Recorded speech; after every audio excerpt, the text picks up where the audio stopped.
Akitori bibo aja bela itori ki kan àpò ẹ̀ṣẹ̀ wo ni mo ṣe ẹni máa mú gàrí.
Bàbá Elédùmarè ọba rere wá gbọ́ jọ̀wọ́ bàbá Elédùmarè ọba rere wá gbọ́ ọmọ àtàtà tó níwà tútù ní k'Olúwa kó fún wa ayé wa àtòrò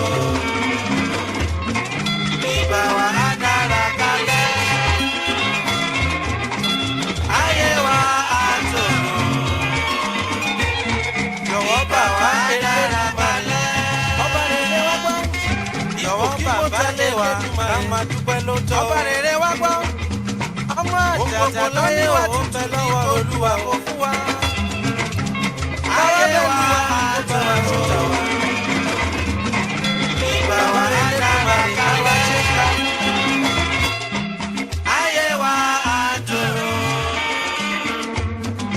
ìgbà wa dára kalẹ̀. ayé wa àtọ̀rọ̀.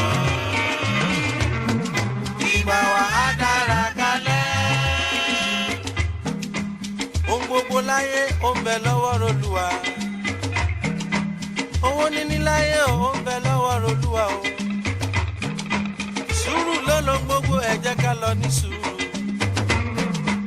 lọ́lá Elédùmarè ayé wa kalẹ̀ ayé wa àtòrò ìgbà wa dára kalẹ̀ ayé wa àtòrò.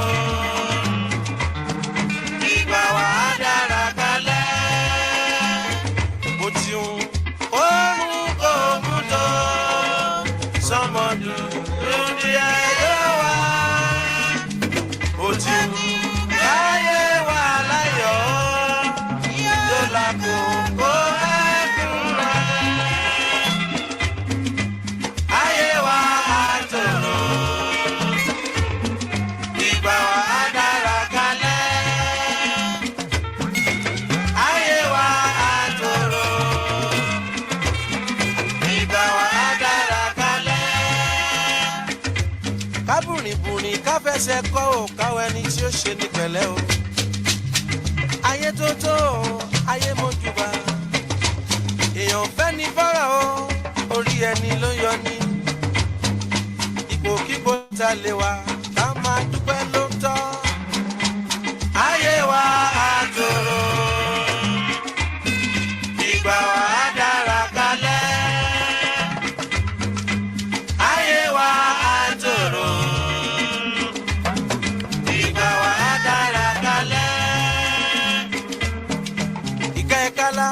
Ẹyẹ máma ká kòkó nítorí wípé ò inú abọ́ máa dàmọ́ ìwò tó wà pẹ́rọ bíi káfíńdàlà o àmọ́ síbẹ̀síbẹ̀ orí ẹyẹ ní kò pẹ́ yẹ.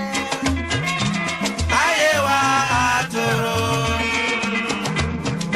ìgbà wa dára kalẹ̀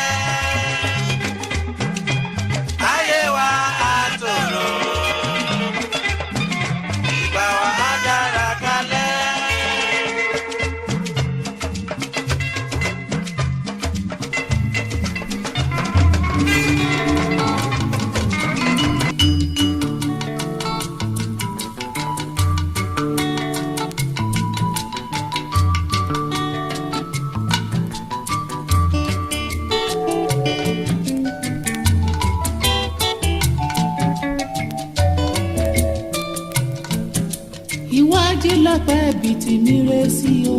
Iwájú lọ́lọ́kọ níwà mí lọ, ẹ̀yìn kan lọ́lọ́kọ níwà mí lọ. Èmi ti mọ̀, mo ti mọ̀, mo ti mọ̀, mo ti mọ̀ yóò. Èmi ti mọ̀, mo ti mọ̀, mo ti mọ̀, mo ti mọ̀ yóò. Èmi ti mọ̀ pátápátá, mo ti mọ̀, mo ti mọ̀, ẹ ṣé mo ti mọ̀ yóò. Èmi ti mọ̀. Ẹni tá a ṣe lóore tí ò dúpẹ́ bí ọlọ́ṣà fún mi lẹ́rù lọ́yọ̀. Mo ti mọ̀ yóò.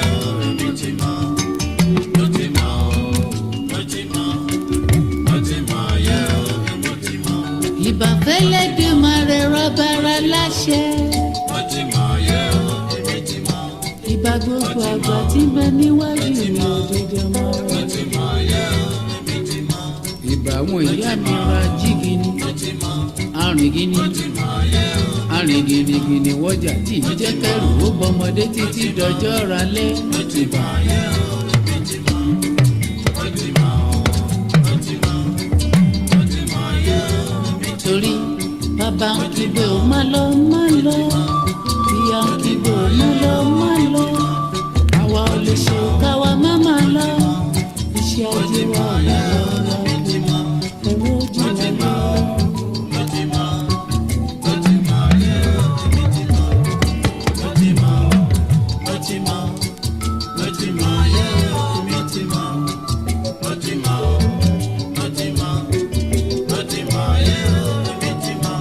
Bàbá ń kígbe ó má lọ má lọ, ìyá ń kígbe ó má ṣe má ṣe, èmi ò lè ṣe kẹ́mi má má ṣe, iṣẹ́ ajé wa ò lè lọ ẹ̀rọ ojú wa lọ.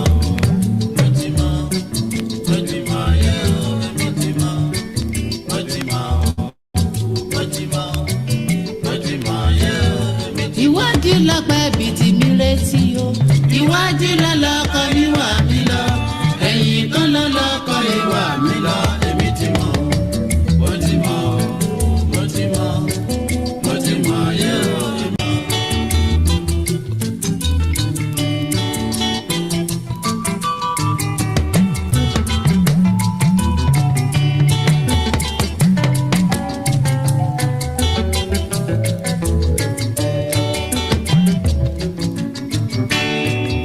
Ìkúnlẹ̀ làdúrà bí wọ́n ti ń wí.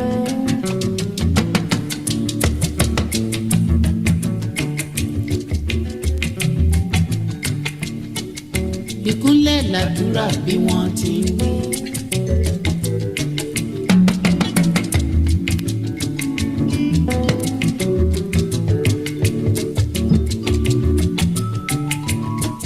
Àìdúró níjó ìbẹ̀rẹ̀ níṣẹ́.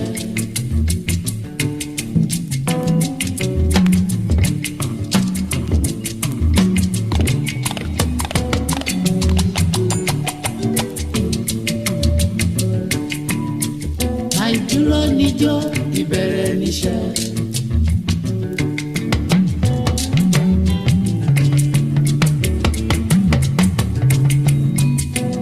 Sọ̀ni ti dé ẹ̀sìn mi àgbájá.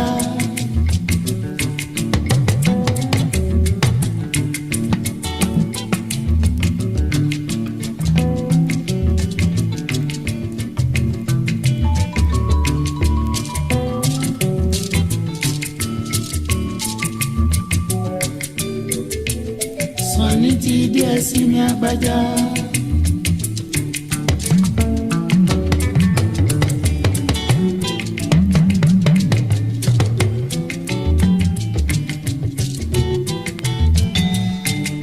Ẹ jẹ́ ká gbàgbé tọlọ́tẹ̀, ọba ti dá wa láre.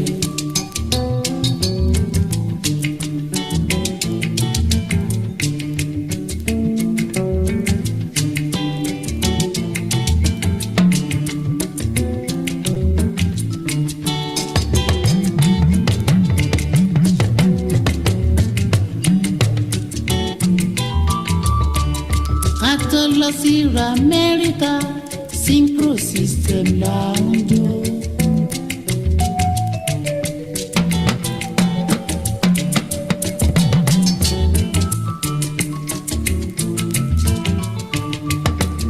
Ká tó lọ sí Amẹ́ríkà synchro system là ń jó.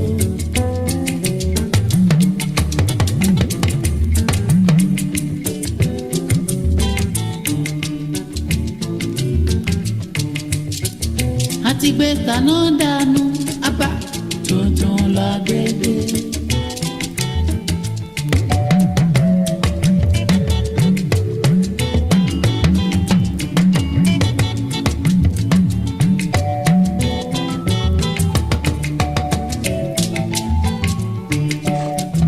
àti gbé kaná dànù àbá tuntun la gbégbé.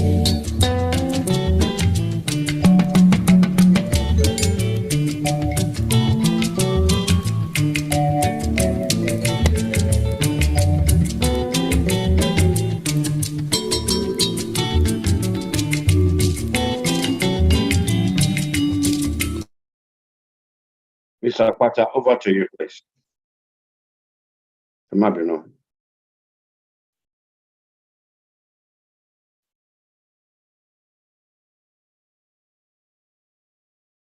Mr. Akpata, over to you.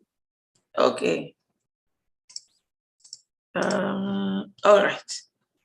Ṣé tí ń gbọ́ mi báyìí? Yeah, I'm going clearly. Okay. Ẹ káàárọ̀ o, ẹ káàsán, ẹ kúrọ̀lẹ́ o, ẹ kú ìyálẹ̀ta bí ó bá ṣe jẹ́ níbi gbogbo tí a ti ń darapọ̀ mọ́ ètò ti òwúrọ̀ yìí àbí ọ̀sán àbí bó bá ṣe lè jẹ́ ní ọ̀dọ̀ tèmi ń bí àárọ̀ ni àwa ṣì wà. So òun ló jẹ́ kí àárọ̀ kó máa bọ́ sí mi lẹ́nu. But I greet every one of us in the name of the Lord, and I welcome all of us sí ìpàdé tòní. Ó fẹ́ pẹ́ wá díẹ̀ tí kí a tó bẹ̀rẹ̀, gbogbo wa tí a wà níjòkó la mọ ìdí tó fi rí bẹ́ẹ̀. À ń fẹ́ kí a pọ̀ díẹ̀ sí ni nítorí pé wọ́n ní kárìnká pọ̀ yíyẹ ló máa ń yẹ ni. A fẹ́ jẹ́ aládàánìkan ṣe nígbà tí Elédùmarè ò ṣe wá ní àdáwà. So òun ló fi jẹ́ pé ó kọjá aago 3 ti ìlú UK tó jẹ́ pé òun la fi ń ṣe òdiwọ̀n time tá a fi ń bẹ̀rẹ̀. Òun ló fi jẹ́ pé ó kọjá kí a tó bẹ̀rẹ̀. Ṣùgbọ́n a ti bẹ̀rẹ̀ náà nìyẹn o, àwọn tó kù wọn máa bá wa lẹ́nu ẹ̀. So gẹ́gẹ́ bí ìṣe wa, a máa ń fẹ́ kà sí wa létí pé a ò lè sọ̀rọ̀ lé ẹni tó bá ń sọ̀rọ̀ lọ́wọ́. A ń láti ṣe jẹ́jẹ́ bí ọmọlúàbí ni. Ìgbà tí àsìkò bá tó láti nawọ́ láti sọ̀rọ̀, òun náà ni a máa ní oore ọ̀fẹ́ àti àǹfààní láti sọ̀rọ̀. Ṣùgbọ́n bí a ṣe wà yẹn, a ti ṣe díẹ̀, a ti rán àwọn èèyàn létí. Mo rí pé iye àwa tí a ríra wa gbàtà kọ́kọ́ bọ́ sí orí ètò ó ti pọ̀ ju ìgbà yẹn lọ. So ìtumọ̀ ni pé a ti share, àwọn èèyàn dẹ̀ ń respond díẹ̀díẹ̀. So ẹ má jẹ́ ká dáwọ́ dúró ibi tí a bá tún rò pé tún yẹ ká share ẹ̀ sí. Àbẹ́nìkan tó tiẹ̀ promise pé mo láti wà ń bẹ̀ o, bóyá ní ẹ̀rọ nọ́mbà ìbánisọ̀rọ̀ ẹ̀rọ ẹni bẹ́ẹ̀, a lè pè wọ́n. Àbó ti gbàgbé ni àti bẹ̀rẹ̀ o. Ẹ jẹ́ ká tún fi ọ̀rọ̀ wérọ̀ pẹ̀lú ara wa, pẹ̀lú bó ti ń lọ lórí ọ̀rọ̀ ìjàǹgbara ilẹ̀ Yorùbá wa yìí náà ni o. So láì fi àkókò ṣòfò, a máa bẹ̀rẹ̀ ní pẹrẹu náà nìyẹn. Nígbà tí máa pè amòfin Ọlátáyọ̀ Ògèdèngbé kí wọ́n bá wa gbé orin national anthem Yorùbá Nation sí.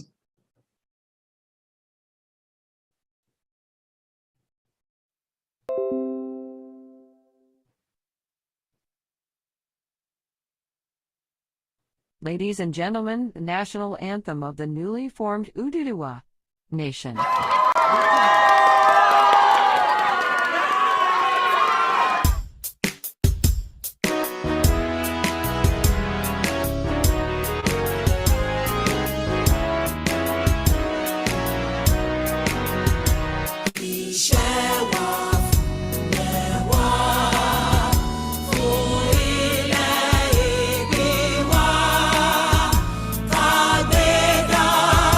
Tàgbéga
ẹ ṣeun barrister.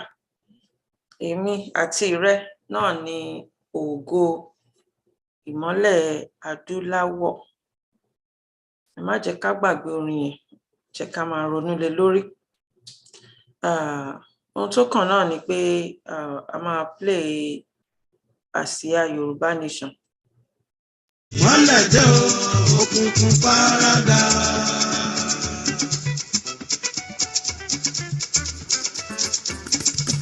Ọ̀run o, ọ̀run lẹja ti wá sáyé, ìṣọwọ́ ènìyàn. Ọ̀run lẹja ti wá sáyé. Ẹ jọ̀ọ́, ó ń jápọ̀ mọ́ra wọn, kí ló ń ṣẹlẹ̀?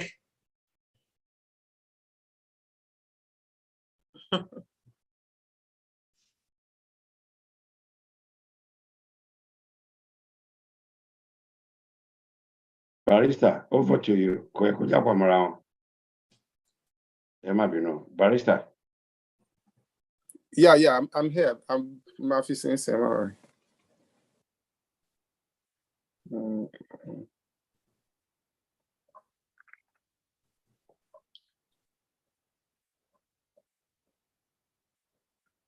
Lára mi, mo sẹ́ni tó lè yí padà, ìyẹn ti dájú. Lára mi, mo sẹ́ni tó lè yí padà, ìyẹn ti dájú. Sorry. Mi máa bọ́ gbèsè lára ẹ̀kẹ́.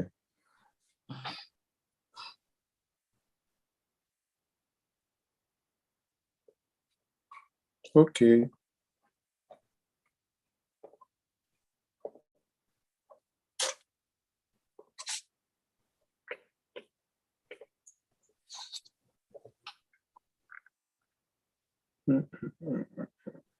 What seems to be the problem? Ìkan ló ń pè lábẹ́lẹ̀ ni o. Èyí tààrọ̀ iṣẹ́.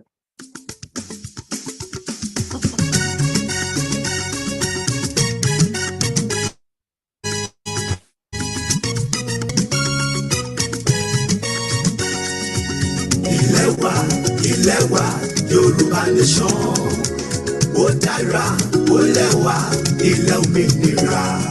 Síbikíbi tí a lè wà lórílẹ̀ ayé. Tí a lè gbàgbé Yorùbá nation. Jọ̀wọ́ o, Olúwa, mú wa dé ibẹ̀. Tọmọtọmọ, tọkọtọkọ, tayátayá wa.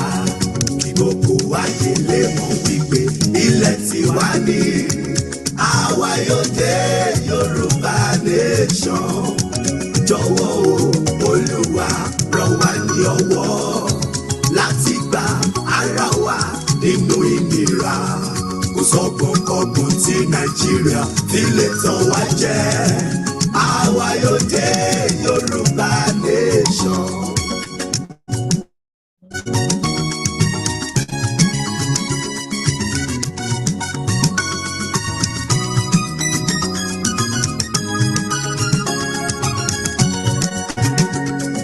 Ilẹ̀ Yorùbá, ilẹ̀ òmìnira. Èmi kò jẹ́ gbàgbé rẹ̀. Èmi yóò máa sọ nípa ògo rẹ̀. Mo fojú sọ́nà sí ilẹ̀ mi.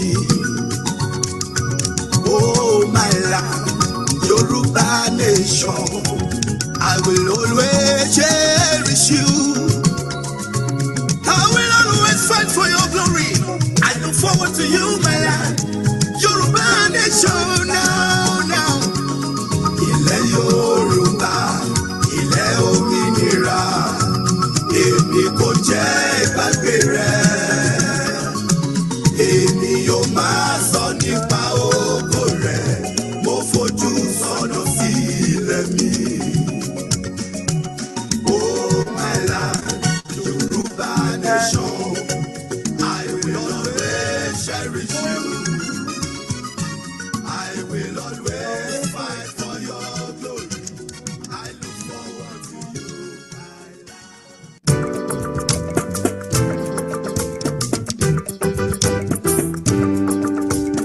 Lẹ́lẹ́ ni yóò máa fẹ́, lẹ́lẹ́ ni yóò máa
bó ṣe rí gẹ́lẹ́ nìyẹn, àsíá Yorùbá Nation lẹ́lẹ́ náà òun ló máa fẹ́. Ọjọ́ náà kù sí dẹ̀dẹ̀ báyìí tí gbogbo àgbáyé máa mọ̀ wípé Yorùbá Nation ó ti dá dúró, ó ti dé. A ò sì ní padà sẹ́yìn níbi tá a dé. Kàkà kó rẹ̀ wá, a máa ń sọ pé a máa mú rẹ̀ rodò ni. A ò lè padà sẹ́yìn. There's no going back. Yorùbá Nation now, no going back ni. Torí pé àpadà sẹ́yìn wa ewu ńlá ló mú lọ́wọ́. Torí náà a ó máa tẹ̀síwájú ni. Elédùà yóò sì gbà fún wa. Bá a ṣe ti ń gbàdúrà, tá à ń ṣe iṣẹ́ tí a rò pé ó wà ní ipa wa láti ṣe. Ọlọ́run Elédùmarè tó dá wa ní Yorùbá, tó dá wa sí apá àti agbègbè ibẹ̀ yẹn nílẹ̀ Áfíríkà, òun náà ló máa padà gbà wá. Èmi àti rẹ, wọn ò sì ní ṣe àwátì, wọn ò ní fi wá ṣe àwátì nígbà tí ọjọ́ náà bá máa dé. Ní ọkàn gbogbo wa, ó kù sí dẹ̀dẹ̀ báyìí. Ṣùgbọ́n tó bá yẹ kí oníkálùkù wá ṣe, nítorí tó sọ pé a ò lè dúró, ẹ jẹ́ ká mú un ṣe. Ká má sọ pé ẹ fi wọ́n sílẹ̀, ẹ jẹ́ kán tiẹ̀ máa ṣe ìṣó, àbí àwọn yẹn ò ṣe nǹkan tó yẹ kán ṣe. Kí ni ìwọ ń ṣe? Kí ni èmi ń ṣe? Jẹ́ kí a máa bi ara wa léèrè. Ní báyìí, a ó tẹ̀síwájú nígbà tí màá pe màmá wa, ọmọbabìnrin, the director, Princess Adéọlá Atayiro Ọlámìjùlọ. Màmá máa ka address by the director. Mo pé ìkíni ráńpẹ́, ẹ má bínú Yorùbá mi o. Màmá, over to you. Ẹ ṣé gan ni. With all protocol observed, firstly, greetings to all. Today marks our 90th town hall meeting. It is a big deal and a feat that demonstrates the indomitable spirit of Yoruba sons and daughters worldwide. We rejoice, but we are not carried away by sentiments nítorí pé iṣẹ́ wà fún ilẹ̀ wa. This day affords me another opportunity to appreciate the love and the commitment of members of the Yoruba Nation Global Directorate for your relentless and consistent financial, moral, spiritual, and intellectual support for your formidable organization. Thank you for who you are and for all you continue to do towards the attainment of sovereign Yoruba nation. Compatriots, it is no gainsaying that we as a people have reached a critical stage in Yoruba emancipation struggles. We are at a stage where we must allow common sense to prevail. A stage where we must tell each other some home truth. We have traveled too far to allow our collective aspirations to be truncated and our highly esteemed self-determination organization to be proscribed due to reckless utterances, false evidence being presented to our citizens and made to appear real. Our elders taught us that gbogbo ohun tí ó ń dọ́kàn ni wúrà.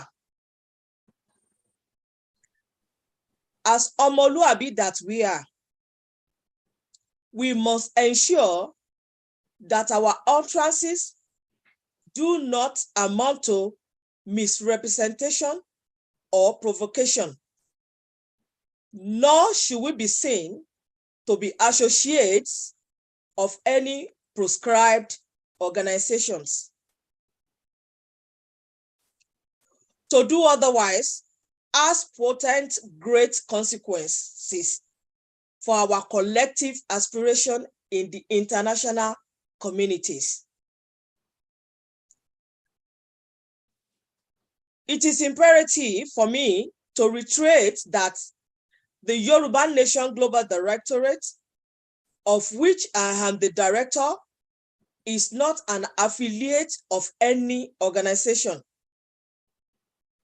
And we shall not do anything illegal in pursuit of our mission to accomplish our mission of a sovereign Yoruba nation. We recognize Yoruba citizens who, although are not members of the directorate, are progressive-minded and are doing excellent work for the Yoruba nation. It may also please compatriots to know that we have resolved to work with Yoruba nationalists all over the world, if and when situation calls for it. Because collaboration, when it matters most, is what we do best as Yoruba people. Suffice it to say, we shall never deviate in our pursuit of a diplomatic and legitimate route towards the attainment of our sovereign Yoruba nation. Kindly permit me to say this. We believe a time will come in Yoruba nation struggle when we must declare Yoruba nation. However, we think such a declaration must only happen once we satisfied we have done enough preparation through an awareness campaign. Let us ask ourselves these questions. Have we reached such a time when we must declare Yoruba sovereign nation? Have we done enough awareness of Yoruba emancipation in our ancestral homeland and among Yoruba in diaspora? How far have we supported, distributed Dr. Aliyu intellectually persuasive project to our upper class, professional citizens, regionalists, restructurists, and those who desire it to maintain the status quo? Have we exploited every non-diplomatic and legal route? Has there been misrepresentation and misleading of our people during this struggle so must be put in appropriate perspective? Do we really have the numbers among our people for any premature declaration? Have we considered the consequences of any provocation during what should ordinarily be a mega rally being used to guise declaration?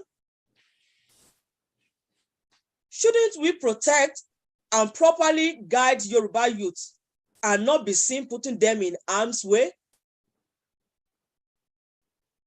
There are, of course, salient questions and actions we must covertly address before we make any premature declaration. Finally, I hereby, on behalf of myself and the Yoruba nation, declare our support for peaceful awareness mega rally across Yoruba land in accordance with international conventions. Suffice it to say, we admonish our people not to allow the peaceful mega rally to resort to illegality. We must continue to have respect for the rule of law and for the humanity, dignity of Yoruba citizens who are yet to support our legislation for sovereign Yoruba nation. Odùduwà á gbè wá o, kò ní gbé àwọn ọ̀dàlẹ̀. Èmi Adéọlá Atayérọ Ọlámìjùlọ kò ní dalẹ̀ Yorùbá o, ìwọ ńkọ́? Ẹ ṣé màmá. Thank you. Wow. Èmi náà ò ní dalẹ̀ Yorùbá o. Èmi náà ò ní dalẹ̀ Yorùbá. Èmi náà ò ní dalẹ̀ Yorùbá o. Èmi náà ò ní dalẹ̀ Yorùbá o, kódà kó ràn mí lọ́wọ́. Èmi náà ò ní dalẹ̀ Yorùbá o.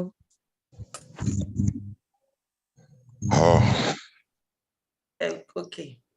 Ẹ ṣeun màmá wa fún bẹ́ẹ̀ ṣe address wa yẹn. Àwọn kókó ọ̀rọ̀ òun náà lẹ máa gbé kalẹ̀ yẹn.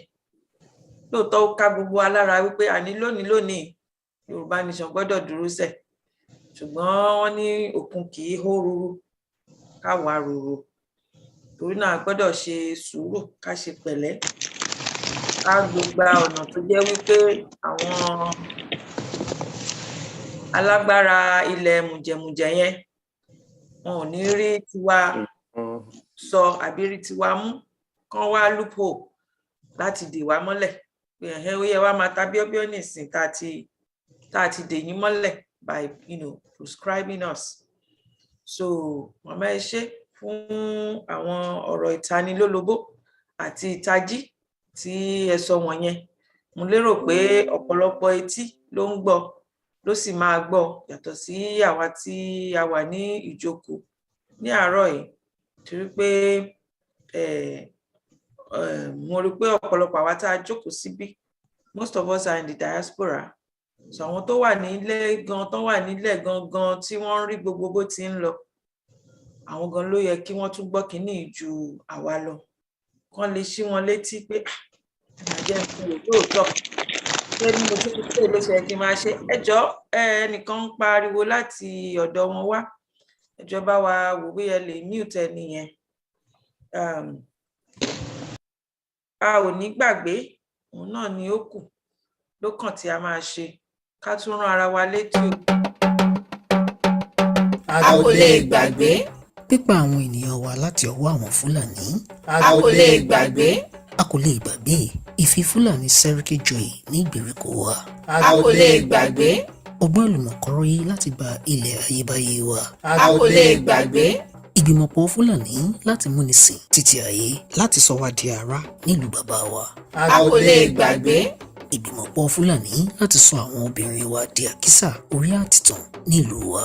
A kò lè gbàgbé ìsọ Fúlàní di òmìrán tí ẹnikẹ́ni kò lè fọwọ́ kàn lábẹ́ òfin pẹ̀lú ìwà ọ̀bàyéjẹ́ tó wà lọ́wọ́ wọn. A kò lè gbàgbé ìwọlé bánijà lóru ọ̀gànjọ́ tí wọ́n fi pa àwọn akíkanjú méjì nílé olóyè Sunday Adéyẹmọ Ìgbòho Òòṣà ní ọjọ́ kìíní oṣù keje ọdún 2021. A kò lè gbàgbé ìgbìyànjú Fúlàní láti sọ ìlú wa di tiwọn àti láti gba ilẹ̀ ìbí wa pẹ̀lú àwọn ẹbí wọn láti orílẹ̀-èdè adúláwọ̀ Áfíríkà láti jẹ́ kí wọ́n lè máa gbé igbá orókè nínú ètò ìdìbò. A kò lè gbàgbé èròǹgbà àwọn Fúlàní láti fi owó ṣe ẹ̀tànjẹ fún àwọn ènìyàn wa láti gbàgbé ìpolongo fún àdádúró àwọn Yorùbá. A kò lè gbàgbé ìfimọ̀ṣe ọ̀kan àwọn Yorùbá láti ní orílẹ̀-èdè tiwa fún ìrandíran àwọn ọmọ wa. A kò lè gbàgbé àtìmọ́lé àwọn ènìyàn wa pàápàá jùlọ arákùnrin wa Ìgbòho Òòṣà nílùú Kọ̀tọ́nú, àìbìkítà ìjọba Fúlàní fún pípa àwọn ọmọ Yorùbá ní orílẹ̀-èdè Yorùbá.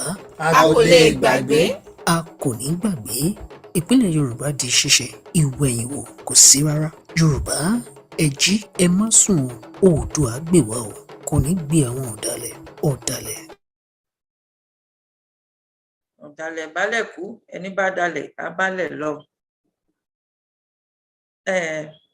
Ní báyìí mo máa pe màmá wa Sandra Pópóọlá for admonition on the 90th Town Hall meeting. Oshigoni, Mrs. Akwata. Thank you, ma. Good afternoon, good morning, wherever you are, and good evening.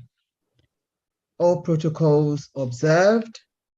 It is a privilege and it gives me great pleasure to come before you this afternoon to celebrate the 90th event of the town hall meeting of the Yoruba Nation Global Directorate. Wow, how time flies. Isn't it just like yesterday? We thank the Almighty God for the Directorate's sustenance, especially its rancor-free existence, its tenacity of purpose to get to its destination. Moving on the 3rd of April 2021, the Directorate Director, Princess Adeola Atayero Olamijulo, made a statement whilst addressing the Yoruba Nation, which statement I would like to quote because of its relevance to today. She said, "Let me remind you that your presence here is because we are one big family. This is why we have waited to ensure that we have everyone on board with us. We want an inclusive policy where all groups are represented. But you will agree with me that the time is not auspicious for us to wait for everybody. We do not know the timetable of the Fulani, and so we have to make hay while the sun shines. For us to successfully move our agitation forward, this directorate is the third step in the layer of steps we have taken to realize the Yoruba nation under international law. Things have not changed much. They've changed a little since then. This is understandable. If there had not been deliberate attempts at truncating the journey to nationhood of our Yoruba nation, there have been deliberate misconceptions and attempts at misleading Yoruba nation agitators to uncertain and perilous terrains, guarded by political considerations. Many organizations have been established, and regrettably, some of them have crumbled. Today, the Yoruba Nation Global Directorate has successfully sustained its weekly town hall meetings without blinking. This tells us much about an indomitable nature of Yoruba people and durability of our organizations when they are ideologically based, conscientiously pursued, truthfully executed, dutifully presented, and selflessly executed. Without a doubt, we can positively compare the organizational tenacity behind the Yoruba Nation Global Directorate to the lives established by the late sage, Chief Obafemi Awolowo, whom even decades after his death remains a topical issue in Nigerian politics. It is for these reasons that we felt that on occasions like this, the need to look back and appraise the activities of the organization in terms of its achievement becomes imperative. Self-appraisal is important, as we often use it to measure how far we have gone and what remains to be done. The Directorate believes there are three ways to get to the coast of liberation: by legal means, diplomacy, and war. The Directorate, and let me say it again, the Yoruba Nation Global Directorate chose the legal and diplomatic routes. We continue to hold our weekly town hall meetings to mobilize, sensitize, inform, and update members of the Yoruba populace to create awareness through public lecture series featuring the best and the brightest amongst us. We also use this to reach out to other self-determination groups to show that the Directorate is open to all. Recently, we also adopted a panelist style whereby 3 to 4 or more people are engaged to discuss issues that could educate the Yoruba people. We have successfully registered Yoruba Nation Global Directorate with the United Nations Department of Economic and Social Affairs, and having fulfilled some of its conditions, we are now seeking consultative status with that august body. It is no longer news, the establishment of the Yoruba Radio Broadcasting Service, presented to the world on 25th April 2021, and its counterpart television station. Both the radio and TV stations have been consolidated into a single website through the ingenuity of our engineers and, of course, to prudently utilize Yoruba public funds. Thus, being prudent with public funds is more likely a hobby to us, is more like a hobby to us at the Directorate. The Yoruba Nation Global Directorate, being a product of the coalition of Yoruba interest groups and the flexibility with which those affiliates are to work, encourages personal projects of his affiliates to enhance the progress of the Yoruba Nation liberation struggles. The door-to-door campaign is being spearheaded by some of the members and affiliates. As a follow-up to the above, the Directorate has ably supported the awareness project of the Baba Aliyu projects. It is our considered opinion that the publication of pamphlets, CDs, and flash drives will go a long way in creating awareness for our people, both home and in the diaspora. In addition, the Directorate donated immensely, millions of naira, towards the mega rally being organized in Yoruba land because of his belief that a well-informed society would likely see issues from a better perspective than mere hand-down information. In March 2021, the Directorate sent 2 of his members to Yoruba land. They organized the security meeting whereby all the chief security heads representing states in Yoruba land came together and agreed to work together for the protection of Yoruba lives and our ancestral homeland. We also waded in and provided much needed help when a Yoruba agitator was arrested at Shagamu during a Yoruba Nation rally. Although he was detained at the police headquarters, Elewe-Eran, Abeokuta, he was, however, released upon our intervention. We had a meeting with Research and Development Team Committee on 25th April 2021. This committee is strategic to this struggle because it is constituted by scientists and engineers who will be useful for Yoruba emancipation. Based on feedback from our people, we have embarked on an inclusiveness and membership drive. On the 11th of May, 2021, we issued a press release to stop the curfew being imposed by Nigeria when Fulani supposedly from other African nations were bringing weapons of mass destruction into Yoruba territory. Many will recall that at the inauguration of the Directorate, one of the conditions we mentioned for us to have nationhood is recognition by other nations. We are working on connecting with nations to collaborate and recognize our quest for sovereignty. With recognition, we will be able to pursue our position with the UN. This will be complementary to the efforts of NINAS and will enhance our chances. The Directorate made a presentation on behalf of the Yoruba people at the upper house of the United Kingdom Parliament, to be precise, at Lord Cox's committee in the House of Lords, with a document that contains the atrocity of genocide in Yoruba land. The Directorate is assisting Yoruba citizens in Yoruba homeland with their neighborhood watch efforts. Both the Abuja and Lagos detainees were financially supported.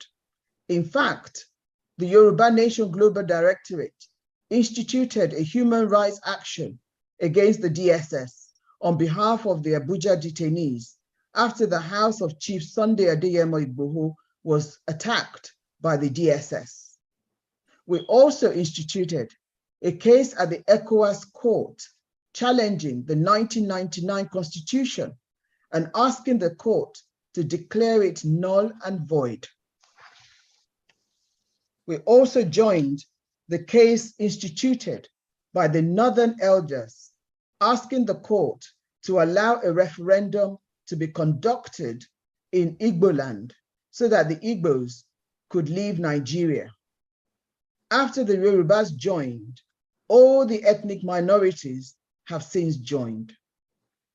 Above are just a few of what the Directorate has done since its establishment.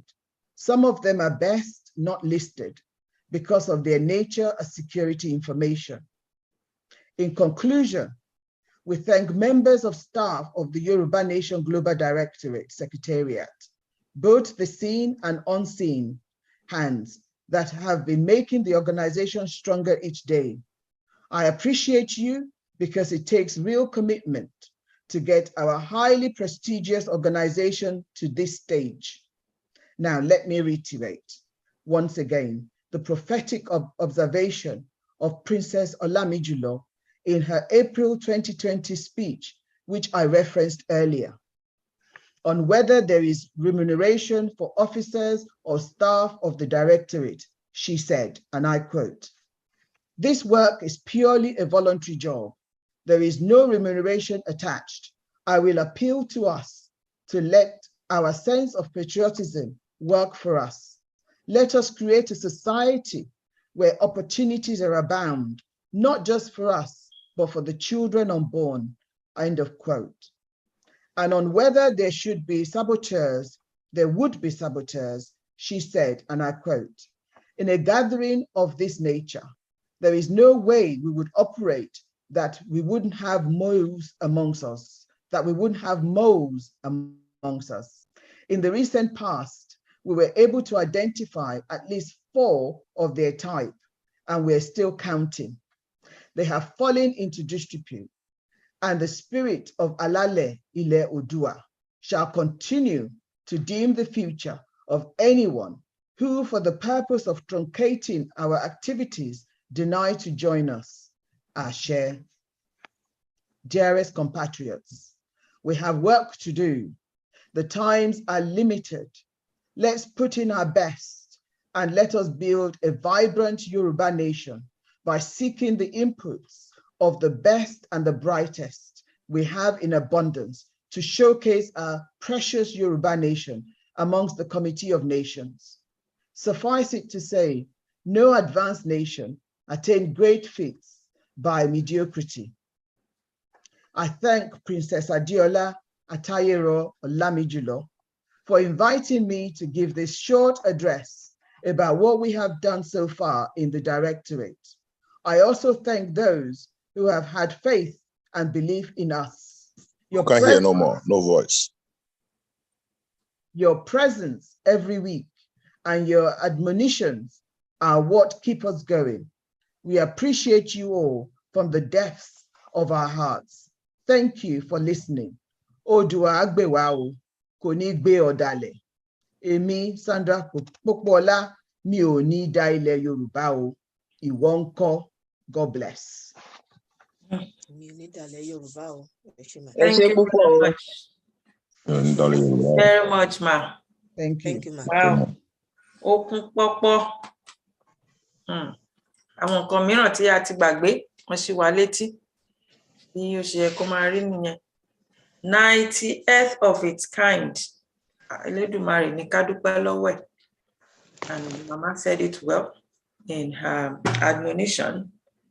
Thank you very much again, ma. Now it's time for, I think, Barrister Ogedengbe. Yes, for the fundraising jingle. That's what we have to do next. Thank you, Mrs. Apata. I should try and play that now. Ọdún tuntun, ìwà tuntun. Bí àwọn bàbá wa bọ́n ṣe kọ́ wa nìyẹn. I feel pé ó tásìkò náà, especially time celebrate àti Earth Lady. Tún wo oríṣi ọ̀nà mi. We believe the future is for those who can think. And that's exactly what we do at the Directorate. Thank you very much. Thank you.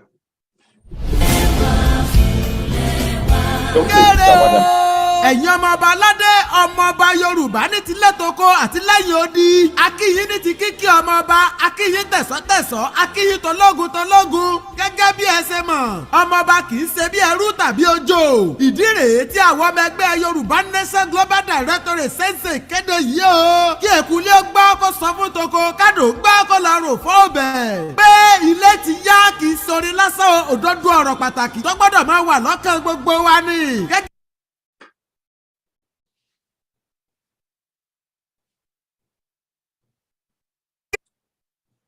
bí àwọn àgbà ṣe kọ́ wa àgbájọwọ́ la fi ń sọ̀yà ọwọ́ kan kò gbẹ́rù dórí ení tere èjì tere owó onírú owó oníyọ̀ kì í ṣe owó tẹ́jọ́ tàbí ọ̀bọ̀ kó jẹ o ọmọọbabìnrin Adéọlá Atáyérọ Ọlámíjùlọ tó jẹ́ olórí ebùté ẹgbẹ́ Yorùbá Nation Global Directorate àti gbogbo ọmọ ẹgbẹ́ rẹ̀ ní ìgbàgbọ́ kíkún nínú wípé kò sí ẹni tó lè kó owó wa jẹ o Yorùbá Nation Global Directorate ní ìgbàgbọ́ kíkún nínú bá a ṣe ṣe àkóyawọ́ ìṣirò tó péye àti ọgbẹ́ inú nínú ètò ìṣúná láìsí báyọ̀ kankan nínú owó ìlú ikán ejò tàbí ọ̀bọ kì í kówó jẹ lọ́dọ̀ tiwa a sì ní ẹ̀rí àti olùjẹ́rìí rẹpẹtẹ nínú ohun tí à ń ná owó sí ni ọ̀rọ̀ òmìnira ilẹ̀ Yorùbá àwa máa ń kó owó jọ ni a kì í kó owó jẹ ẹ̀rí tó dájú ni wípé gbogbo ẹni tó bá dáwọ́ sínú ẹgbẹ́ wa pátá ni wọn yóò máa gba ẹ̀rí ìfowóránṣẹ́ wọn tá a mọ̀ sí statement of account lóṣooṣù ẹ jọ̀wọ́ ẹ má jẹ́ kó sú wa ẹ má jẹ́ kó rẹ̀ wá o ẹ fi owó sọwọ́ sí wa látòrí ẹ̀rọ ayélujára wa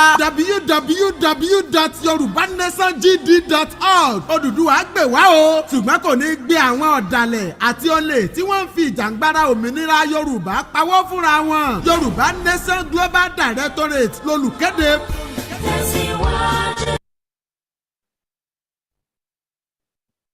Miss Akpacha. Yes, sir. Ó dàbí pé ẹ̀yin náà tún ni ó kàn lórí. Ló kàn. Àwọn orúkọ ń kú wa nìyẹn.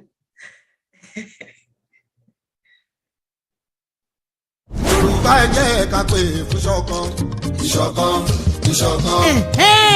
Ikán parapọ̀ ikán mọ́lé èrò parapọ̀ wọ́n má gìyàn àtàpọ̀ ní mú títa oyin dùn ni ọmọ Yorùbá sí ẹ̀ gbàgbé pé òǹtọ́dọ́ bá dé kan kò tó rí ta mọ́ o kí ló wá dé ta sọ̀rọ̀ wa dòrò fọ́ tí ò sásírí kankan nílẹ̀ Yorùbá mọ́ Yorùbá ló lédè Yorùbá ló làṣà Yorùbá ló lòwe àṣàyànrọ̀ tí mórí ẹni wú bàbá dòde ta ọmọ odù tó dá ìwà ìkìlọ̀ rẹ o ẹ má gbàgbé pé àgbà tó lómi nínú kan kì í pariwo bẹ́ẹ̀ ẹnu àjá kan kì í ṣẹ̀jẹ̀ odò tí sì ń gbẹ́ni lọ kì í pariwo èsè tó wá jẹ́ pé gbogbo aṣọ tiwa là ń sá lóòrùn ṣé ẹ gbàgbé pé gbogbo ẹni tó bá ṣe àṣeyọrí ti fi àṣírí sínú ìrìn àjò rẹ̀ ẹ jọ̀ọ́ nítorí Elédùà ẹ má ṣe jẹ́ kí gbogbo ọmọ wa máa wá bàbá mọ́ o àṣírí láyé àṣírí lẹ́lẹ́dùà bora rẹ̀ ló ṣe níyì lójú ọmọ aráyé gbogbo nígbà ìwáṣẹ̀ ohun àṣírí làwọn bàbá ńlá wa ń pè lókù òru ọmọ Yorùbá ẹ jẹ́ ká ronú o ká sunrun mẹ́ta tẹ́dà sùn ohun tá a bá ti pè láṣìírí kó máa jásìírí láàrin ara wa ni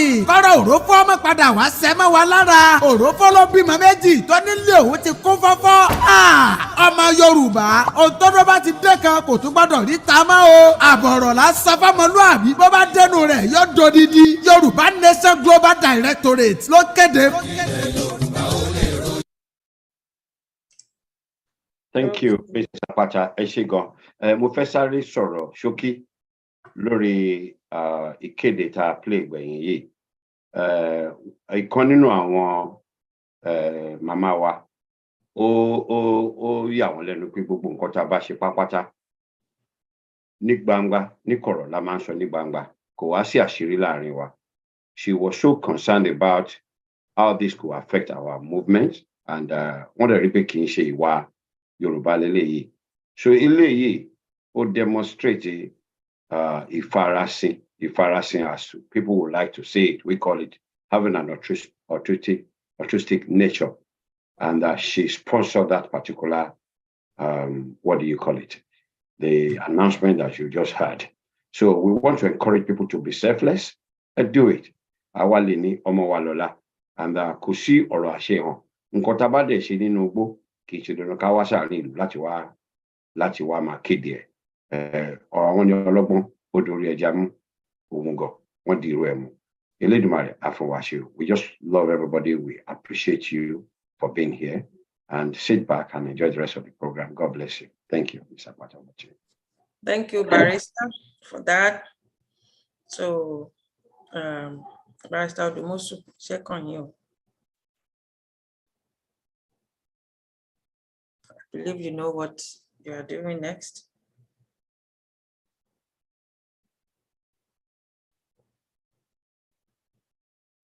Barrister Odumosu, are you still here? I will join Mwambi. I'm here.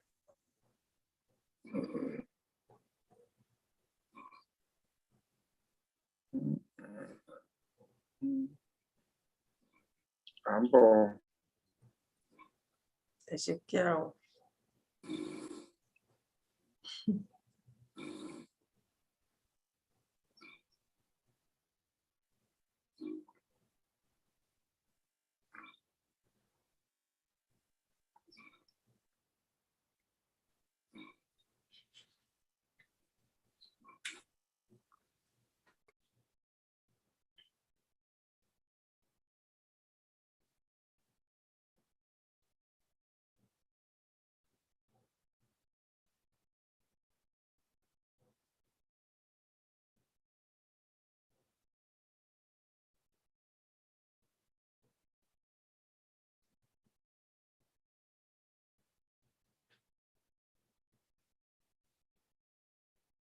Sorry, laptop no miss perform. Sorry.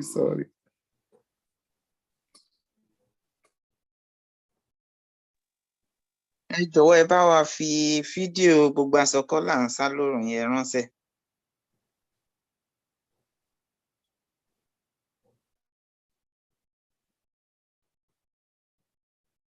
Yes, ma'am. Bóyá kí Barrister fi yẹn sí náà gbogbo àsọkọ́ là ń sá lórùn yẹn kàn replay.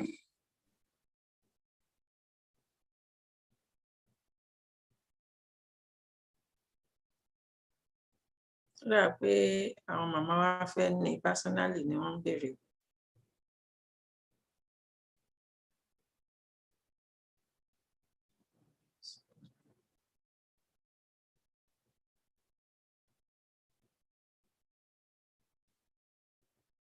Okay, Mr. Apata, my program no. Okay, ká skip ilé ìtẹ̀tí rẹ̀. Okay.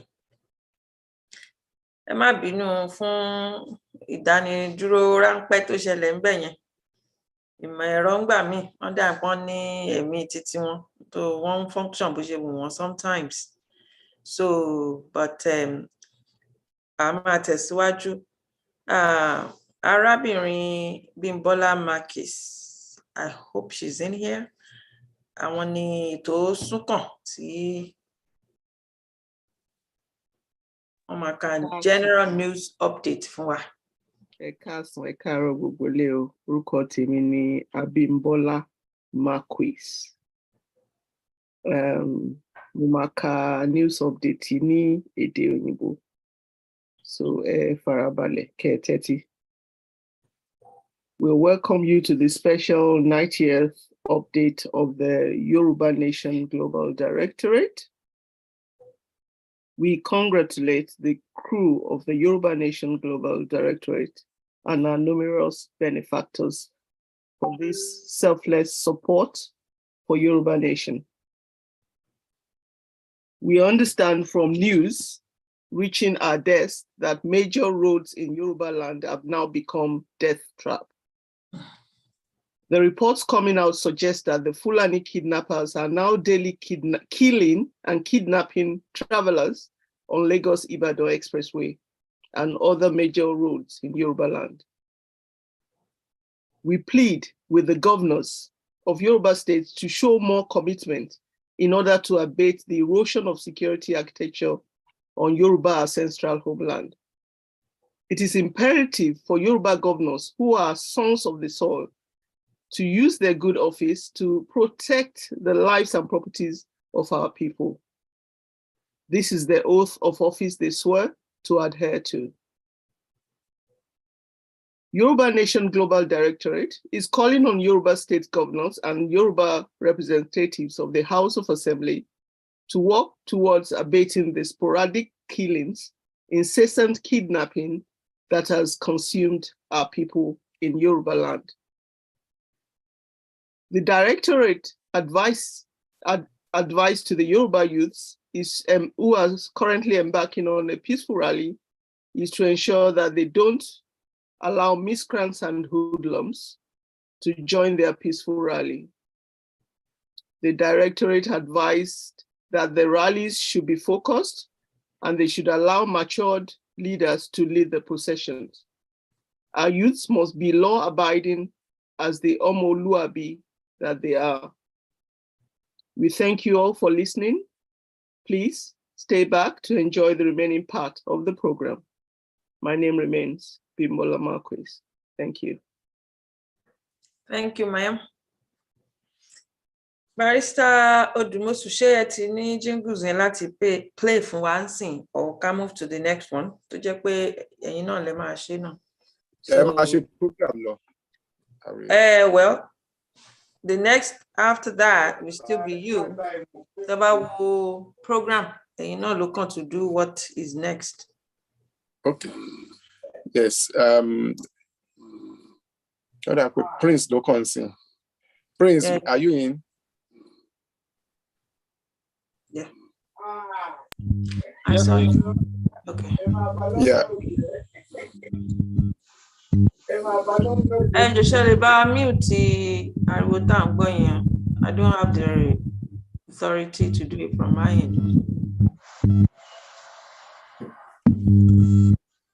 Prince, are you there? Yes, I'm here. Put it down.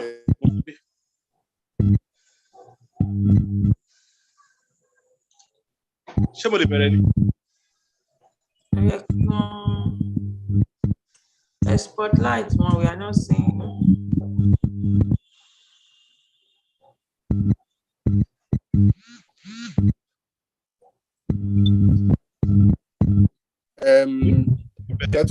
Yes, go to the point my introduce me. Okay. Lójú ìwòran wa ni a ti rí Prince Adéẹ̀kọ́ ọmọọba ni wọ́n láti ìlú Ìjẹ̀bú. Wọ́n jẹ́ ẹni tó máa ń bá àwọn èèyàn bímọ sọ̀rọ̀. Wọ́n ti jẹ́ òǹkọ̀wé. Wọ́n dẹ̀ jẹ́ ẹni tó jẹ́ pé gbogbo ibi tẹ́ bá ti fẹ́ kí ọmọkùnrin kó ti yọjú kó ṣe nǹkan dáadáa ibẹ̀ ni màmá rí wọn. Wọ́n ti dẹ̀ jẹ́ lára wa ní directorate. Gbogbo àwọn nǹkan tí wọ́n ti gbé ṣe kò ṣe nǹkan tá a lè máa sọ ń sìn. So inú mi dùn láti welcome Prince Adéẹ̀kọ́ wá sí orí virtual podium láti wá bá wa sọ̀rọ̀ lọ́sàn-án yìí. So Prince, you are welcome. Thank you so much, Barrister Odumosu. Good afternoon, or is it good evening to everyone? Barrister Odumosu's sister, coming Prince Adéẹ̀kọ́. I'm a private researcher, a writer, and a businessman. It gives me a great pleasure to be with the YORUBA Nation Global Directorate family today. Being a very unique program, the 30th Town Hall meeting.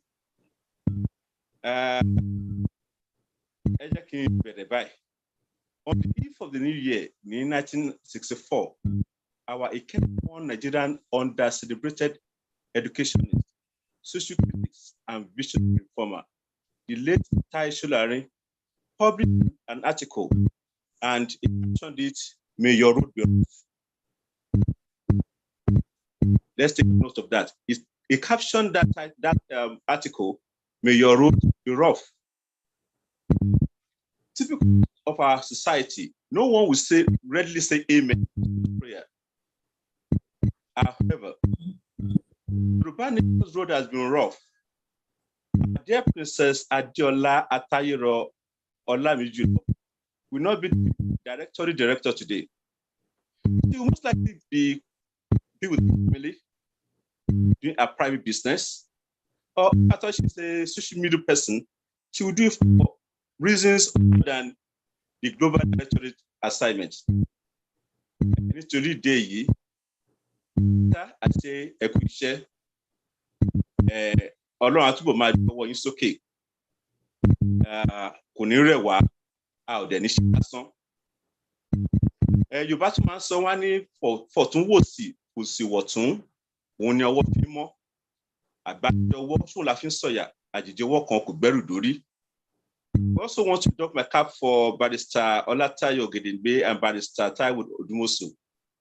The duo has tightly kept the Directorate Secretariat highly dynamic, vibrant, and in all ways, in all things, they have been there for us. To the members of the BOT, the Advisory Committee, the leaders of the Directorate Committee, the media team, as well as the entire member of the Directorate, I respectively appreciate all of you. Elédùmarè appreciate gbogbo wa. Gbogbo ìyànjú wa láti ní orílẹ̀-èdè tó ṣe é mú yangàn. Láwùjọ àwọn orílẹ̀-èdè ńláńlá lágbàáyé á ṣe ṣe fún wa. Without your and tenacious effort and commitment, the Directorate would not have attained the prestige and honor it has today. Ekwishesa, Ekwishema. Baba Taisholari in his article cited the story of a local farmer close to where he lived. The man is said appeared to be self-sufficient. He had almost everything he needed to sustain himself. Fish, snail, pepper, fruit, cocoyam, etc. He didn't have to go to town for anything. The farmer said he had no ambition whatsoever. Baba Taisholari wondered what would have been the course of history if we're all like this man, like this farmer. No challenges, no risk, no rough road to navigate, no rough time to test our courage and character, and no radical reaction to setbacks or disappointment. Baba submitted that human successes are typically conditioned by the amount of risk we are ready to take. The big fish, he said, is never caught in the shallow waters. You have to go deep into the open sea for it. The biggest businessmen make decisions with lightning speed and carry them out with equal celerity. Did not dare delay or dally. The great education further wrote, and I paraphrase thus: you cannot make omelets without breaking eggs. Throughout the world, there's no pain without pain. We all know that not many noble and laudable achievements can be made without difficulties, trials, tears, and dangers. If life is going to be abundant, it often comes with plenty of hills and vales, sunshine and rough weathers, rich in compilations and shrewdness. Rich in complications and shrewdness. It must be packed with days of danger and of apprehension. This worldview is what humanity has been conditioned to. But is that what it should be? Must we continue in fear and strife, bloodshed and pain, death to make simple? I think humanity's desire of ages is a golden era where peace and tranquility are permanent and eternal. Unfortunately, such a dream has been consigned as unreachable lot for humanity, except in a life beyond the grave. Should it be so? Our topic for today, YORUBA Nation, a nation with divine mandate. The key words of phrase in this topic is YORUBA Nation 1, and then divine mandate number 2. Òwe àwọn àgbà ó máa ń wí pé àjànú kọjá mo rí nǹkan fìrí, wọ́n tá a bá rírin, ẹ jẹ́ ká sọ pé a rírin. Among the committee of vibrant nations, the Yoruba nation, then as a subset of a larger country called Nigeria, established many unbeatable records, thus showcasing what the Yoruba people can do. Thanks to the great leader we had in Papa Obafemi Awolowo, Papa Simeon Adebo, and a host of others who made sacrifices to give the much talk about Western region. Across the region, many great men rose and provided services. The Western region was a success story and a precedent we all love to reminisce upon till tomorrow. It was a pride bequeathed to all the Yorubas. If you ask me, I would say God used that window to give the world a tip of a humongous iceberg.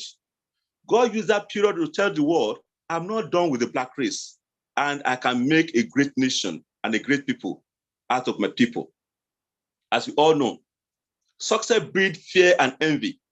The success story of Yoruba race of the then Western region put fear in the colonial masters and other African states that were satisfied with being white men's bootlickers. Today, the enemy without has successfully conspired with the enemy within our borders to sell us for a porridge. A great nation indeed. What a shame. Now, what is our divine mandate? Please permit me to also start this session like this.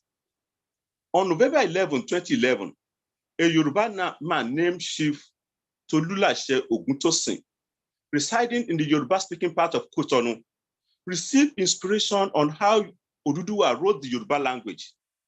He commenced to write out what was shown to him at the Palace of Alailua Alaja Sheile in Port Novo on November 2nd, 2016. And the fourth graduation of Oduduwa alphabet students took place at Obafemi Awolowo University, Ile-Ife, Osun State on February 17 this year. The writing of the Yoruba language is different from the Romanized version given to us by the colonial masters and the missionaries. The 25 alphabets are written and read from left to right, with the sixth letter called Aibaji Ogbe.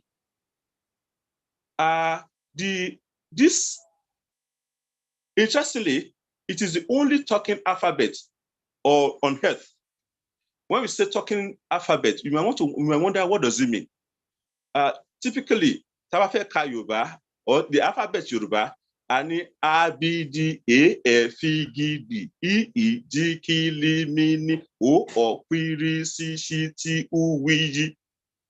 But when it comes to Oduduwa alphabet, it's totally different. And this is how we read it, because I passed through that class. A, E, B, G, O, B, D, F, T, E, Olowu, Umi, Ni, Ihu, Re, Si, She, Ki, Gi, Ye, Pe. By the time we go into what is the meaning of this, you discover that the reading of that alphabet alone is conveying a message. I will not go into that today because of our time. Interested listener can search for Oduduwa alphabet on Facebook, and you can like the page, and then you follow up on their posting. Something happened recently. Some inscriptions were found on Idonre Hill, which turned out to have been written in Oduduwa alphabet, which was just recently discovered. There's no one could have written that message or could have written those inscriptions in the past 100 years. Because even the word it has been blackened with weather. Now the few lines that have been cleared, which has been reads Ikilonimi. That's what I've been testified so far. And I'm sure that efforts is ongoing to ensure that the further inscriptions are uncovered, and perhaps we're having a great message left behind on how to actually achieve our full potential on earth. So I'm appealing to specialists who might be among us who could help us to read out this description, because the rock is blackened, and except we have maybe some special ray or some special reading technology or device, it might be difficult to read it. So I strongly believe personally that the emergence and the revisit of this Oduduwa language, how it should be written, the Yoruba language, how it should be written, which is called Oduduwa alphabet, is pointing out to the fact that we are in a very unique period of time. We are at a time where something is on the offing, and we should not miss it. And the fact that our dissertation is coming about this time has meaning. And I believe it has a divine inspiration, and it has a divine leading. A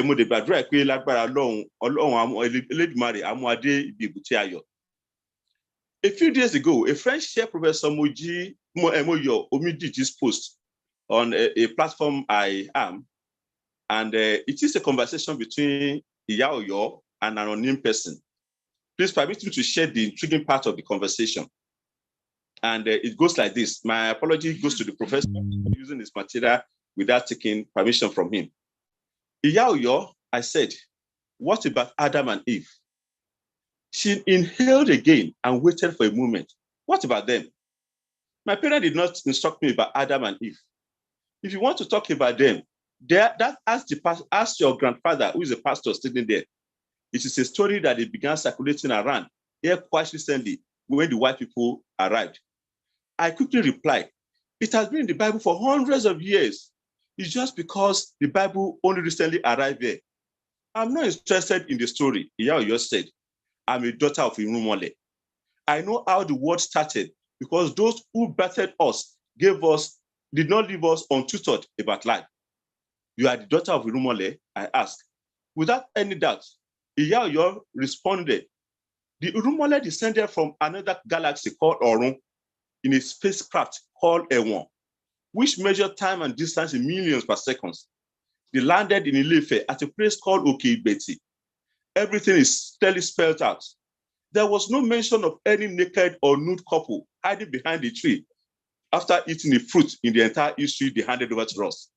How then did Adam and Eve come into the picture? I ask again, don't be confused. This is very simple. Iya Oyo told me, the history that I passed down to you is the one you pass down to your offspring. Some also say we came from Mecca. I said, don't be confused, my child. Iya Oyo repeated, the history that I passed down to you is the one you pass down to your children. She then told me a long narrative about the arrival of the Irumole from a distant galaxy called Orun. Here is an irony. For over 2 decades, I have personally been researching into the history of humanity. And no doubt, we know that the India so far has remained loyal to their Irumoles. And the recent happening in UK with the new prime minister showcased to the world that the Indians and the Hindu or Hinduism we can never be separated. But what about the African? In my long search for the true origin of humankind, and among the Sumerian writings, ancient writings, which predict Bible, there is a story of extraterrestrial being that descended from the sky in spacecraft, just as the Yoruba told story preserved it. And that's why we call Oduduwa Ateworo. A reliable report says the lineage of these two brothers that led the earliest team is still ruling our world today. But they now hide behind a symbolic mask, the serpent dragon and the eagle or double-headed eagle. The serpent one on the pharaoh crown should or ought to represent the black race success and pride. No one told us this. Instead, they told us that the serpent is an adversary of God and of humanity. However, in 1971, the Vatican built an auditorium resembling the serpent edge.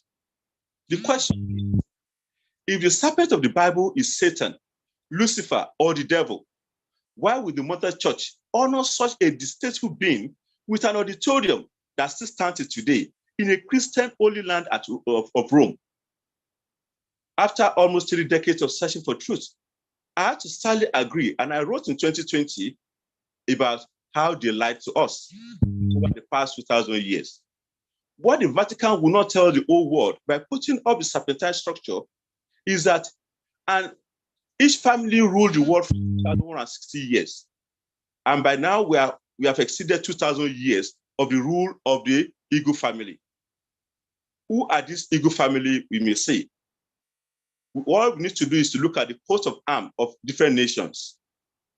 Sometimes they are flags and in their different inscriptions. We know for sure that America is eagle because of the eagle in their seal. We know for sure that Rome is double-headed eagle. We know that Arab world is double-headed eagle. We know that Germany is eagle.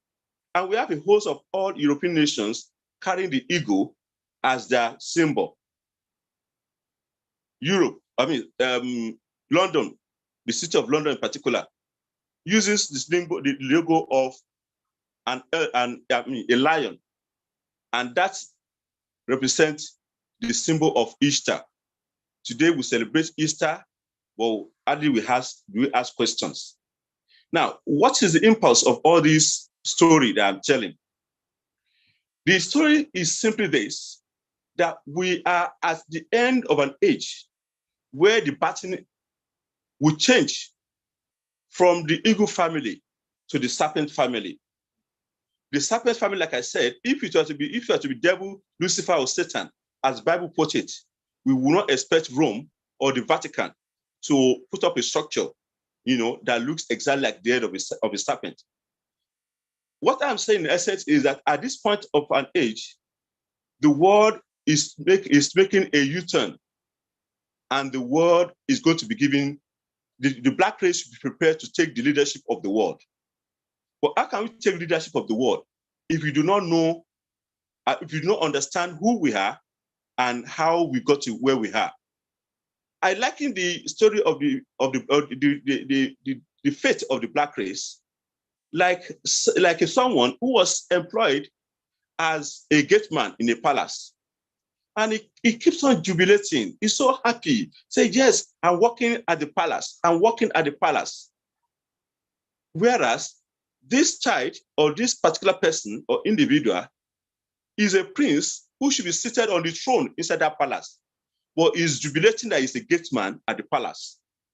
If we, the black race, do not know that the past 2,000 years had been what you can call a white man supremacy, and they have used fraternities such as religion, secret societies, they have used technology, they've done everything to make sure that they beat us down, they stamp up on our rights, and they make us not even a second-class citizen.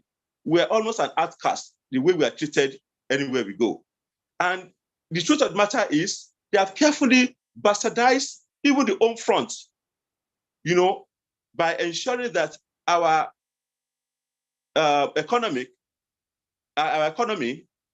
is at the mercy of their own interests, in the case of World Bank and IMF and what have you. So a lot is being done to ensure that the black race will never realize who we are.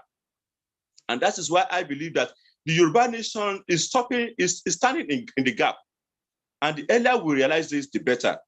I will really appreciate if the directorate will show more interest in this area of research and other area anyway, so that we will not stand as obedient servants, where we ought to be seated on a throne like a king. So I felt, I identified that, okay, what are the problems facing human race according to my findings? I realized that humanity is not in control of the earth.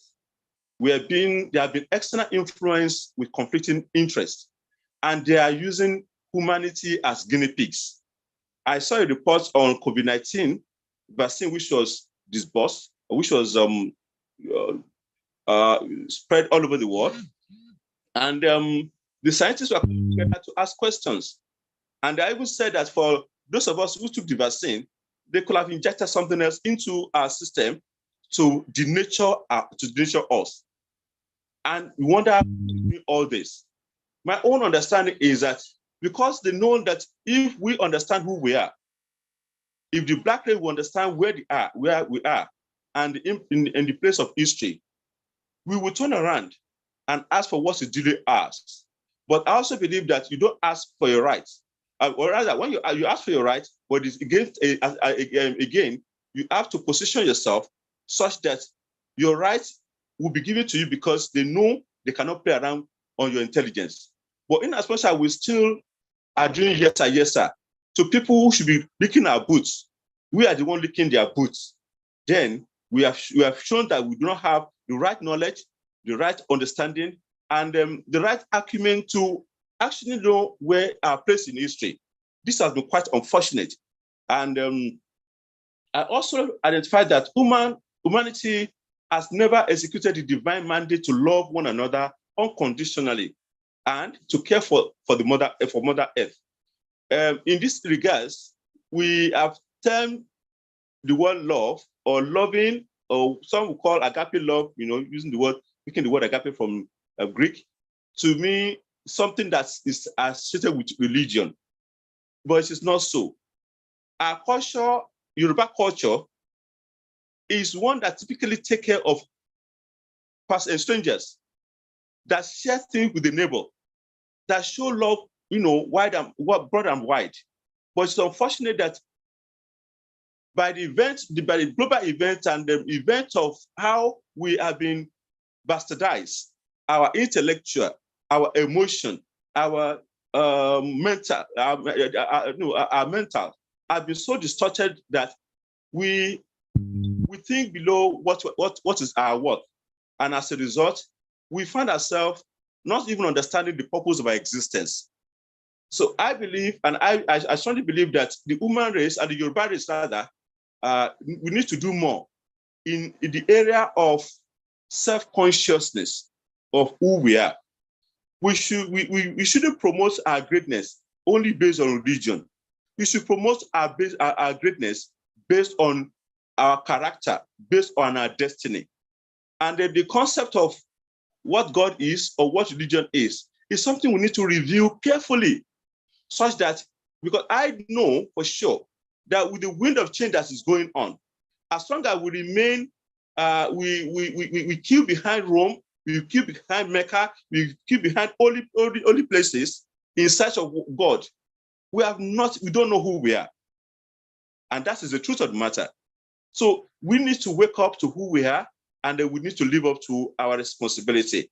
But it starts with conscious effort of identifying who we are and working to ensure that respect is accorded us, not because we're asking to be respected, but because we are walking a path that is becoming envious of others. We showcase true liberalism. We showcase true love, to brotherly love. And we work in harmony within our society. We are changing our society for good. What are the mandates that Yoruba race has?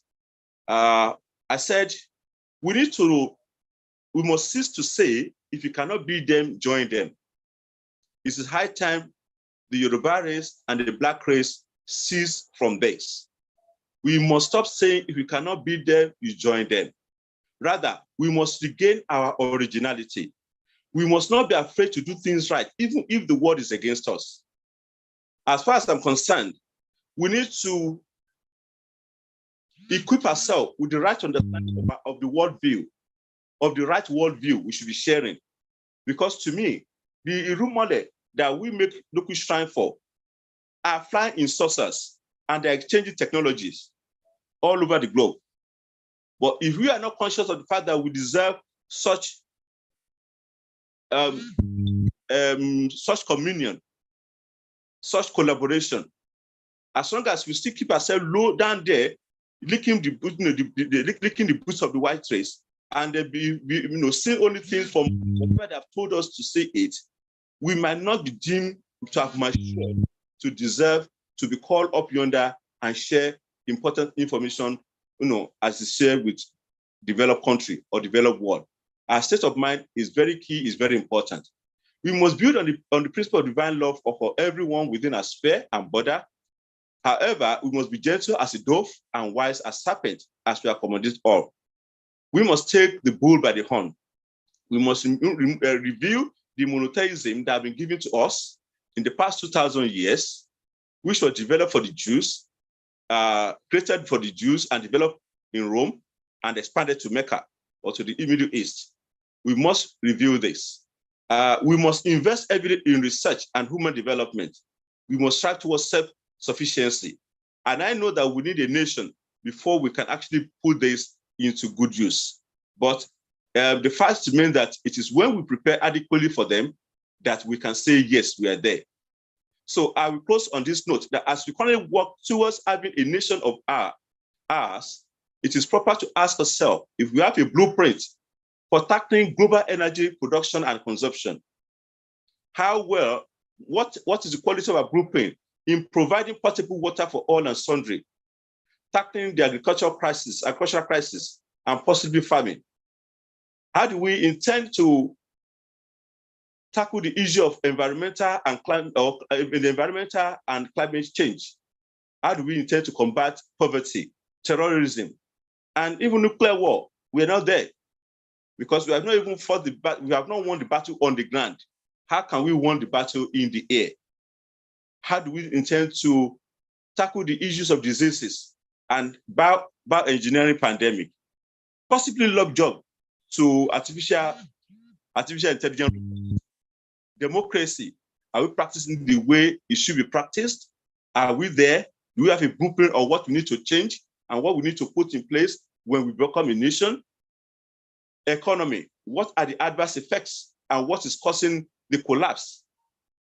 Do we have an answer to all those? We should not only think for this for Yorubas, we must think for Africa and we must think for the Black race. May the Yoruba race never be in dire want of a transformational leader with bold and proactive visions and clear mission to serve and not to be served. We are approaching a new age, and we must think differently and think right. If we think little, we become little. If we think big, we unquestionably become big. I want to thank you so much for this opportunity, and I'm delighted and humble to make this presentation on this great platform. Thank you so much.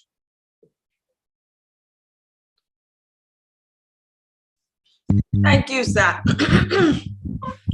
That was well delivered. We appreciate you, sir, for coming on and sharing these thoughts with us. Thank you so much. We are moving on. Let me see what we're doing next. Sorry. I don't have the... Mr. Akwata, I can play Kini Ensign. Okay, it's ready. Okay. All right.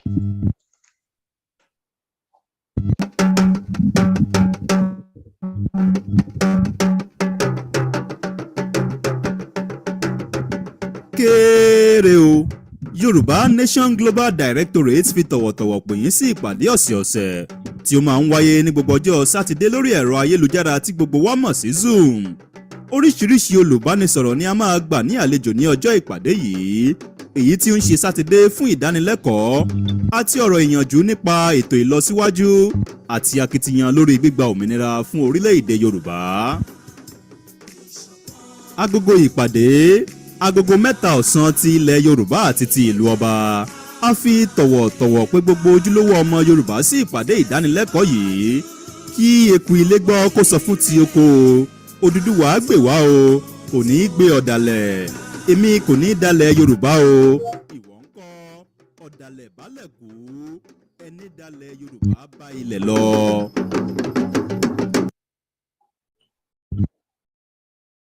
Thank you, Barrister, for that. I think the next thing will be question and answer. So, gẹ́gẹ́ bí ìṣe wa, bí a ṣe mọ̀ pé tá bá ti dé abala question and answer, òun la ní àǹfààní láti nawọ́ sókè bóyá ní ìbéèrè lórí ọ̀rọ̀ tí àwọn bàbá wa ọmọọba Adéẹ̀kọ́ bá wa sọ, bóyá nǹkan kan rú wa lójú nínú àwọn nǹkan tí wọ́n bá wa sọ tá fẹ́ kàn ṣe àlàyé lé lórí. Àsìkò ti tó láti nawọ́ sókè fún irú ìbéèrè báyẹn, àbí nǹkan míì tó tiẹ̀ jẹ́ pé bóyá àwọn ètò tá ti gbéyẹ̀wò láti ẹ̀yìn òun ni a ní ìbéèrè lé lórí, àbí bóyá ọ̀rọ̀ tó ń lọ lọ́wọ́ ní ilẹ̀ Oòduà, kí á bẹ̀rẹ̀ sí ní nawọ́. Mo rí ẹnìkan tí wọ́n ti nawọ́. A mọ̀ pé ọwọ́ ẹ̀rọ òun náà ni a máa ń nà fún àǹfààní àwọn tí wọ́n ń péjọpọ̀ pẹ̀lú wa fún ìgbà àkọ́kọ́. Ọwọ́ ẹ̀rọ òun ni a máa nà. Tí a bá na ọwọ́ tí Elédùà fún wa, a lè má rí, ṣùgbọ́n tí ẹ̀rọ yẹn à á rí. So náà la dẹ̀ máa fi pè wá bí a bá ṣe rí ọwọ́ yẹn ní ṣísẹ̀ntẹ̀lé àti ní ètò. Wọ́n ní kí n kà sí etí gbọ́ wa o pé ìbéèrè wa 20 péré ló máa jẹ́. Tí a bá rí ọ̀pọ̀lọpọ̀ ìbéèrè, a mú 20 nínú ẹ̀ tí a ó lè dáhùn sí. Yálà bàbá wa tó bá wa sọ̀rọ̀ wọ́n á dáhùn sí, tàbí àwọn secretariat wa wọ́n lè dá wa lóhùn àwọn ìbéèrè yẹn. Àwọn ìbéèrè míì lè wà so sensitive tó jẹ́ pé wọ́n lè má fún wa ní ìdáhùn lórí gbogbogbò tá a wà yìí. So wọ́n lè ní ẹ kàn sáwọn lẹ́yìn ìsìn àbí ní orí website.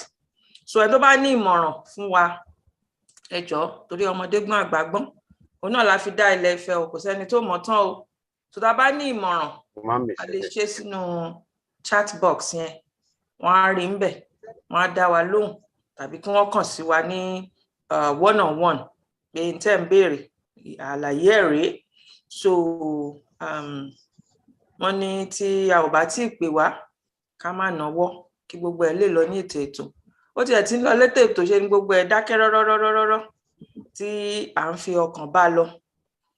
A dúpẹ́ lọ́wọ́ Ọlọ́run pé kò sí dàrúdàpọ̀ láti ìgbà tí a ti bẹ̀rẹ̀, kò sì ní sí tá a máa fi ṣe tán. Ṣùgbọ́n àwọn mìíràn lè gbé ìṣe wọn dé kán fẹ́ dagboru, irú ẹni bẹ́ẹ̀ a ó ní kí wọ́n yẹra fún wa ni, a fi wọ́n sí ẹ̀ǹkùlé pé jọ bá wa dúró náà ká ṣe tí a ní ṣe tán.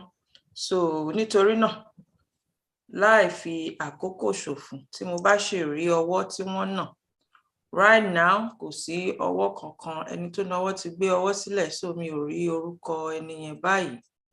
Maybe it's from my end. Tí ẹ bá rí, you can correct me, so ká lè pè fún láti dáhùn béèrè wọn. So we are waiting. So mo rò pé Barrister Ògèdèngbé máa bá wa wá fídíò clip kan kalẹ̀ o, just in case. Mi ò lè bá yín wá fídíò mi Sàpàtà, ẹ má bínú lè ní o. Ẹ fẹ́ disappoint wa lè nìyí. Mi ò kú disappoint yín, ẹ má bínú. Ṣé mọ̀ wípé àtọ̀ fún pé program wa wà fully packed. I'm on the motorway as I speak to you. Oh, okay. Thank you. Ẹ má bínú. All right, understandable.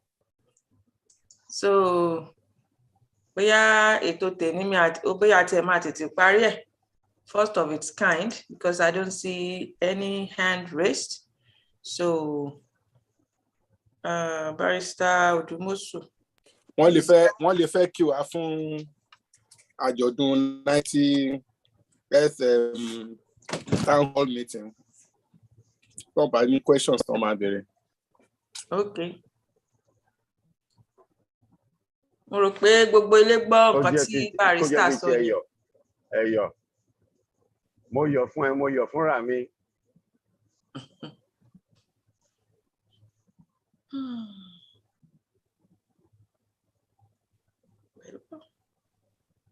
I guess again.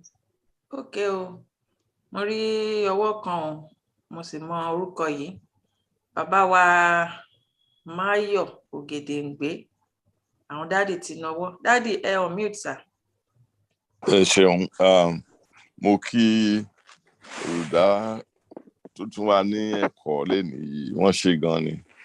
Àwọn ìbéèrè tí mo ní lọ́wọ́ wọn ni wípé kí ni ẹ ṣàlàyé torí gbogbo èèyàn ló ń lo ọ̀rọ̀ yẹn Yorùbá world view. Kí ló ń jẹ́ Yorùbá world view àná ọ̀nà wo ló fi yàtọ̀ sí ti àwọn tó kù ní adúláwọ̀ àti gbogbo àgbáyé? Ẹ ṣeun. Ẹ ọmú tara yín Prince. Okay. Ẹ ṣé gan dáàdì wa. What I found very interesting, because like I said, I've been researching on Yoruba. No, not even Yoruba. My concern has just been the black race. Why are we backward? Why are we at the receiving end globally and all that? And this is what I found very interesting, sir.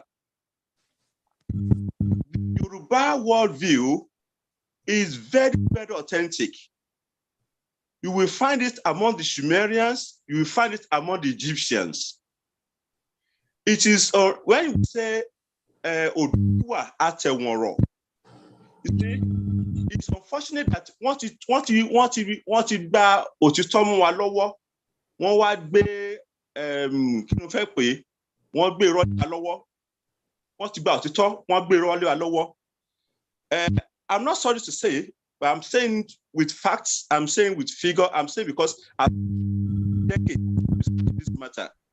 And I can tell you, like Mr. Sonekon, if Vatican could put up in that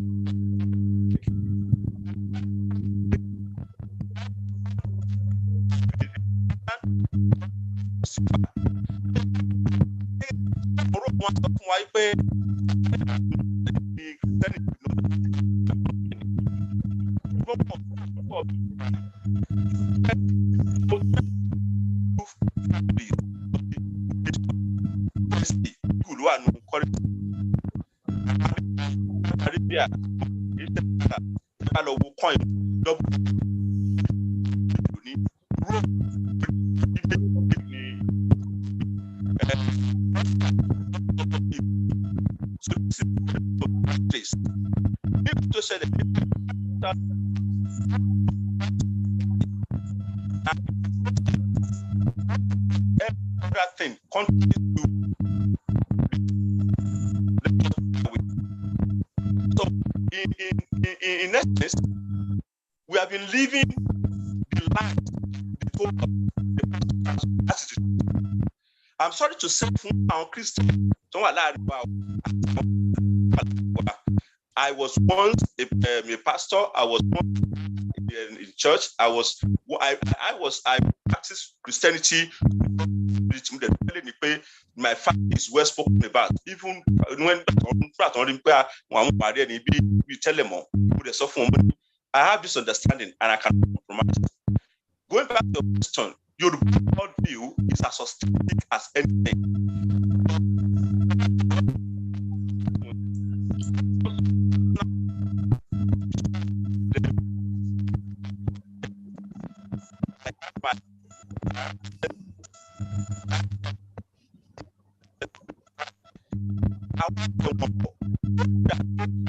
Prince, ṣé phone méjì lẹ lò ní àgbọ́yìn dáadáa? Kí lẹ wí? Ṣé device méjì lẹ lò ní àfẹ́ máa gbọ́yìn dáadáa? Device kan mo lò, phone mi kan mo lò. Okay, ó ń fẹ́ máa ṣe hàn ni. Okay, go ahead. So now, the worldview Yoruba is as authentic as anything, but it has been suppressed in the past 2,000 years. Ìyẹn mi pé kò sí àwọn area kan tí sí àwọn èèyàn wa náà tí wọ́n ti fi ọ̀rọ̀ èrú sí láàrin. But when in today's world we hear of flying saucers, we hear of UFO, we hear of some extraterrestrial being that still come to the earth. And I can show you that many technology, there's exchange of technology. Ó ń ṣẹlẹ̀ ní Brazil, ó ń ṣẹlẹ̀ ní America, ó ń ṣẹlẹ̀ ní Canada. If you read my book, They Lie to Us, I mentioned all the hotspots across the world where up to today, they are still exchanging technology with extraterrestrial beings. But the good news to the black race is that the pattern is changing. Vatican is changing from the Igbo family, that is the white race, back to the serpent race. Ẹ má jẹ́ kí ó jẹ́ aláyẹ̀ pé a ní èṣù la fi nà máa bá lò, Satan la fi nà máa bá lò, irọ́ ni gbogbo ẹ̀. Nítorí kí ni tẹ́ bá wo àwọn Pharaoh tó wà ní Egypt, ẹ máa rí pé èṣù ló máa ń wà níwájú orí wọn. Èṣù yẹn is a symbol, just like one is using eagle, the other one is using serpent. Tẹ́ bá wo symbol àwọn pharmacist and even medical world, ẹ máa rí pé ejò méjì. And that's snake all denotes our DNA, human DNA. So meaning that example the serpent you want demonize, Bíbélì demonize any. So only the great scientist is so dying. Especially research to Yoruba. I've gone far to look at the global world, and I've realized that we need to come back home and have national views. You read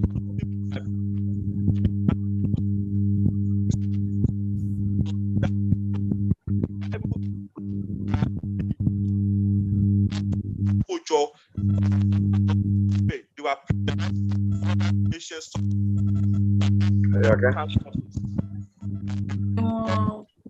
Check out. So our worldview is authentic, but I need more a lower right in bed that are just in bed, because the world is dynamic and things are changing, and we need to change with the world. But our review world is authentic. We just need to be modernized a bit. Thank you, sir. Ẹ ṣeun dádì fún àlàyé yẹn. Mo gbàgbọ́ pé àwọn bàbá wa Ògèdèngbé náà listen to the answer. So mo ti rí tí àwọn èèyàn ti náwó. Ṣùgbọ́n kí n tó pe ẹni tí mo rọ́wọ́ ẹ̀ next, ìbéèrè kan wà nínú chat box which came before the hands. So màá fẹ́ fún ẹni yẹn ní privilege to get answer to the question tí wọ́n béèrè. So question yes, sir. I think the question goes to you, sir, Babawa. Prince.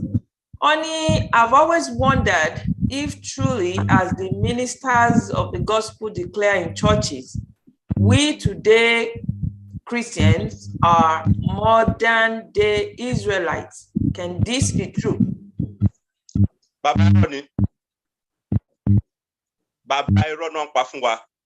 We have no basis identified with the Israelites. As a matter of fact, image of just this week, Motu published after giving a lecture. I called the first book The Light to Us, really how Christianity and Islamic religion were forged. The Vatican's Naked Auditorium is the black race destined to rule the new age. I wrote this book in 2020. Cherry, one fee, one bed the Kualobeja, the Israelites as a model. As a matter of fact, I have written that the Israelites were rejected. The Israelites have to promote the one God, because the ancient world never knew one God. Imagine Genesis, such never existed. Now, the Israelites want to promote one God.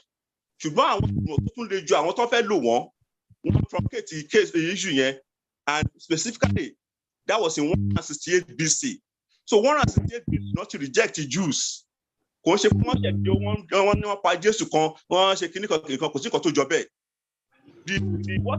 the Jesus story we have today were written by the Romans, not even the Jews, not even by some apostles or some disciples. No, they were written by the Romans because they wanted to use Christianity to breed a very docile people who will not give Rome any trouble in their ruling. So it is a conspiracy. Like I said, the Christianity and by extension Islam were supremacy tools. As if the black race, we know, so black race are the receiving benefit we are not entitled. But be Rome, be Vatican, so because I love to cite example that can be individual. You can check the Vatican all. Just Google it. Vatican audience all. Vatican audience all. Just Google it and see the picture.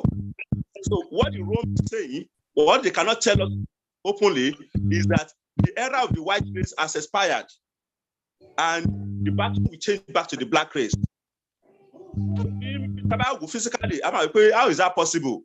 But the Africa and Egypt, when they were ruling, the black race were still living in caves. When Africa was ruling, when the black race were ruling the world in Babylon, in Egypt, the white race were living in caves. So how come the black race was started turning around things? It's because the power that be decided to say, want to give the white race opportunity to do, and reduce us. So let us stop all this new generation Israelite or whatever, what we call it. We don't have any basis to associate ourselves with the Israelites. We are black race. We are proud of our skin. We are proud of our color. We are proud of our culture, and we are going to lead the new age. It's as simple as that. And things will unfold as time goes on. Baba. Agbanya dalẹ o. Now mo máa pe Francis Adefi mi lè orúkọ yẹn dáadáa. Adefi Oye. Adefi. Okay. Adefi Oye. Okay. Kọ́tán sójú bẹ́ẹ̀ ni o. Adefi. Ẹ máa kọ torí Yorùbá tẹ́ máa kọ́ nu bàbá dé. Níjẹ́ wọ Yorùbá nation tẹ́ bá ti mọ orí. Ẹ̀yin náà ẹ kọ́tán sà Adefi tẹ́wá pé Oye yẹn sí ní bóyá mi bá lè pé.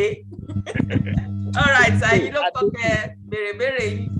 Ìbéèrè mi ni pé ǹjẹ́ ó ṣeé ṣe láti ran àwọn ọdẹ wa lọ́wọ́, torí pé ó dàbẹ̀ pé àwọn ọdẹ wa ní ìsìn wọ́n ti gbà wọ́n láti ṣe ìrànlọ́wọ́ fún àti lè mọ bá àwọn èèyàn burúkú yẹn jà.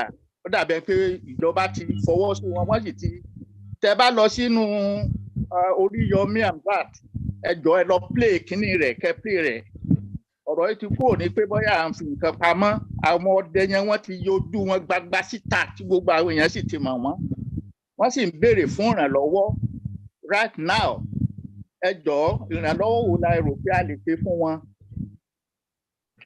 Thank you very much, Mr. Adefe. Ẹ ṣé gan. Tẹ́ bá wo fídíò kejì tá a play yẹn, a máa circulate gbogbo ilẹ̀ máa rí lẹ́nìí. Àwọn nǹkan kan wà tó ń pè lóku òru, odò tó ń gbéyàn lọ kì í pariwo. Ẹ mention legitimacy àwọn hunters. Nǹkan tí Oríyọmí Hamzat tó ṣe is one of the reasons that inspired that video. And this morning we got his number. We are going to advise him. Ṣé me, sir? No, sir. And àwọn kan wọ́n ní tí ọwọ́ gbọ́dọ̀ yóò bá ṣe kúrúdà kì í bèrè kú tó pa bàbá ẹ̀. And wọ́n dẹ̀ ní inú ọ̀pá lóko ẹyẹ ń gbé. And tẹ́rù bá pẹ́ nílé, a máa kí alájọbí that we've been endorsed by the federal government. Any organization Yoruba land has pé àgbàlagbà wa gbọ́dọ̀ máa ṣòro bí èwe àbí ká máa ṣe láńgbáláńgbá. Why can't you tell me to give you?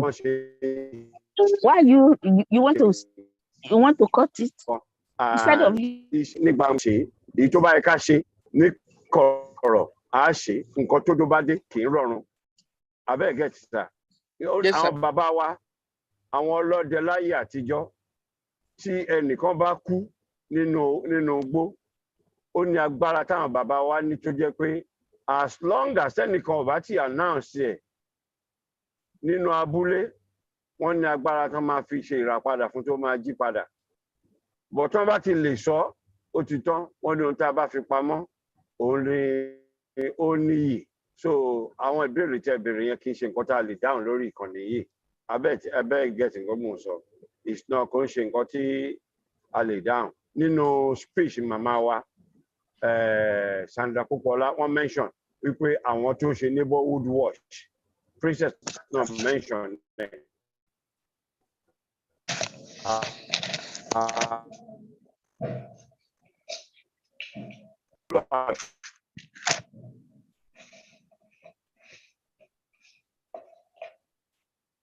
mo mọ̀ yí dáadáa bàbá wípé nǹkan tí mo sọ mo mọ̀ kó yé yín thank you very much fún bèrè. Thank you, sir. Dr. Koforola, ẹ̀yin ló kàn sà. Okay, ẹ ṣeun ọmọọba Túnjí Adéẹ̀kọ́ ẹ ṣeun fún ìdálẹ́kọ̀ọ́ tẹ́ fún wa. It's very, very profound. My question is, before we go on, I'm a Christian. Okay. Just to establish that. Okay. So, akànú ìwé Genesis pé ní àtètè kọ́ ṣe Ọlọ́run dọ̀run ayé sì wà ní jújú òkùnkùn sì ṣófo ẹ̀mí Ọlọ́run sì ń rá bàbà lójú omi pé kò sí ilẹ̀ ńgbà yẹn. So going back to the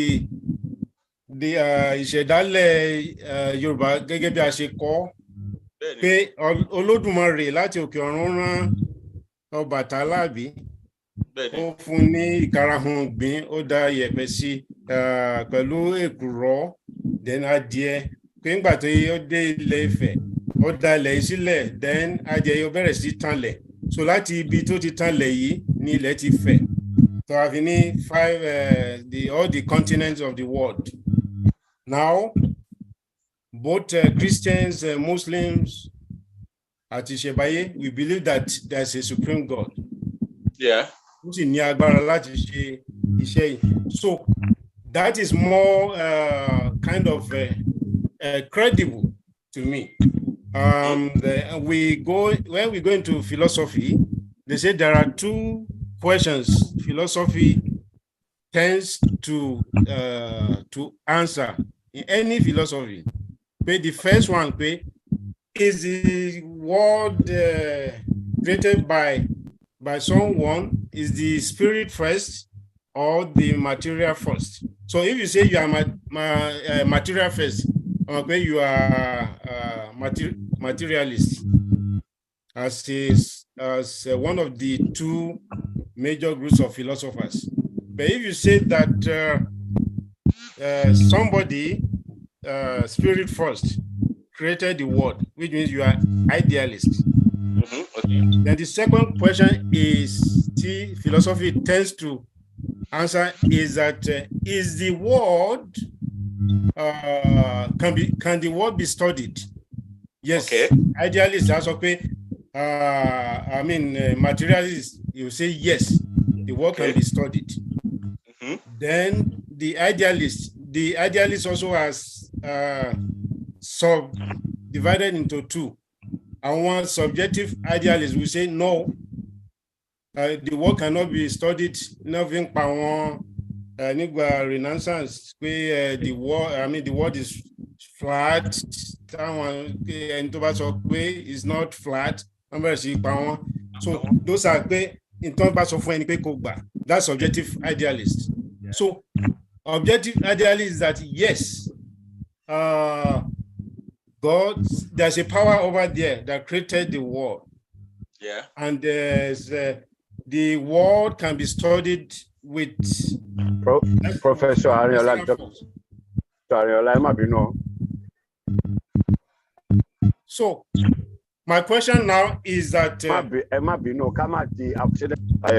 question and answer session, discussion panel. Probably I'm thinking that maybe we should there has to be a continuation of some of this in the sense that we in short, my question now is that how do you see it correlation? Because I strongly believe in that the theory of the creation of the world according to our forefathers, like Ifa Oracle, having 16 Ikuros to determine the future of a person or of a nation. But the Europeans came, they said that all those are fetish and rubbish, which is to me, as I belong to the group of objective idealists. Yeah. So I believe that something like that has to be scholarly studied and strongly pursued. So what is your opinion about that theory on in the Bible? I can be relative because God created the heaven and the earth, but I strongly believe in that of Olodumare. That's monotheism, which Christianity and Islam tends to pretend that we don't have polytheism in Yoruba land. So all the other gods, Ogun, Yemaja, they are just messengers of God, Olodumare, the Almighty. Yeah. Could you please enlighten us more about this? My question is that is reconcilable? First and foremost, Genesis in Dada. Yes. The record in Genesis chapter 1, let's see Genesis chapter 2, verse 3, is one record. It's called Elohist. That is, the writer used the name Elohim for God. Okay. When you go to Genesis chapter 2, from verse 4 to 25, which is the end of the chapter 2, the writer used the name Jehovah or Yahweh. Okay. God. I made these two versions. The first one, line by line, look at the order of creation. It is different from Genesis chapter 2, verse 4 to the end. So the question now is Bible contradicting itself? But come on, you know, I will tell you that what we have in Genesis was plagiarized from ancient documents. Okay. Now, about Yoruba worldview, I will not tell you that it is complete, it is correct 100%. Because I will admit that I have not researched into that. I know a lot of people have done that, but I intend to do that in the near future. Now, if we are to look into this issue of what is God, where did he originate, how did he originate, and all that, you see, we need to understand one thing. I will tell an individual what you need to do is what was credited to ancient script that says, Son of man, know thyself. Son of man, know thyself. Who am I? I know that in our explanation or find definition or defining ourselves, we tend to fall to identify ourselves either as under Christian principle, Islam principle, traditional principle, and what have you, which will now get us confused. But I believe that when we open our heart, we open our mind, and we commune with ourselves, the answer is inside of us. You see, the universe will begin to lead you, maybe finding materials, getting, randomly just meet someone that will talk to you in a certain direction and all that, and it will guide you. But I'm telling you, the Yoruba tradition has been bastardized, greatly bastardized. I will tell you that. And so it's also Christianity has been heavily bastardized. Islamic principle has been heavily bastardized. But Christianity, Judaism, Christianity, and Islam were white man's supremacist documents or tools to make you and I feel we are inferior. And that God does not deem fit to give us a prophet. He only picked prophets among the Arabs and among the Jews and the what have you. It is all brainwashed. It is all brainwashed. You see, God is everywhere. And when you learn to open your heart, you learn to commune with God. You see, you discover that God can talk to you virtually by everything around you. Yeah. A child will just walk up to you and tell you things, and you wonder, and then we need to listen to the inner voice. If you don't, the private man, when things happen, we go out there. Oftentimes, when you sleep over your thoughts, you will discover that you find yourself going through different stages of analyzing your actions. And in some cases, you will be able to remove some, take some, and then live better. But if you continue to live, you see, the good side of the holy books, there are also the other side that's meant to keep us down. But by and large, let us open our hearts. And when you open your mind, I believe that the best teacher is the one that comes to you when you don't even solicit for it, but you commune with God in your heart. You seek for the right path. Except you are going to storage wherever and that I can say, okay. But if not, just keep calm, talk to God, pray to God. When I'm praying as if God is right beside me, before me. I don't mention the name of Jesus when I pray. I don't do that. Because I believe that I have direct access to God. Yeah. And God has not let me down. So you see, when it comes to explaining religious issues, it's difficult. And you might be stepping on toes. But what I know is that there's a change in the air. Like I said, the Vatican is telling the whole world, although we do not know, we cannot see, we have eye, we cannot see, we have ear, we cannot hear. The Vatican is telling the whole world by putting up that audience hall in 1971, that the white race, the face, he wants to turn 2,160 years. That's one age. And age is 2,160 years. And from the Bible now, not demonize serpent up with issue. Talk with Lucifer. So the symbol Africa is snake. So I don't say snake adversity ni ọ̀tá èèyàn ni ọ̀tá Ọlọ́run ni kìnnìkan. Tàbá sínú ìwé Job, ẹ máa rí pé èèkó tó pè ní èṣù àtọlọ́run wọ́n jọ fomi joro wọ́n fi omi jomi tó rọrọ ni. Ọmọ mi Job olùkọ́ ṣe fi nífẹ̀ẹ́ mi ṣèbí torí pò fún gbogbo nǹkan tó fẹ́ ni. Ṣe that concept of Satan kan fún wa. But the truth of the matter is that Sherry is deep, and I wish there's a platform to actually discuss this, on a larger whatever. But what I will just tell you is, don't be deceived. Respect your conscience, and have the fear of God. Although the question is, what is God? How is God? Yeah.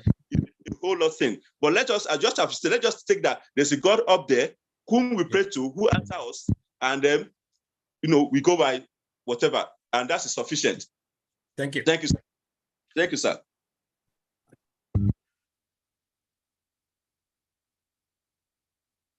Next person.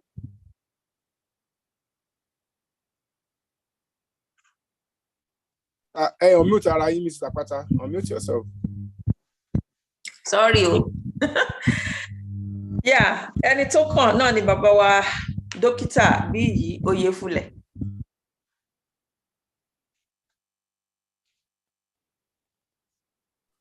Yeah, Eshe Olotu, thank you for calling me.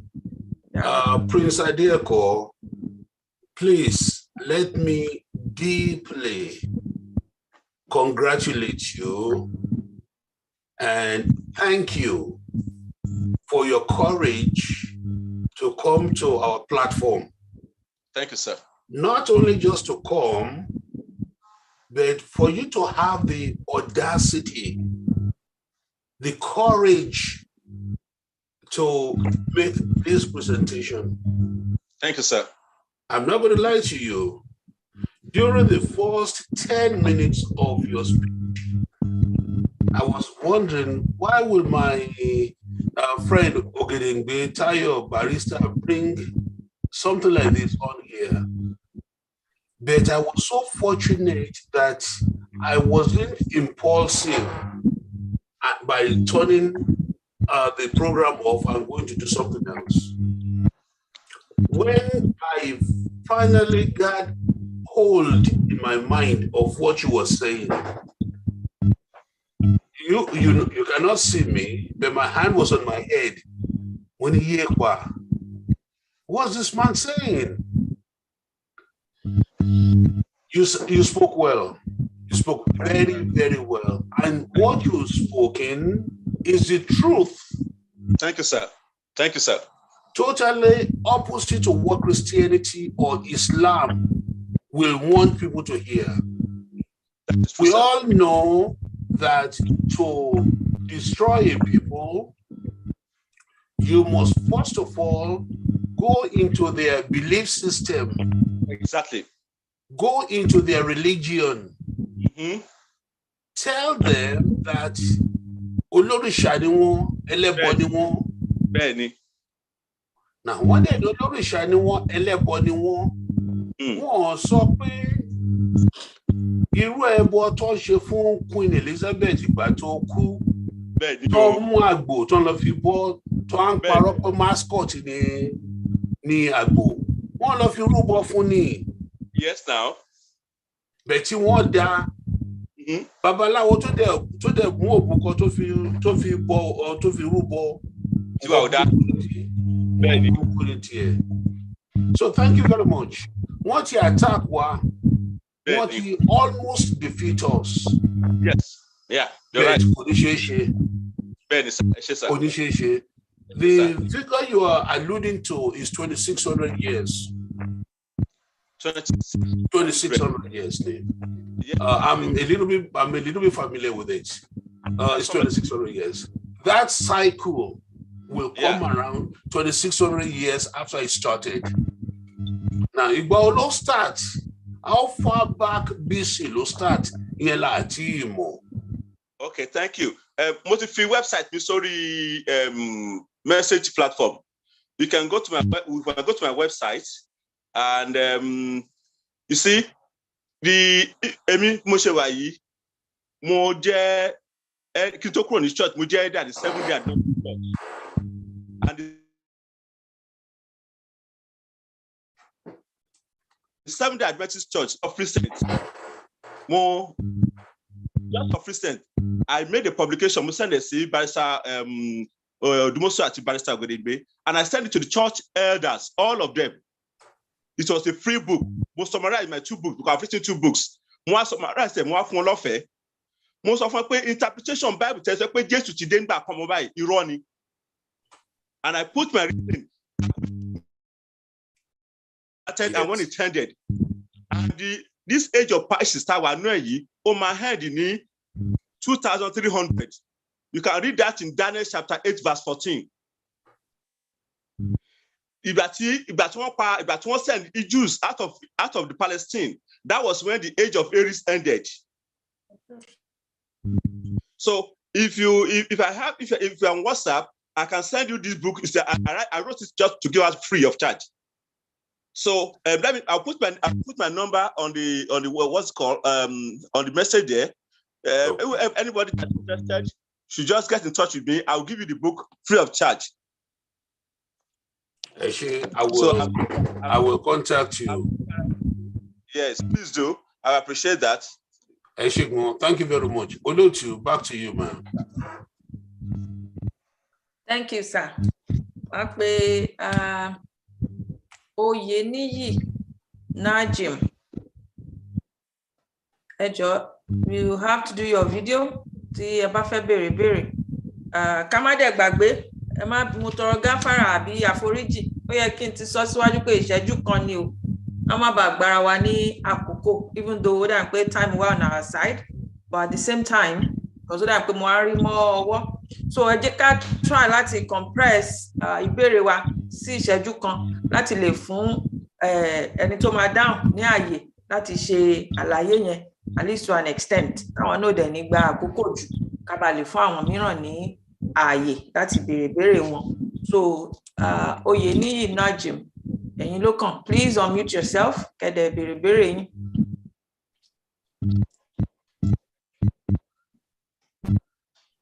Mr. Oyeniyi, unmute yourself.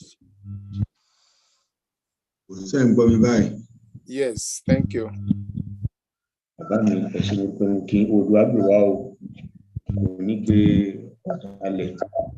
Àṣẹ. Ẹ̀yin mọ̀mọ́ ní àti tẹ́gbẹ́sẹ̀ dání ìgbèrè ti lórí ẹ̀. Orílẹ̀-èdè Yorùbá iṣẹ́ Ọlọ́run ni. Iṣẹ́ Ọlọ́run lẹ gbé dání. Iṣẹ́ táwọn ànábì Ọlọ́run gbé dání tí wọ́n fi ní alátakò ńgbà tí wọ́n wà láyé, iṣẹ́ rẹ̀ lẹ gbé dání. Iṣẹ́ Ọlọ́run lẹ wá jẹ́ bàbá mi. Ọlọ́run á dẹ̀ fún wa ṣe pẹ̀lú ògo Ọlọ́run. Ẹ̀yin tẹ́ wá jẹ́ ọ̀dàlẹ̀ lórí ìkànnì nínú ìpàdé yìí náà.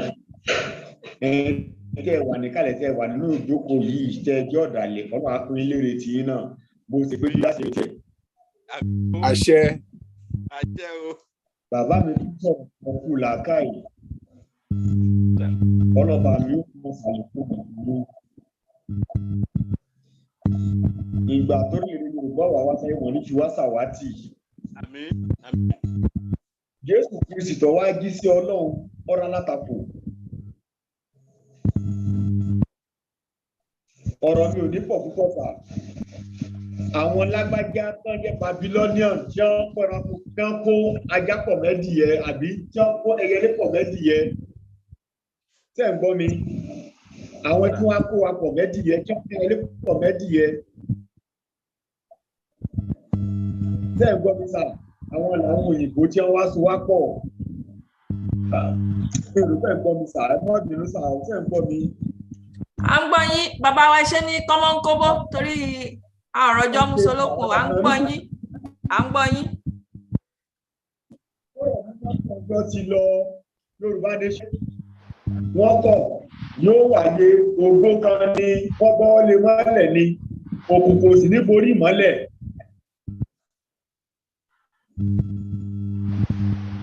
Ọlọ́run fún wa ṣe pẹ̀lú ògo Ọlọ́run. Ọlọ́run bá mi dúró tì yín. Ẹ̀yin màmá mi, ẹ̀yin bàbá mi, ìfẹ́ kọ́rọ̀ mi ọ̀pọ̀ jù ni. Ẹ gbọ́, wọ́n ní kí n sọ fún yín pé nínú iṣẹ́ tí wọ́n jẹ́ bàbá máa jẹ́ Akíntóyè.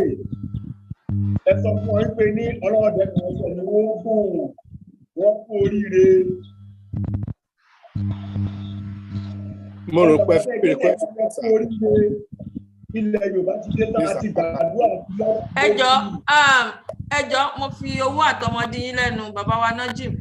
Ṣé ìbéèrè lẹ fẹ́ béèrè kẹ́ go straight àbí ẹ kàn fẹ́ gbà wá níyànjú àbí kẹ́ ṣe àfihàn àwọn nǹkan kan ní torí àsìkò ìbéèrè la wà yìí. Ẹ̀yin ọ̀jọ̀gbọ́n ti béèrè bàbá wa ti dáhùn béèrè bí mo ṣe fẹ́ bínú mi ṣe dùn sí. Ẹ gbọ́ ọ̀rọ̀ mo fi kún un ni. Ó dáa, ẹ ṣeun. Ẹ ṣeun. Ọlọ́run fún ìlàkà yìí. Ẹ jẹ́ mọ́ ló bá yàtọ̀ mọ́ sọ́jọ́ mi àníṣílẹ̀ láti mọ. Àmín o, àmín. Ẹ ṣé adúpẹ́. Ẹ̀mí gbogbo wa yóò délẹ̀ Oòduà yìí. So máa pé ẹni tó kàn náà ni I think màmá wa Yẹ́misí. Orí ọwọ́ yín. Ẹ káàsán, ẹ kálẹ́ o. Ẹ jọ̀ọ́ ẹ má bínú pé ó dákẹ́ Nàìjíríà mo wà wọ́n ti múná lọ ni. Ó yé wa. Ẹ jọ̀ọ́ ìbéèrè mi ni fún àwọn dádì wa tán wá pé kí wọ́n ran àwọn vigilante àwọn ọdẹ lọ́wọ́. Mo fẹ́ béèrè pé àwọn owó tí wọ́n ń dá fún security kí náà fi ń ṣe? Ṣé àwọn owó tó ń dá yẹn wọ́n lè fi ran àwọn hunters àti àwọn vigilante lọ́wọ́ ni? Because àwọn yẹn ń wá sí orí íńtánẹ́ẹ̀tì pé àwọn táwọn ń ṣe wàhálà àwọn ò rí nǹkan kan wọ́n dẹ̀ ń dáwó security left right millions. So ta ló ń gbà kí ló ń ṣẹlẹ̀ kí náà fi ń ṣe? Ẹ ṣé. Ta ni yóò máa bá wa dáhùn ìbéèrè yẹn? Mi rò pé bàbá wa Prince náà máa dáhùn yẹn o. Àwọn Mr. Adefi náà béèrè question yẹn lẹ́ẹ̀kan, so àwọn ni mo fi pè. Ẹ jọ̀ọ́ má bínú, máa dáhùn Mr. Apata. Okay. Èmi tiẹ̀ máa bá Sister Yemisi dáhùn question yẹn. One of the things starting, thank you very much. Wọ́n ní kùmọ̀kùmọ̀ là fọ́jú ojú àfọ̀fọ̀ tán ìjà ló ń dálẹ̀. Since tán ti pín sí gbangba yẹ ká bẹ̀rẹ̀.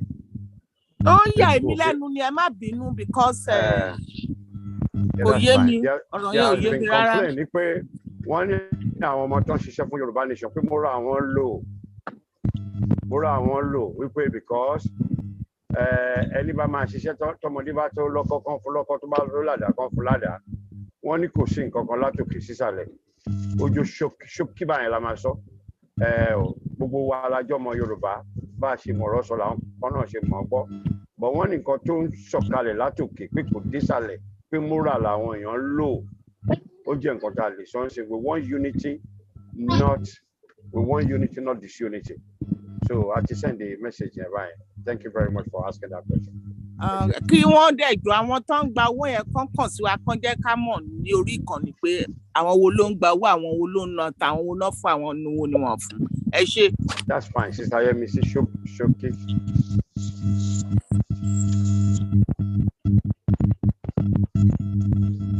Ṣé mo rò pé a ti parí ìbéèrè yẹn? Àkànní Galaxy.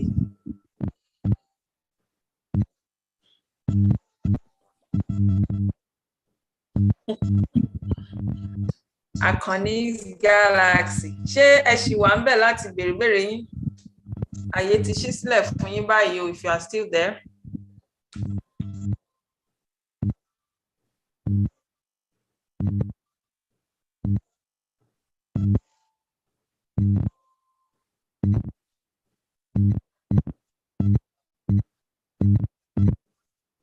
Okay, veamos. Okay. Hello. À ń gbọ́ yín o.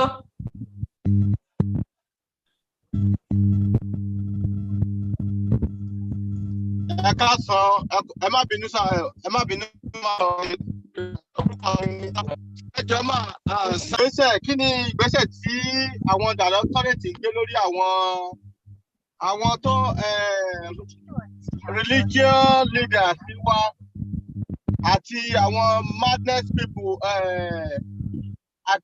mi ò lè sọ pé madness belief but mi ò sọ́rí àti sọ bẹ́ẹ̀ àwọn tó máa ń gba religion in a negative way instead of positive way. Ẹ jọ̀ọ́ mà, ẹ jọ̀ọ́ sà, kí ni tí ẹ ń gbé question lọ? Brother wa tẹ́ ń béèrè question yẹn, ẹ ṣé gan. Ṣé rí ìbéèrè tẹ́ béèrè? Ó yẹ ká mọ̀ wípé ní ilẹ̀ Yorùbá, we are pluralistic society. Tá a bá gba Yorùbá nation, gbogbo ẹ̀sìn táwọn èèyàn bá fẹ́ sìn náà máa sìn. It's not going to be, we don't emphasize a nation to pay.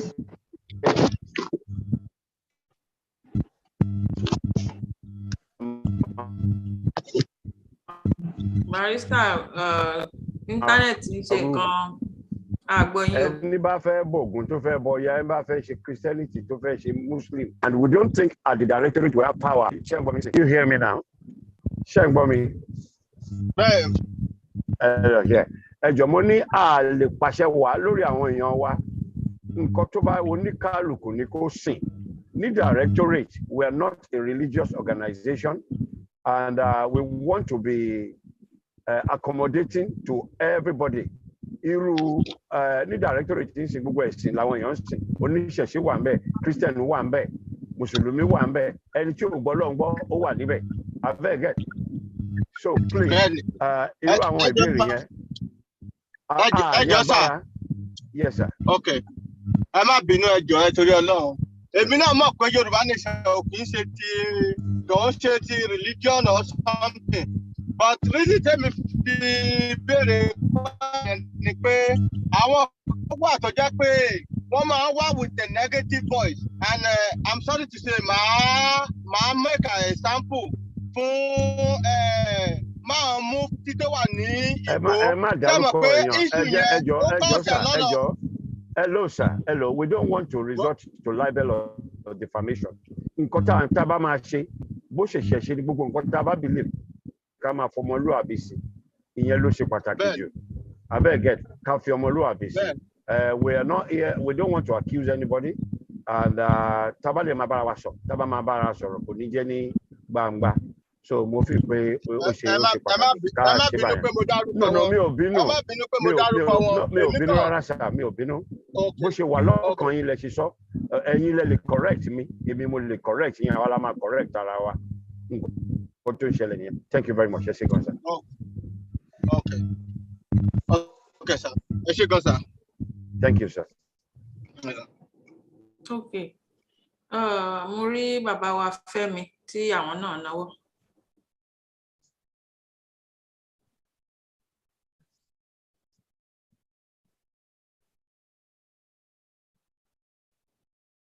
Ẹ ṣé púpọ̀. Ẹ ṣí fídíò yín sà. Wọ́n ti ṣí. You can see me. Barrister Odukoso,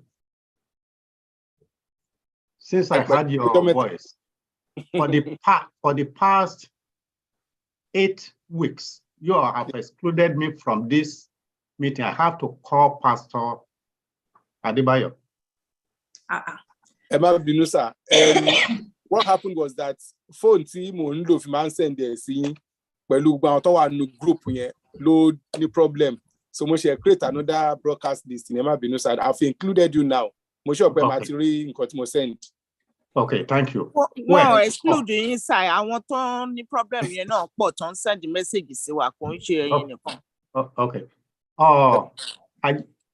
Where this is not really a question, is to, in fact, just for 1 minute, sit and Olode. I think we are misconstruing what happened. And Olode, I had it. One key ṣe fún Yoruba Nation, unless I'm mistaken. They are part of government security. I heard wọ́n ní ìbọn tí wọ́n nídìí. Wọ́n fún àwọn orders, but wọ́n fún ti ilẹ̀ Yorùbá. So the question tí mọ̀mọ́ wa sọ pé báwo náà ṣe ṣe owó, ọwọ́ àwọn ìjọba, àwọn gómìnà Yorùbá, I mean West, ọwọ́ wọn nìyẹn wà. We don't have control over that, unless I'm mistaken. From what I heard, kì í ṣe fún Yoruba Nation is part of government. But àwọn tí wọ́n ní West, wọ́n níbọn tí àwọn others ní North, tán ní àti ní Abuja. So that is just the clarification that right there, unless I misheard them. Sir, thank you very much, sir. Nǹkan tẹ́ ẹ sọ is in order, but nǹkan tí màmá wa sọ, òun náà tún wà in order. Awuyewuye ń ṣẹlẹ̀ wípé morals àwọn ọmọ Yorùbá tí wọ́n ṣe ní bold wash nílẹ̀ Yorùbá ó lò nítorí nǹkan tó wà tán gbà lókè kò dé sàlẹ̀. Awuyewuye ni, we don't want scandal, we just want it to be resolved and the appropriate things to be done. Nǹkan tí ìyá wa gbé jáde nìyẹn. Thank you. Ẹ ṣé sir.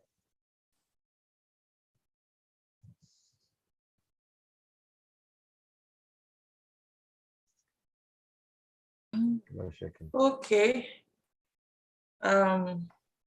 Mi ò rí ọwọ́ mìíràn mọ́, even though mo rí ọwọ́, mo rò bọ́wọ́ tán ti nà tẹ́lẹ̀ ni because àti pè wọ́n, so I'm not sure if ọwọ́ tuntun nìyẹn or same one. So other than that, mi ò rí àwọn ọwọ́ mìíràn mọ́ at this point. Jẹ́ kí n wo program. I guess we are gradually coming to the end. Let's see.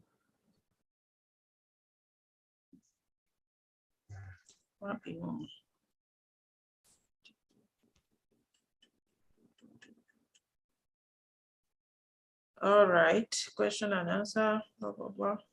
Yeah. Okay. New Ọwọ́ Mori Sunday owó tọ́mọ. Okay, bàbá wa owó tọ́mọ. Bèrè ìbéèrè yín. Lẹ́yìn yẹn mo rí Wálé. So. Ẹ káalẹ́ o gbogbo ilé. Ẹ káalẹ́ o. Ẹ jọ̀ọ́ ẹ má bínú wà a bit dark, mo ń drive ni. Right. Mo ní question fún Prince, right. Àlejò wa pàtàkì tó ń wá sí, don't invite her sí meeting lálẹ́. Right. The question is nípa Yorùbá ni. N fẹ́ mọ relationship ta ní pẹ̀lú a country called Abyssinia, right? Àwa Yorùbá ni o, Abyssinia. And then báwo la ṣe relate, maybe are we Jewish? Àti mọ̀ pé àtọmọ Israeli, right? We are not part of Israel descendants. But the Jewish, are we related to Jewish? Are we related to the Oromo, a tribe called Oromo in Abyssinia? Abyssinia is called today Ethiopia. Are we related? Thank you so much, sir, for your question.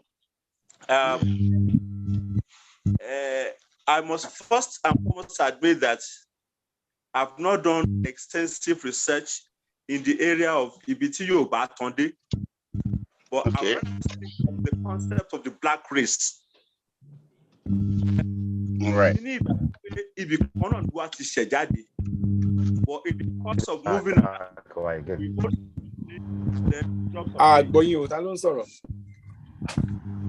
Hello? Prince, we can hardly hear you. Oh, really? It's in car. Shan Babi sing. Ben. Hello? Shasin Babi bye. Yeah, I think so. So, money, as regards the spread of the black race, ultimately, we have a common origin. And Ethiopia still remains one of the oldest civilization. Once they colonized Ethiopia, once they colonized Ethiopia by Christianity, and that is why is a whole lot of a mix-up of so many things. But the fundamental to unite only the Egypt aspect, because if you go to Oduduwa at Woro, Taba history, no, I'm at today history, I'm at today Egypt. And you believe the Mecca version of the story. I'm at today Egypt, because what I say today Mecca, ni pé wọ́n tọ́ka pé àwọn abọ̀rìṣà tí Muhammad lé kúrò ní Mecca ń gbà yẹn ni Odùduwà jẹ́ irọ́ gbogbo ẹ̀ irọ́ ni. So our spread is deep, and I'm not a professor in that area, and I've not done research to establish the spread of the black race. Maybe in the near future I will do that. So, but the bottom line is that we are not Jewish. Our related is Jew. Our customers say I want Jews. I asked just they were black. They are black race. Well, me ò tí ì establish yẹn, but because ní 168 BC ni mo mọ̀ pé that date wọ́n reject it because wọ́n plan láti lo àwọn Jew láti fi polongo there's one God, monotheism. But in 168, historically, which have historical references, ní 168 àwọn Jews mọ́ ipa àwọn Rome náà máa lò. So gbogbo ìtàn pé Jésù kan dìde láàrin wọn kìnnìkan yẹn gbogbo yẹn àròkọ. I'm sorry to say those who may feel offended. Àròkọ ló pọ̀ ju gbogbo ọ̀tọ̀ sí. Torí èmi ṣe ìwádìí ní ọjọ́ ìbí Jésù. Tá bá wo book of Daniel, déètì tí wọ́n fún wa pé wọ́n máa bí Jésù, òun kọ́ ló wà ní book of Matthew, òun kọ́ ló wà ní book of Luke, òun dẹ̀ kọ́ ló wà ní ilé tí yíyá tá à ń lò yìí, year 2022 yìí, year 2022 túmọ̀ sí pé a bí Jésù 2022 years ago. The question is, báwo ni she established year one? My research shows that one can abnormal. That's why if you are interested, just get in touch with me on Motifil number. I'll give you a free book, which will at least.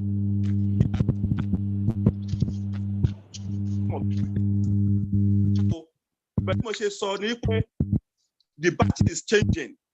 The next 2,000 years belongs to the black race, whether the white like it or not. China got on changing ni pé wọ́n fẹ́ di nature wa. That's the essence of the vaccine, the COVID-19 vaccine, and whatever they might want to bring. Wọ́n fẹ́ di nature wa so that even when ó dàbí pé bóyá kẹwẹ pé China kọ́ máa bẹ̀rẹ̀ nígbà báyìí máa bẹ̀rẹ̀ báyìí kẹwàá ṣe kẹwàá tí wàá sọ ní ẹ̀dì zombie so that ẹ̀yin lè máa remote control ẹ̀ gọ́tọ́ fẹ́ ṣe nìyẹn. Wọ́n fẹ́ sọ black the zombie kọ́ máa remote control wa. Because I want to make time I want to party. Right. As a source of information. So the Falasians, the black Falasians, we should not believe that. When you still believe them, in what regards? Is it following their doctrine or is it following their culture? No, the Falasians are Ethiopia. They are Abyssinia originally. Yes. No, I'm not saying you should not believe them. You see, but in what sense are we? But the Falasians are Jewish. You see, that's what I'm saying. The Jewish race is right. American Jewish. We have Russian Jewish. We have Ethiopian Jewish. We have the Jew. So many things, and but right what's it called?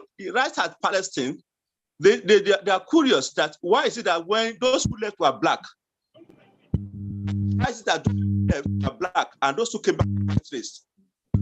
So if at all the Jews were rejected because they were black, I may have well disposed to that, accepting the okay, the original Jews were black, and that's why they were rejected for the Romans.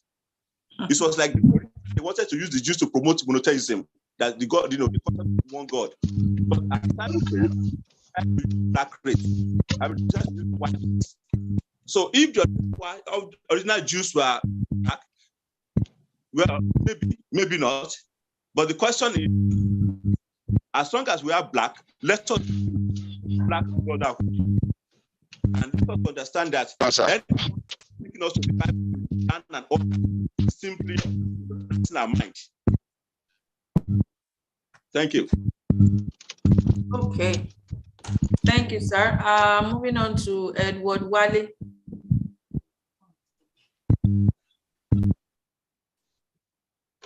Edward Wale, unmute yourself. 1 minute, sir.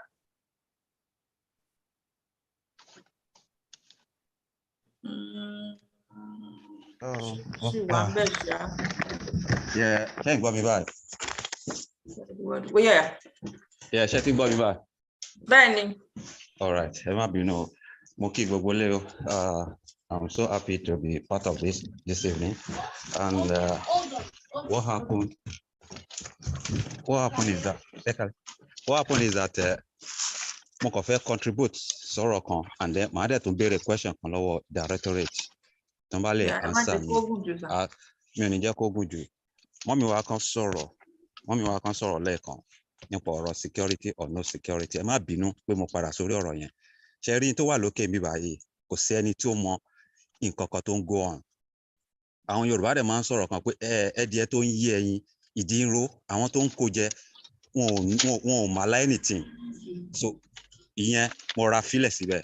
another thing tí mo wá fẹ́ béèrè ni pé bí directorate wọ́n ṣe ń ṣe takuntakun yìí tí wọ́n ń kówó jọ tí wọ́n ń ṣe gbá tí wọ́n ń ṣàwò ẹ jọ̀ọ́ ǹjẹ́ ṣé ẹnìkan lè sọ fún mi pé bóyá alami wà láti máa find out bóyá wọ́n rán alami ẹnìkan tí ò gbójú jáde àbí tí ò ṣe anything tó lọ ń find out ní ilẹ̀ wa pé nǹkan báyìí ṣé wọ́n ń ṣe ẹ̀tọ́ báyìí lóòótọ́ ṣé wọ́n ń ṣe nǹkan báyìí torí pé kí ni confirmation wà nígbà tọ́rọ̀ bá yá tó bá máa jáde mi ò ní sọ̀rọ̀ jù because wọ́n ti warn mi torí pé kí ni àwọn nǹkan kan wà tó jẹ́ pé ó ń go on nínú ìlú yẹn tí àwọn tó bá lọ síbẹ̀ tó bá lọ find out wọ́n á sọ fún directorate wọ́n á clear so directorate á lè mọ ohun tó ń ṣẹlẹ̀ èmi fẹ́ béèrè ṣé directorate ò lè gbé èèyàn kan dìde tó máa wà neutral láti máa find out because ẹ̀ẹ̀kan lè máa làágùn kẹ́ máa ṣe gbogbo nǹkan yìí kó máa yọrí sí i tó dáa nígbà tó bá máa di the end nsìn àá rí pé gbogbo ẹ̀ kọ́lọ́ má jẹ́ kó di pé ó kàn jábọ́ àwọn tá a gbójúlé pé ó yẹ kán jáde wọn ò jáde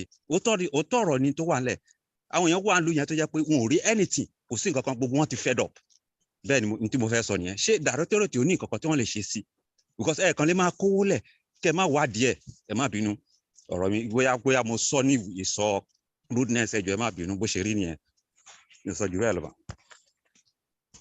ẹ ṣé bàbá ẹjù ta ló fẹ́ bá a fèsì sí nǹkan tí arákùnrin wa béèrè yẹn àbí àfojúsùn rẹ̀.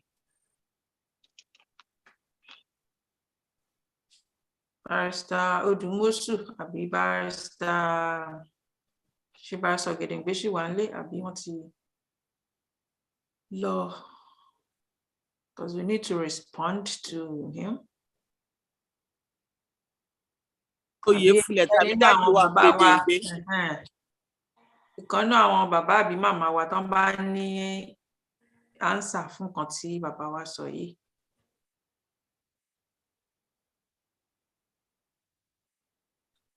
Ẹ má bínú mo ṣẹ̀ṣẹ̀ wọlé padà ni Mr. Wálé ẹ jọ̀ọ́ ṣé lè béèrè question ní lẹ́ẹ̀kan sí i. All right ní tí mo ń try láti sọ ni pé mo fẹ́ kí ọ̀rọ̀ tí sísá mi kan sọ mọ́mí wa kan sọ lórí platform yìí òní nípa ọ̀rọ̀ security mi ò dẹ̀ fẹ́ sọ pé bóyá mo ń sọ àsọjù lórí ẹ̀ pé bóyá kan tẹnu mọ́ mo kàn sọ ọ̀rọ̀ kan kẹtọ kúrò ńbẹ̀ tẹ́ gbọ́ ó ní mo sọ pé ẹdìyẹ tó ń yé ẹyin ara ní ìdí ń ta but àwọn tó ń kó ẹyin jẹ wọ́n kàn yan fanda bákan ni mo fi ọ̀rọ̀ yẹn wé ní tí mo fẹ́ sọ yẹn ó ní pé bí directorate ti ń ṣe akitiyan tó bí wọ́n dẹ̀ ṣe ń gbìyànjú wọ́n kálukú ló ń ṣiṣẹ́ wọ́n kálukú ló mọ ló ní problem tiẹ̀ náà wọ́n dáwó wọ́n ṣe gbá owó yẹn lọ síbì kan evidence wà mi ò fẹ́ sọ̀rọ̀ jù ni ṣé directorate ṣé wọn ò lè gbé ẹnìkan dìde as a neutral tó jẹ́ pé ó máa lọ ṣe fìjìláńtẹ́ láti lọ máa wádìí nílẹ̀ Yorùbá pé kí ni tó ń ṣẹlẹ̀ ṣé ìyànjú táwọn ń gbà yìí ṣó ń débi tó yẹ kó dé anywhere and proof there wà ní tí mò ń sọ nìyẹn sà ẹ ṣé gan. Very well said, good question ẹ ṣé in fact lẹ́nijọ́ òní ìjọ́ mélòó ni question yìí náà come up ló come up. Directorate were aware of àwọn tí mi nípa wọn saboteur bí ó ṣe àwọn tó kàn fẹ́ kówó jẹ àwọn tá a máa fún lówó tán ní ṣe nǹkan tó yẹ kàn ṣe. Directorate is quite aware of them and one directorate then she has taken steps to plug those holes. Ẹ ṣé gan ni, thank you very much. All right, sir. Thank you very much, sir. Sure, you're welcome. Okay. Àmọ̀tẹ́kùn. Lẹ́yìn yẹn ni Táyé Ṣàngóyọmí. I hope I said it right. But right now, Àmọ̀tẹ́kùn mú tara yín.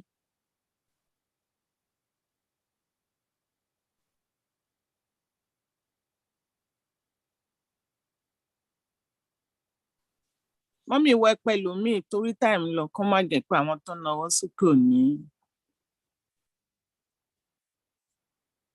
Táyé Ṣàngóyọmí. Okay, Àmọ̀tẹ́kùn ti ready. Okay, go on, sir. Ẹ má bínú.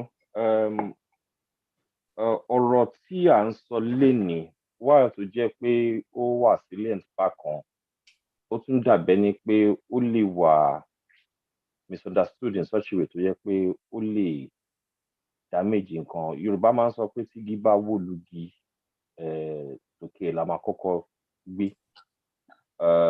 Ọ̀rọ̀ tá à ń sọ lénìí, particularly in the company of global directorates, I think it's on the side tó jẹ́ pé it's not the best.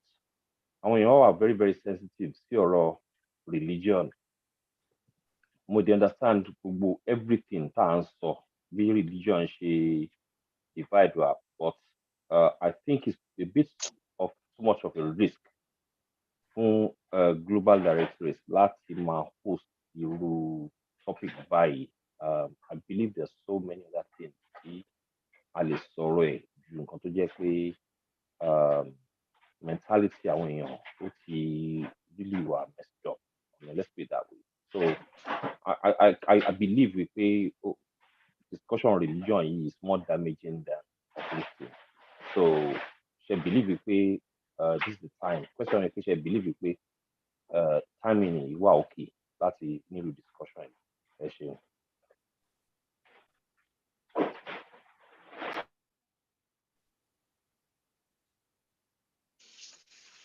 Okay, pé observation ni bàbá wa Àmọ̀tẹ́kùn sọ yẹn.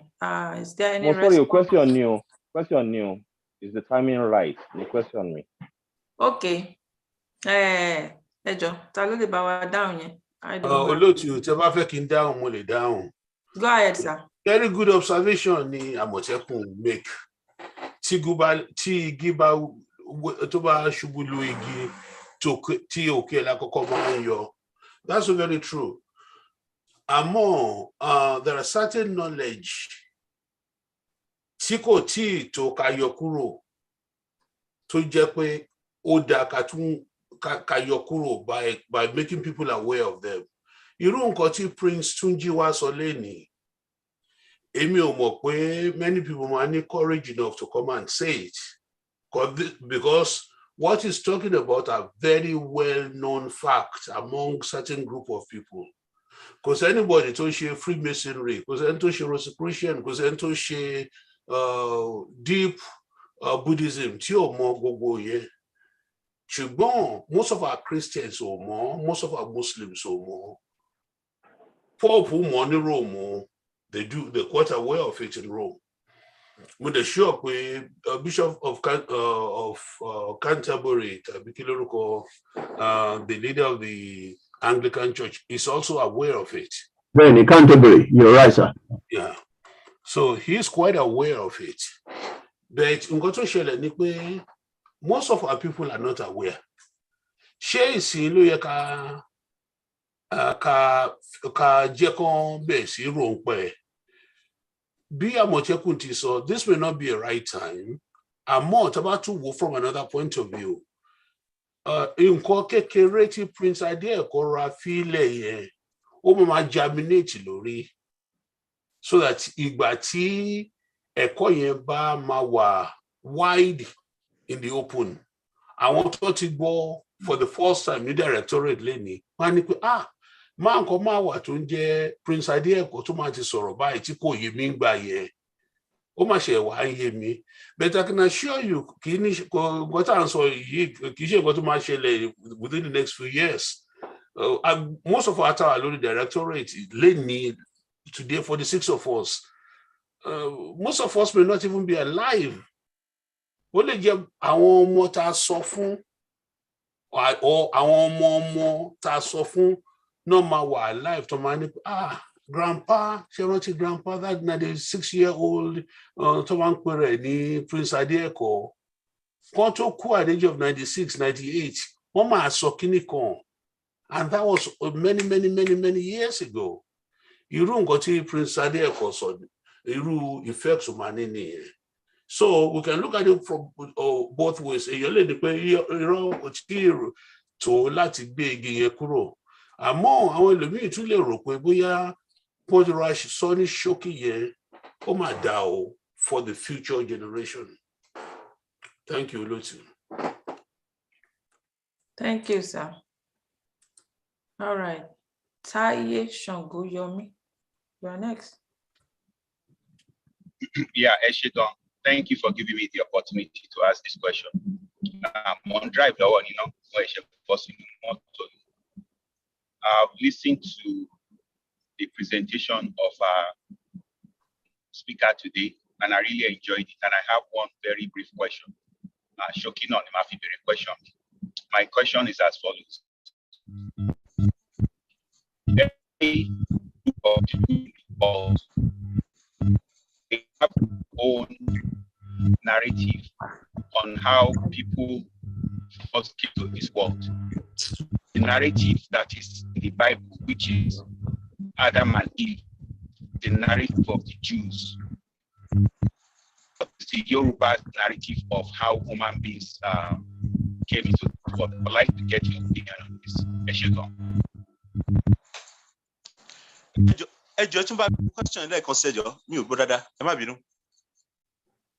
What's his question, sir? The question is this. Every group of people in the world, they have their narration of how human beings were created, of how human beings first came into this world. The narration that is in the Bible of Adam and Eve is the Jewish version of it. Yes. What is the Yoruba narration of how people came into this world, how the human beings were created? Incidentally, our brother B, one the Yoruba concept about, the Ledumare, Moshiran Oduduwa, Tony, one more idea, one more kiniko. I'm not very vast in Yoruba creation story, or I go with it, but I won't call myself a professional in that angle.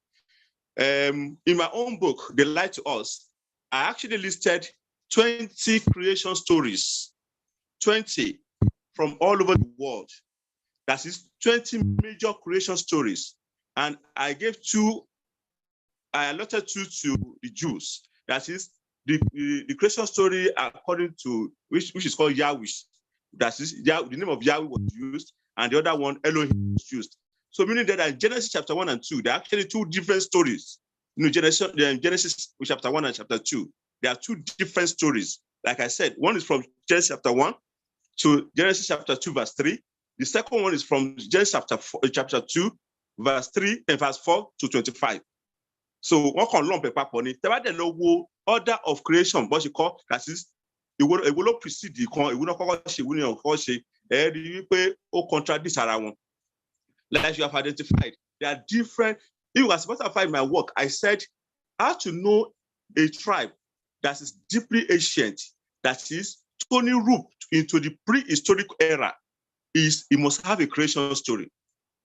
Any tribe, any group of people, creation story, they are not ancient tribes. They are not deep into prehistoric era. And Yoruba is one of the tribes of the world, or one of the group of people who have creation story.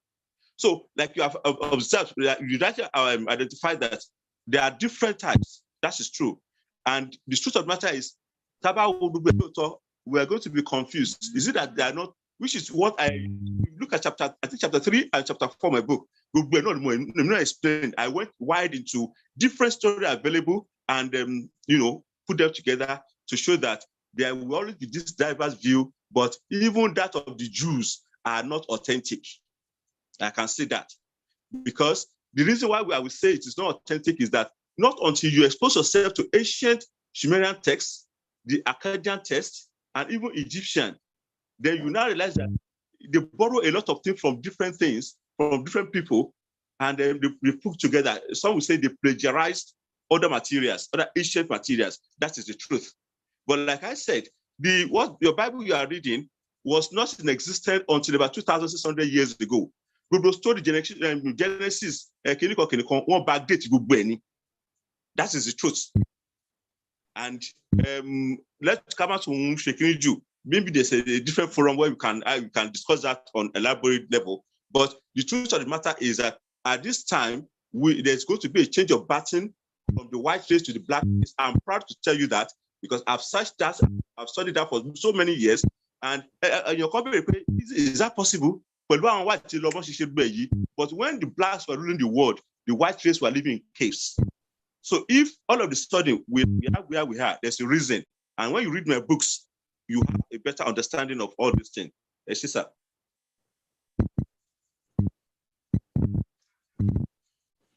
All right. Actually, everybody, looking at my time here, ó kù bí ìṣẹ́jú méjì.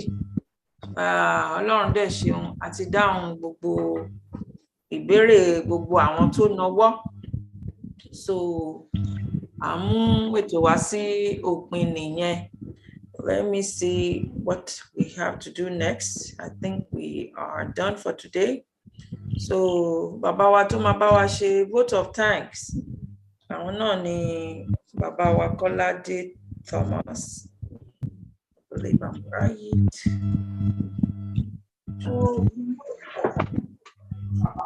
Chutia. Bẹ́ẹ̀ ni sà, mo kàn fẹ́ kàn fún Abadíyà, ó ti yá sà. Ṣé o? Mo ní kí n dúpẹ́ lọ́wọ́ gbogbo àwọn tó wá sí ìpàdé wa lónìí. Bóyá ṣàlẹ̀ iṣẹ́ tí Prince Túnjí Adéẹ̀kan ṣe àti our director of the directorate,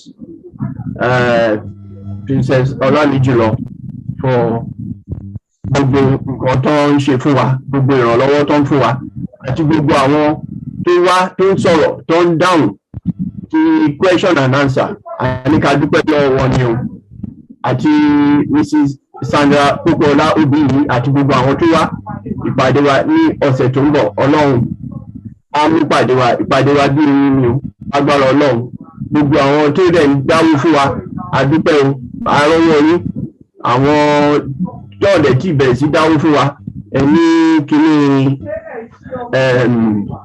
ibi tí ẹ máa fún yín sí tán fi sí ojú àwòrán tó wà bẹ́ẹ̀. Tẹ máa rí gbogbo ẹ̀ tẹ máa fún wa lówó. Ẹ ṣé àdúpẹ́ lọ́wọ́ yín o. Ní kó yín jẹ o. Gbogbo nǹkan dáadáa ń ṣe gbogbo ẹ̀ láwọn máa fi hàn tí àwọn auditors bá wá tó máa bá wa tó máa sọ fún bí a ṣe ná owó orí bẹ́ẹ̀ yẹn gan ló ṣe yẹ ká ná. But àdúpẹ́ lọ́wọ́ yín o. So ìpàdé wa bí oyin o. Ẹ jọ̀ọ́ àgbọ̀ ẹ bá wa mú tu Fúlàní. Fúlàní náà bá where is the Fúlàní sister yóò sí. Fúlàní kan wà ń bẹ̀ tó ń pariwo sí wa létí ẹ̀yin kọ́ ni mò ń bá wí. Ó dà ń pẹ́ background because ọ̀pọ̀lọpọ̀ ló mute. So maybe àwọn tí wọ́n ń sọ̀rọ̀. Kó máa pé tẹlifíṣàn kan ló ń sọ̀rọ̀ ní background ẹ̀. Mi ò ní tẹlifíṣàn ní èmi nìkan. So ẹ̀yin kọ́ ni background. Fìsàyè mi sí lọ ní Fúlàní nínú ilé tán wá. Ó yẹ kẹwọ pé mi ò lè ní Fúlàní máa ti yí wọn lọ́rùn sẹ́yìn. Ẹ ṣé púpọ̀ bàbá wa Thomas. Okay. Thanks everyone. Ẹ bá wa gbé national anthem of the Yoruba Nation sí káfíká. The national anthem of the newly formed Ududuwa Nation.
Tẹ̀síwájú.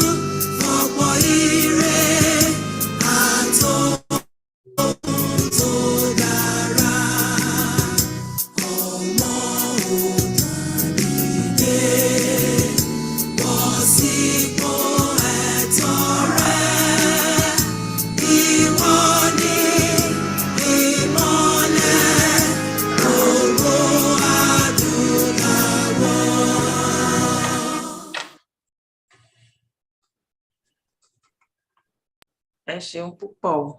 Bye bye everybody. See you next week. Bye. Thank you. Ṣé lè máa gbé orin kan sí o ká máa fi yẹn ṣara ní títà máa fi. Sure. Nígbà pé Mrs. Apata ò lọ bí iṣẹ́ lé ní ọjà gèrè. Mi ò lọ lálẹ́ àná ṣùgbọ́n mo lọ lálẹ́ yìí. Baba, I expect to call you. All right, Prince. Thanks so much, sir. Thank you very much. Thank you, sir. Yes, sir. Mrs. Apata. Mo jẹ́ yín sá o. Sọ̀rọ̀ mo ní ṣe lọ pàtí ni àbí ẹni ṣe vow, marriage vow àbí Ṣé ní pàtí tẹ fẹ́ invite mi sí? Èmi àmì invite yín láti England. Kò sí wàhálà ṣe bí plane náà máa wọ̀ mí ní Mẹ́sẹ̀rin. Ó dà Dr. B.A. fún yẹn máa fún yín ní jet. No problem. Mara first class ticket for one. Thank you. First class ticket. I'm waiting you, darling, my dear.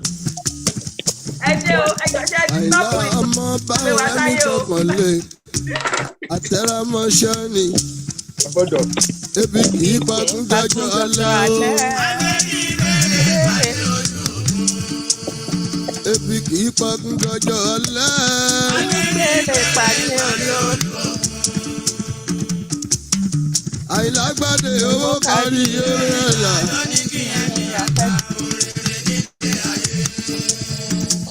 Ilẹ̀ tí a rí yẹn òun ló ń bà sírí òkú tọmọdé tàgbà. Àwa náwó bá ní kí lájẹ́. Òun ló ń bà sírí òkú. Ọ̀dọ̀ oníbàṣírí. Ọ̀dọ̀ oníbàṣírí o. Èkánná ọwọ́. Èkíkánná ọwọ́. Èkánná ẹsẹ̀. Èkánná ẹsẹ̀ o. Tọ̀tún tó kì í máa mówó wá. Tọ̀tún tó kì í máa mówó wá. Orí adìyẹ kò ní burú mọ̀mọ́. Orí adìyẹ ò ní burú mọ̀mọ́. Kò yí dúdú nílé ayé ń bí.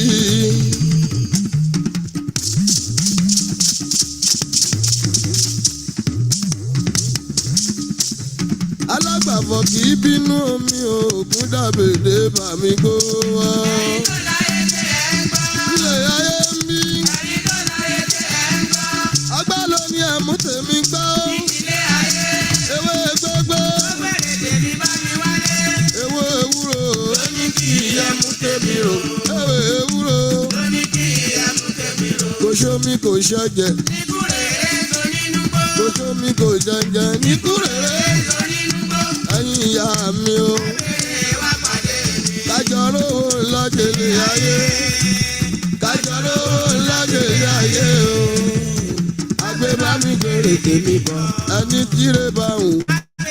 Gbèrè tèmi bọ̀, ẹni tíre bá wù ẹgbẹ́ kó náwó. Ire ń jí wa o, ire ní jí wa. Ẹni bá bá jẹ́ ẹ̀hún ọmọ àfi tó ṣàmì o, àṣẹ o.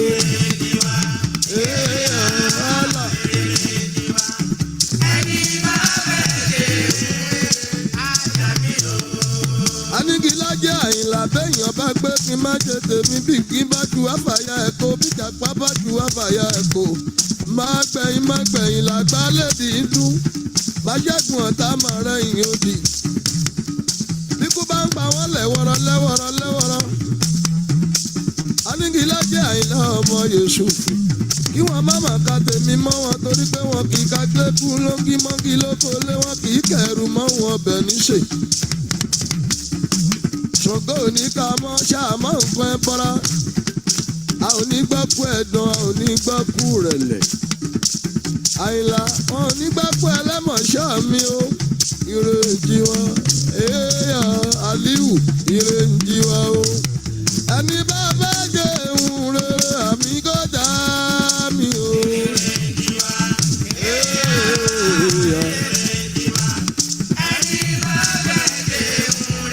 Àmì kò dá mi o. Ọ̀rọ̀ yìí kan mí rìn ìdè ọláyíwọlá àkànjí oní màmá òmẹbí ọ̀rẹ́ Síkírù ọmọ adégbèrò akíjọlá òní ìwẹ́lì nǹkan o ó ń bẹ lálàáfíà ara. àjàdá tó kù màmá rẹ̀ ó jẹun wá pé kò ṣe ó jọ mí lójú. ó náwó àwọn ọkọ̀ yọyọ Ìbàràpá àkèlà tí náírà ń jọ.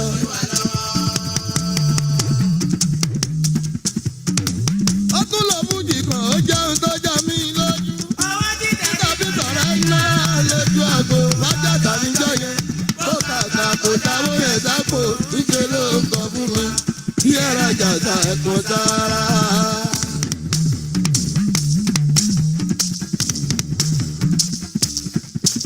Àjàsá ọmọ lọ́wọ́ ni ọmọ wúlé mọ́tò òde òkú náwó. ọmọ lọ́wọ́ ni ọmọ wúlé mọ́tò òde òkú náwó. ọmọ tí ó jẹ́ lẹ́yìn fún wa kó lu wa máa fi wọ́n wà. lọ́jọ́ tàbádà tàbádà rúgbó. ó náwó níjọ́ yẹn mélòó gbàgbé Àjàsá.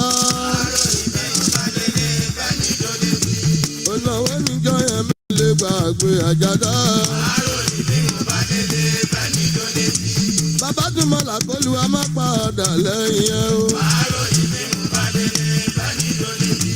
akọ̀ ò ṣáńtà o.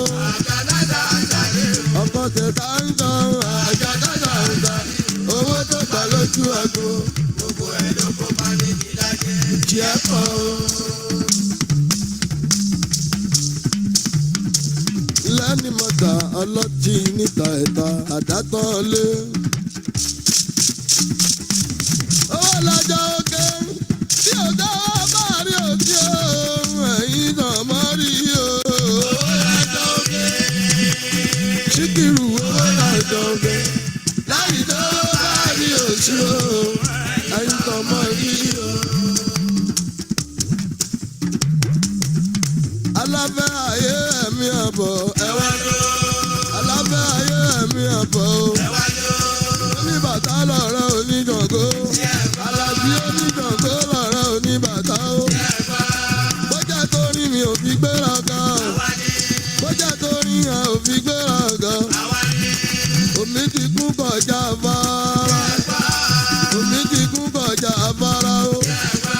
ẹni tí ò mọ̀wẹ̀ kó jọra o. ẹni tí ó mọ̀wẹ̀ kó jẹ́ra láì má pa lọ́wọ́ tàbí jẹ́ o kí ẹ máa wọ́dọ̀ àgbà mi wá. ajẹ́rìíkan kò léèrí kan ajẹ́rìíkan kò gbọ́dọ̀ rí kan níbi tí mo ṣe ń bẹ̀rẹ̀ lórí ń jábọ́. ajẹ́rìíkan kò léèrí kan. gbogbo wa orin wa ló ti lò ìgídá. gbogbo orin wa ni wọ́n ti lò. kí ló jẹ́ ìtàǹjórin kan o. kí ló jẹ́ ìtàǹjórin kan. bọ́mọdé bá tó nápó. bọ́mọdé bá tó nápó. láti tún yọ̀ mí jáde kò nira. láti tún kọ̀ mí jáde. àwa lọ ní ìlú ńlá lórí wa. láyé ń bí àwa lọ ní ìlú ńlá lórí wa. orí tó ń bẹ nílẹ̀ fún wa. lọ́dún kan lágòdò mi ò rẹ́ni tó lè kọ́gbọ́n. àwa lọ ní ìlú ńlá lórí wa o. àwa lọ láyọ̀ ńlá lórí wa. orí tó ń bẹ nílẹ̀ fún mi. lọ́dún kan lágòdò mi ò rẹ́ni tó lè kọ́gbọ́n. anigilajẹ ọmọ mọlẹ́nìkà ìjàbí tó dolú ògbé o tó filẹ̀ ìtọ́jọ́ bọ̀rà tó tẹ̀lé ẹ̀bọ̀rà bàjẹ́un ọmọ ìjẹ̀bú balóye tó filẹ̀ ìtọ́jọ́ bọ̀rà àyìnlá òkú lédè. bájọ́ oríṣi ìlẹ́sí ló mú mi rántí àjà tó kọjá lọ òun kúrú pa kúrú ti lọ kúrú pa kúrú ti lọ. àsìkò alálọ́mì tí wàá bìgbà. àsìkò alálọ́mì tí wàá bìgbà. mẹ́ni mẹ́ni àṣà. ó sọ màkàlẹ́. lólódé ní o. Ó fọmọ yọ lólódé ní o. Bọ́lọ́dọ̀ pẹ̀lábọ̀ wọ́n jẹ́rẹ́ ìta mi gé tíra wọn. Bọ́lọ́dọ̀ pẹ̀lákọ̀ wọ́n ṣeré ìta mi gé tíra wọn. Jọ̀wọ́ sọ fún mi. Ṣé àjọwọ́ fi yé mi? Ilé bíríkì. Ilé búlọ́ọ̀kù. Àwa là ń lò gbà o. Bàbá ìwé àwa là ń lò gbà o. Ọ̀pọ̀ àjẹ́ ló dojú ẹ̀mí o.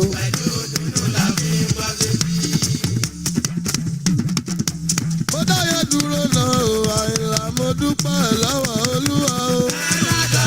Àlìyá mo dúdìyà. Mo dáyé dúró náà, mo dúpẹ́ lọ́wọ́ Olúwa o. Ó dá mi sáyé, ó fún mi lówó, ó fún mi lọ́mọ o. Ó fi iṣẹ́ orin dá mi lọ́lá ẹ̀ owó bóde kẹ́mi o. Ó kọ́lé ọlá fún mi, ó tún ra káà fún mi o. Jíjẹ mímu jíjẹ ń bẹ lọ́wọ́ Olúwa o. Ìrere kárí ẹgbẹ́ mi o lọ ìpẹ́ ọjọ́. Káyọ̀dé Olúwa ọba. Bẹ́ẹ̀ Olúwa ọba o. Lájíjá kékeré o Olúwa pàdé. Sábà jíjá kékeré o.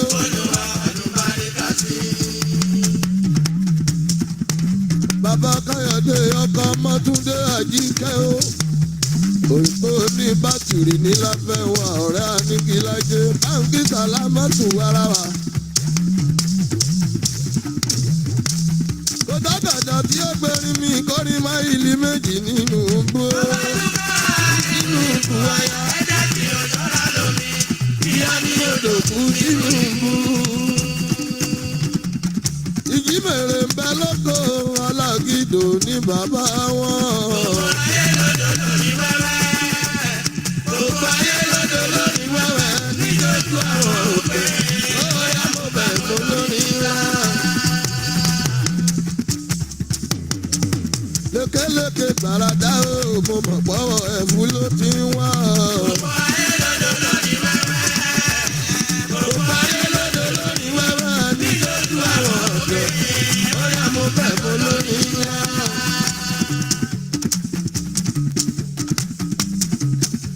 Bọ̀kẹ́rẹ́ bá fẹ́ jẹ mọ́ ní aráde o. Bọ̀kẹ́rẹ́ bá fẹ́ jẹ mọ́ ní aráde o. Nílé orin àwa ní bàbá o. Gbogbo ayé lódò lórí wẹ́wẹ́ o. Níjọ́jú àwọn òkè. Ó yá mo bẹ̀ mo lórí ńlá. Ẹjẹ́ ń gbẹ́jà mi nínú omi o.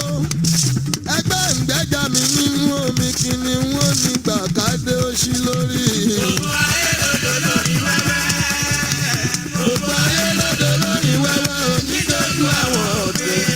Ó yá mo bẹ̀ mo lórí ńlá. Yímí yímí lè máa yímí kò ní tirẹ̀ ètí omi kó yáyá. Gbogbo ayé lódò lórí wẹ́wẹ́. Dájú gbogbo ayé lódò lórí wẹ́wẹ́ o. Níjọ́jú àwọn òkè. Ó yá mo bẹ̀ mo lórí ńlá.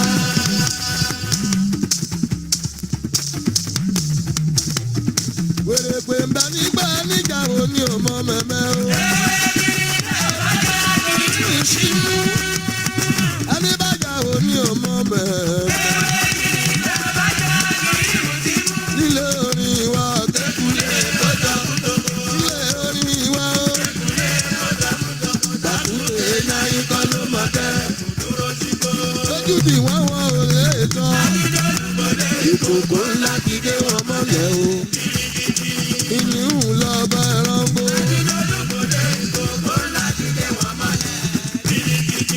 Ògòǹgò lọ bá ẹyẹ o. Ẹ máa gbọ́ o. Àṣẹ̀ṣẹ̀ ń bára bọ̀. Àbí kí lẹ ti gbọ́ o.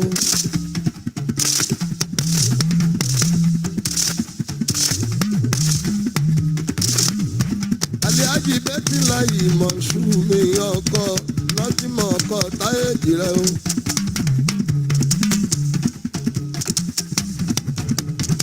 mo ń wí wọn ni mo tún dé mi àrà onítàn nínú alára níbi láyé bí mo ṣe ń wí. kò ti kí dálẹ̀ nínú gbó kó má borí balẹ̀ mú kí ńlá o. nínú ilé orí o. ọmọ òjì mọ́ o. ọ̀nà ẹ̀ka lè sọ. àlàó bá òkè ẹ̀rí ẹ̀ka ti mọ̀. bá òkè ẹ̀rí ẹ̀ka ti mọ̀. kò sẹ́yà tó lè dárò bí àgbẹ̀ òwe. ẹ̀yin ará mi ó kan símbù. níbi kátà ní kò tí bóyá wà dúró kiri. ẹ̀yà tó dàbí olóbùrọ̀. ẹ̀yà tó dàbí olóbùrọ̀. iná kí o bẹ̀rù. láti bẹ̀rẹ̀ kó. iná kí o bẹ̀rù o. níbi tí orí bàtà kókó. níbi tí orí bàtà kókó. ó kọjá àlàjẹ. ó kọjá ọ̀dàṣẹ. ràkúnmí rẹrù. ràkúnmí rẹrù ẹ̀mí ọ̀tọ̀. ẹ̀dì ẹ̀bẹ̀rẹ̀ tó wọ́n gbèrú. ẹ̀dì ẹ̀bẹ̀rẹ̀ tó wọ́n gbèrú. ilé ọgbọ́n ẹ̀rí pa mí títí. tí mo bá gbẹ́kẹ̀dú orin ọ̀ ta ló máa rù ú kó wí kí n gbọ́. oríjọ́rí lọ. àyìnlá ń sọ̀rọ̀ ta ló pé òjò tárìjì. òjò tárìjì. gbogbo wọn ń bẹ nígbàlẹ̀ tó ń bá. gbogbo wọn ń bẹ nígbàlẹ̀ o. ẹjọ́ kìlọ̀ fún ìyọ̀dágún. ẹjọ́ kìlọ̀ fún ìyọ̀dágún o. kó má ṣe nà omi adágún. dẹ́dẹ́dẹ́dẹ́ omi abomina. ẹ̀yọ́ rà bí òkìlẹ̀ ń mórí pé o. orí wájà o. orí tó gbówó lórí o. gbogbo ẹ̀yin ẹgbẹ́ alámúgálá o. ẹ tún mọ bí ẹgbẹ́ fàájì mi o. adégbòrò ta ló fẹ̀kẹ̀ lójú ọpọ́n o. ayíládé àpò lọ́nà o.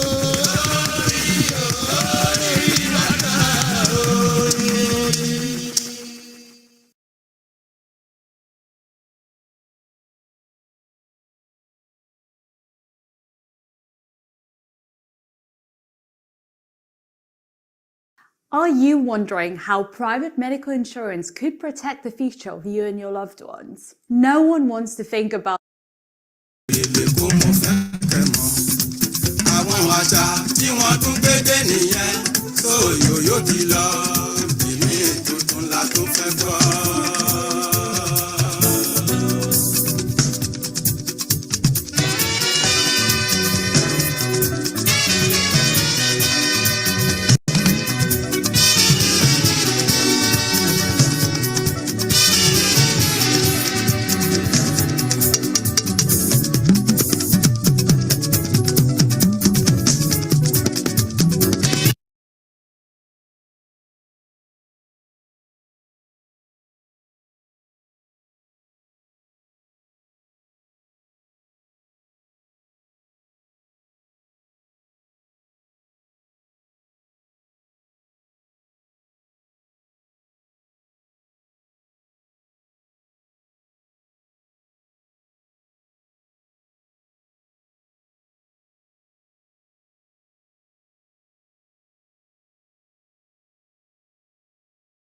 ẹ̀yin tí ń pèrè wá sáìdá o. àmọ́ yín o àmọ́ yín o àmọ́ yín àdùn yín mọ́. ẹ̀yin tí ń pèrè wá sáìdá gbogbo ìjẹ́ ló ń bára jẹ pa. ẹ̀yin tí ń pèrè wá sáìdá o. àmọ́ yín o àmọ́ yín o àmọ́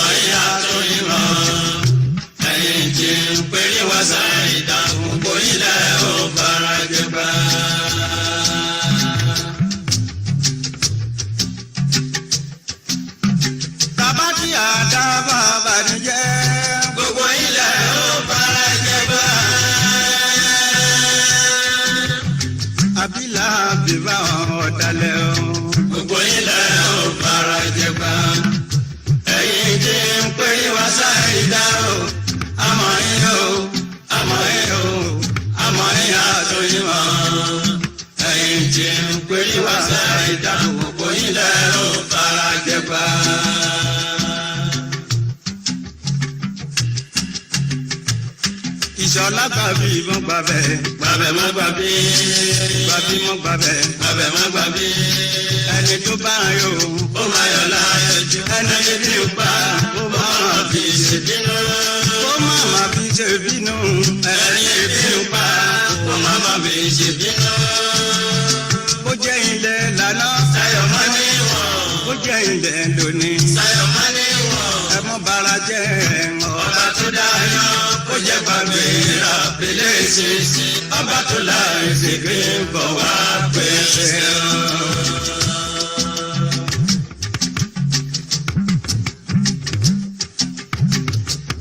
Ẹ tún máa ń gbọ́ ẹ̀yà bí.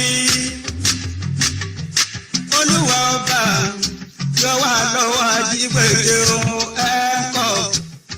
Ògo ni fún bàbá lókè. Bá wà lọ́wọ́ ọ̀tá àríbáyé.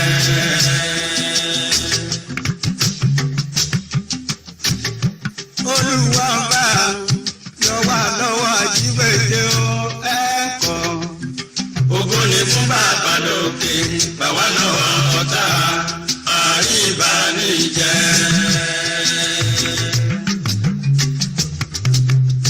Ẹ̀yin ọlọ́gbọ́n ayé. Ẹ ò bá tó bàbá lókè o. Ẹ dábàá pé aláwòrán pé ká dára oníyẹ lórí wa.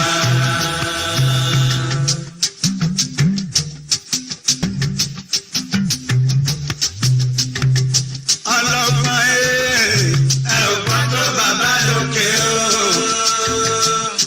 Ẹ dábàá pé aláwòrán pé ká dára oníyẹ lórí wa.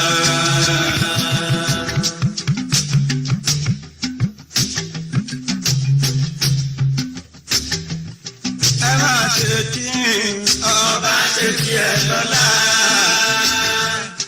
Àwọn ẹlẹ́ṣẹ̀ àjíyá mo fẹ́ gòkè nìkan ọ̀la tó máa lọ.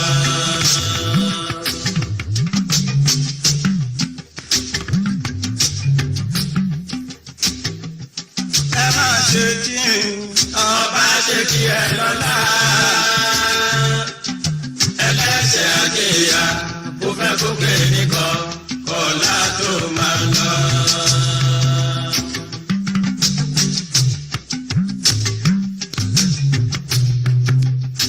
Àwọn tára lépo ẹ̀jẹ̀ ẹlẹ́gàn gbẹ̀gàn o.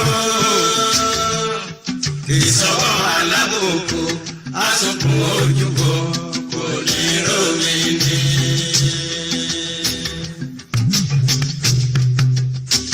Àwọn tára lépo ẹ̀jẹ̀ ẹlẹ́gàn gbẹ̀gàn o. Ìsọ̀wọ́ alábòkú asùnkùn ojúbọ kò ní rómi ní.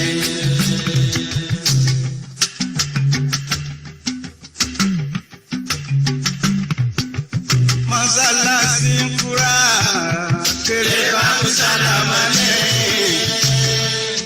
Bájà bá bójú ẹ̀yìn tó bá lọ ní kókó àbágbé jẹ́.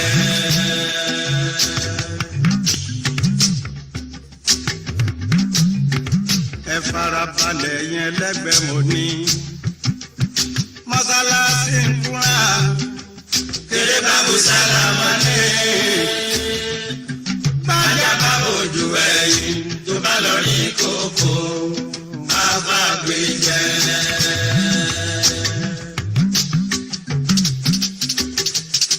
Ṣọ́gbọ́dé yọ̀yìn pọ̀ jù.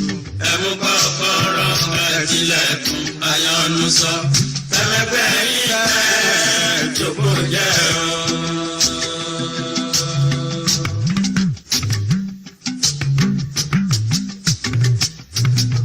Ẹ̀mẹ́gbẹ́ yín fẹ́ jókòó jẹ́.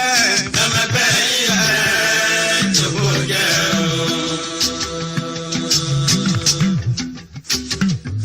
Mo dá dúró ẹ̀yìn ara bí.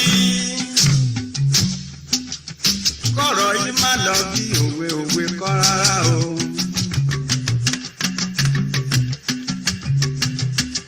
Bámọdé ju bàbá gbà á jayé pẹ́. Àgbà ìlú ìbánimọ́sẹ̀ Bọ́mọdé jù bàbá òkìtì. Àròkọ dálẹ̀ ìbá wọn ìyá mi.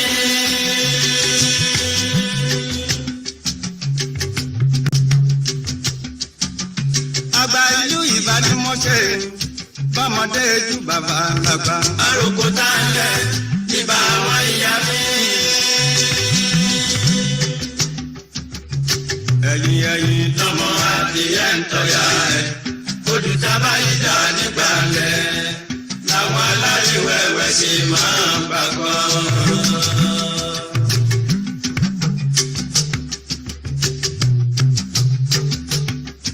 Ẹni bí àwọn lórí ara ń wé o, èèyàn bí ìgbín màá ló ń gbègbín. Mo ti sọ tẹ́lẹ̀ wípé tẹ́lẹ̀gbẹ̀mẹ̀gbẹ̀.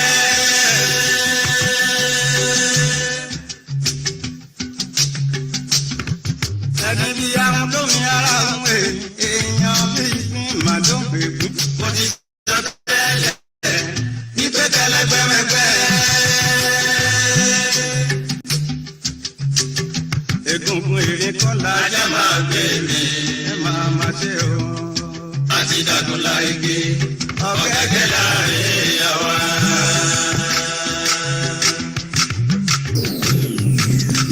Gani alára pé wá mi àríṣe, Gani alára pé wá mi àríṣe, kéré ṣe àbárí méjọ rẹ̀ ti yọ.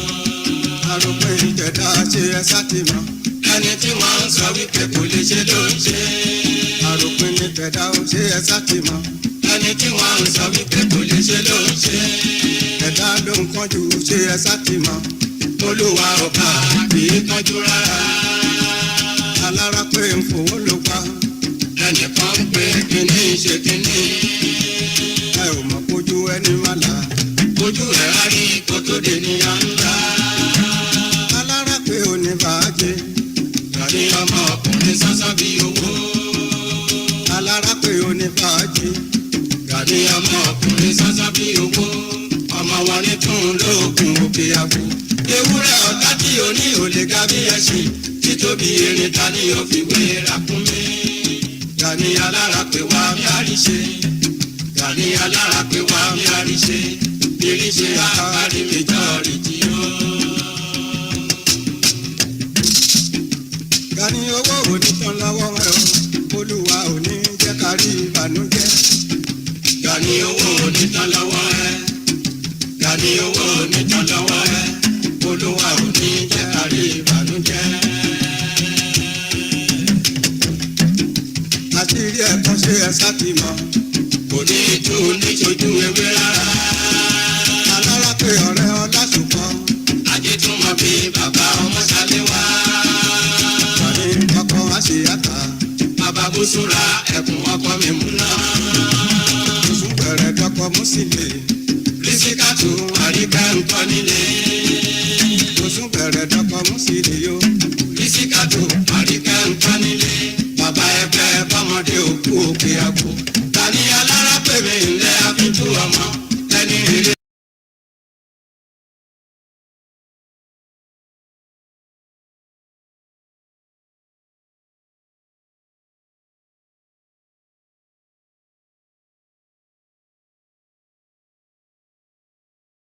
Ló ń bá ṣe kò bá ọ̀dà lẹ́sẹ̀.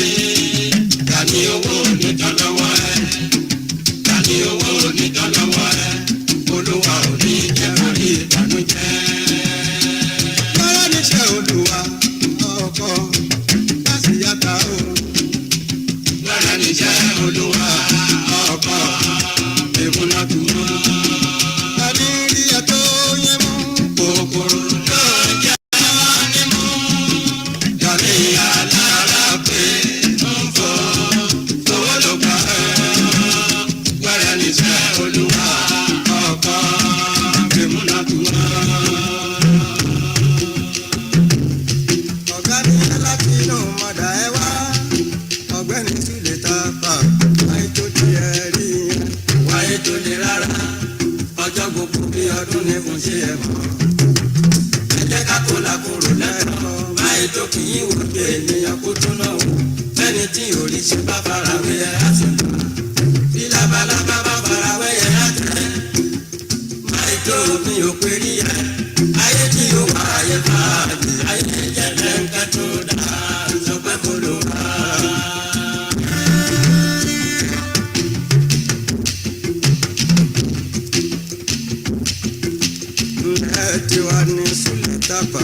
máìtò ọlọ́lá lẹ́jẹ́. Tani màkínà wojú erí kó wú. Ọlábìnrin kú ọ̀gọ́, ó ṣòro fojú ìdílé ẹran. Ilé ewúrẹ́ ń fẹ́ mi, níbi àjànà kù Súlè Tápà ń sọ̀rọ̀. Owó tí máìtò ná lójúmọ́, báwọn bá lọ́rùn ẹ̀ lọ́dún méje ó rí ṣe ni. Súlè Tápà máìtò tọ́ba ń pọ́nlé. Táwọn ìjòyè ń rí kọ́sára lóde. Àwọn ìbẹ̀rì tí o máa ń kọ́kọ́, kì í ṣe kọ́ńdú kọ́ńdú. Máìtò sábà wò wọ́n lóye. Tóbìnrin bàbá àbúrò láyé ní bá fẹ́ lọ́kàn nítorí owó nínú. Ó kíyèkíyè bá ìdòkú ẹlẹ́ṣà òkú ọmọgbọ́n láàrú ló bá délé kí ó kílé bá mi káwọn èjì rárá àsopọ̀ ẹ̀dùnkàn bí ìparọ́mọsí lẹ́ẹ̀dì wà ní máìtó. Bàtà ìlòlú, bàbá ètò kékeré, bàbá ètò àgbà mi tí wà ní Súlè Tápà máìtó.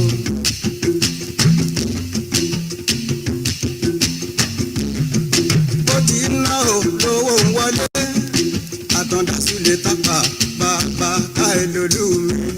Bàbá wa wò, bàbá ìlú kékeré, bàbá ìlú àgbà. Ọkọ̀ mú ti yá ọmọ ẹni malẹ̀. Máìtò kò sí kíní kan ló kù tó lè dẹ́rù bá kíní.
Knowing who you are starts with knowing where you come from.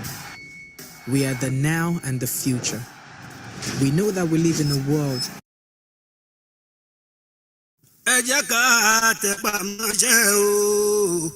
Ẹ jẹ́ ká tẹpá mọ́ṣẹ́. Ẹ jẹ́ ká tẹpá mọ́ṣẹ́ o. Ẹ jẹ́ ká tẹpá mọ́ṣẹ́. Níwọ̀n ìgbà tágbára bá sì wà fúnṣẹ́. Bàbá ń sọ fún ẹ olóògbà ni ó. Ìwọ̀n ìgbà tágbára bá sì wà fúnṣẹ́ o. Màmá ń sọ fún ẹ olóògbà ni ó. Pèsè lóògùn ṣẹ́ kò yẹ tó pèsè lóògùn ṣẹ́ ọmọ tó pawó ní ìyá ẹ̀ òyìn ẹ jẹ́ ká tẹpá mọ́ṣẹ́.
fẹ́ gbórí tuntun.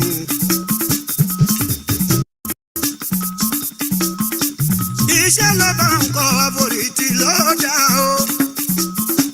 Ìwé ló bá ń ka àforítì ló dá o. Bí kéwù ló bá ń ké. Ọ̀rẹ́ mi àforítì ló dá o. Torí iṣẹ́ ló sọ ní ìdọ̀gá ẹ dákun o.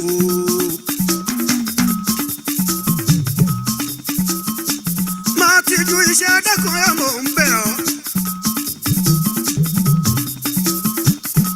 Máa torí ọmọ bàbá lágbájá tàbí ọmọ màmá lágbájá tí wọ́n ń wò ká o. Kó wá fẹ́ borúkọ bàbá ẹ jẹ́. Ìwà búburú lèyí máa jẹ́ dáàbò.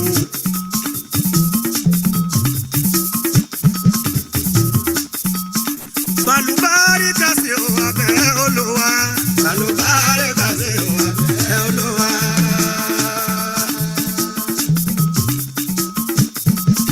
Balùbáríkà sí o abẹ́ Olúwa.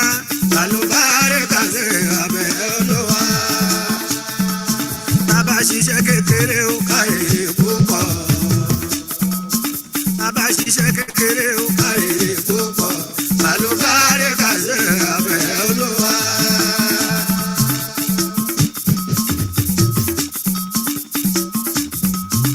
Kò sẹ́ni tí kú ò lè pa o.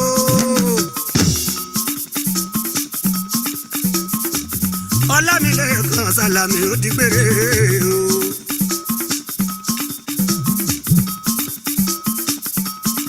Sàmárì l'Ọlámilékan ó di gbére.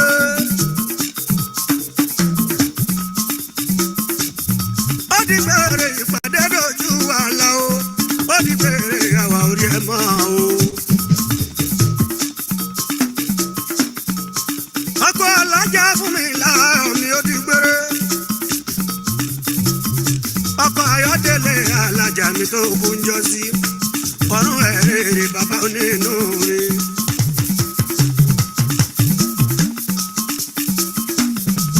Olúbàdàn ṣe lédè lẹ́yìn ẹ̀ ọba wa. Ọba Àṣàníkẹ́ ọba wa. Ó ṣe lédè lẹ́yìn lẹ́kan. Ọmọ Sàlámì o. IICC shooting stars. Àwọn tó ń bẹ ní Ìbàdàn. Ẹ kú lédè bàbá relé. Ó ní bèrè àwọn orí ẹ̀ mọ́ o. Adédùnmù ṣe lédè lẹ́yìn ẹ̀ o. Ṣìbàmínà tún ṣe lédè lẹ́yìn ẹ̀ o. Ààrẹ Mùsùlùmí ṣe lédè lẹ́yìn àríṣe Kọ́lá o. Ó ní bèrè àwọn orí ẹ̀ mọ́ o. Ó ní bèrè Sàlámì mi ó lọ o. Gbogbo Ìbàdàn ń ṣe lédè lẹ́yìn o. NFA wọ́n ń ṣe lédè lẹ́yìn ẹ̀. Ó ní bèrè Sàlámì mi ó lọ o. Olú Ìgbógun ń ṣe ní gbogbo lọ́lọ́. Àràbà ńlá ṣubú lulẹ̀ lólùyọlé. Ọlálékan Sàlámì ó dìgbà. Olú Ìgbógun ń ṣe ní gbogbo lọ́lọ́. Àràbà ńlá ṣubú lulẹ̀ lólùyọlé. Ọlálékan Sàlámì ó dìgbà. Olú Ìgbógun ń ṣe ní gbogbo lọ́lọ́. Àràbà ńlá ṣubú lulẹ̀ lólùyọlé. Ọlálékan Sàlámì ó dìgbà. Olú Ìgbógun ń ṣe ní gbogbo lọ́lọ́. Àràbà ńlá ṣubú lulẹ̀ lólùyọlé. Ọlálékan Sàlámì ó dìgbà. Ọmọ Ọ̀gẹ̀dẹ̀ gbọ́dọ̀ ṣe bí egúngún. Ọmọ ọba tí ń fẹ́ ṣíṣàlejò lọ́rẹ̀. Ọlálékan Sàlámì ó dìgbà. Olú Ìgbógun ń ṣe ní gbogbo lọ́lọ́. Àràbà ńlá ṣubú lulẹ̀ lólùyọlé. Ọlálékan Sàlámì ó dìgbà. Ó yẹ ká ṣe dàrú fún ènìyàn rẹ̀. Sàlámì Ọlálékan tó ràjò àyíbọ̀. Ó yẹ ká ṣe dàrú fún ènìyàn rẹ̀. Sàlámì Ọlálékan tó ràjò àyíbọ̀. Kọ́láwá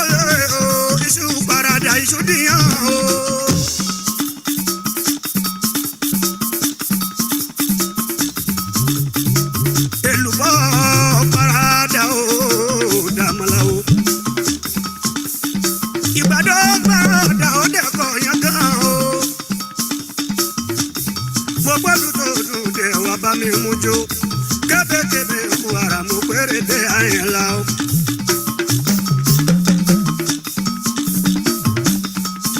mo ti ń sọ tẹ́lẹ̀ tẹ́lẹ̀ ò lágbọ́lẹ̀ orin.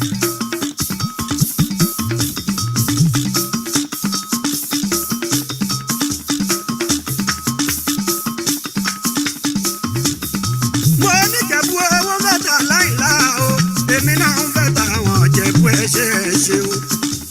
kékeré ìjẹ̀bú igi owó àgbà ìjẹ̀bú igi owó wọ́n ń fẹ́ ta láìlá o èmi náà ń fẹ́ ta àwọn jẹ̀bú ẹ̀ṣẹ̀ o ẹ̀ṣẹ̀ o. kọ́láwọlé o ẹnu ò gbàròyìn lọ́jọ́ ojúde ọba àgbáyanu ni o. èmi pẹ̀lú òní tèmi mú fúta ọmọ Kàsálẹ̀ adé ọkọ̀ lòrò mádé ọkọ̀ ògbó láṣadé ni.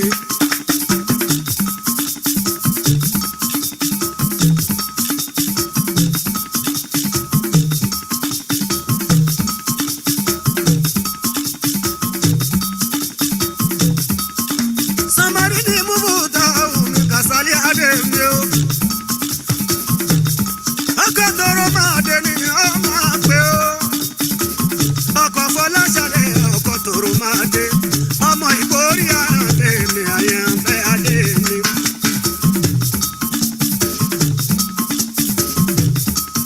ọmọ bá tẹ̀lé abọ́lé kẹfọ́ ọmọ ọba ni àwòkọ́ láwọlé ìkọlẹ̀ tètò jẹ́ kébékébé wáyé dùnmọ́ pé kò yà wá láyé ṣeun. lọ́jọ́ ojúde ọba àwòyanu ni àyìnlá kọ́lé tí mo kẹ́ ṣe àwòyanu ni. lọ́jọ́ ojúde ọba àwòyanu ni àyìnlá kọ́lé tí mo kẹ́ ṣe àwòyanu ni. lọ́jọ́ ojúde ọba àwòyanu ni àyìnlá kọ́lé tí mo kẹ́ ṣe àwòyanu ni. lọ́jọ́ ojúde ọba àwòyanu ni àyìnlá kọ́lé tí mo kẹ́ ṣe àwòyanu ni. kọ́láwọlé o ẹnu ò gbàròyìn.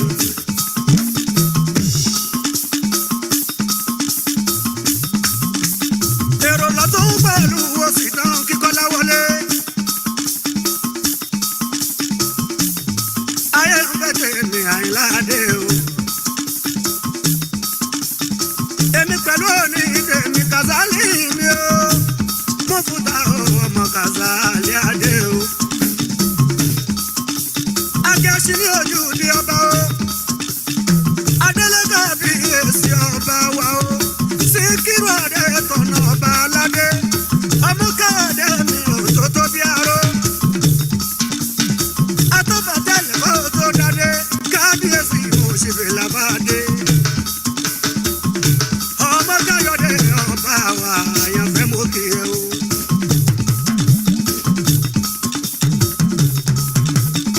aníkìláyà ọkùnrin ogun ọ̀gbẹ́gbẹ́ bọ́ tẹ̀ wọlé o. ọmọ káyọ̀dé òṣèlú làbádé ọba wa. lọ́jọ́ ojúde ọba èrò rẹpẹtẹ Ìjẹ̀bú Òde mèrèkété èrò rẹpẹtẹ. lọ́jọ́ ojúde ọba èrò rẹpẹtẹ Ìjẹ̀bú Òde mèrèkété èrò rẹpẹtẹ. lọ́jọ́ ojúde ọba èrò rẹpẹtẹ Ìjẹ̀bú Òde mèrèkété èrò rẹpẹtẹ. lọ́jọ́ ojúde ọba èrò rẹpẹtẹ Ìjẹ̀bú Òde mèrèkété èrò rẹpẹtẹ. gbogbo Sàmárì òní tèmi o. ẹ̀yin tẹ̀ ń fẹ́ ìkọ́lé tó jẹ́ kébékébé ẹ ṣé mo dúpẹ́ èmi máa ń kí yín ṣe o. èmi làkọ́kọ́ ní fújì tó kókó gẹ̀ẹ́sì níjẹ̀bú Òde lójúde ọba o. ayé ń fẹ́ tèmi bàbá láti kà o Àyìnlá Àgbàyí o. lọ́jọ́ ojúde ọba àwòyanu ni Àyìnlá kọ́lé tí mo kẹ́ ṣe àwòyanu ni. lọ́jọ́ ojúde ọba àwòyanu ni Àyìnlá kọ́lé tí mo kẹ́ ṣe àwòyanu ni. ẹ bá mi tọ́jú ẹ ikú ọdún ni o. àwọ̀ Àyìnkẹ́ o abẹ̀rù àgbà o. àwọ̀ Àyìnkẹ́ o abẹ̀rù àgbà o. àkúrú ẹjọ́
èmi á ṣe fújì lágbára aláwòsá ti ẹ̀jẹ̀ jíṣẹ́ tẹ́lẹ̀ dáná mi o. ẹ̀jẹ̀ jíṣẹ́ tẹ́lẹ̀ dáná mi. ẹ̀jẹ̀ jíṣẹ́ tẹ́lẹ̀ dáná mi o.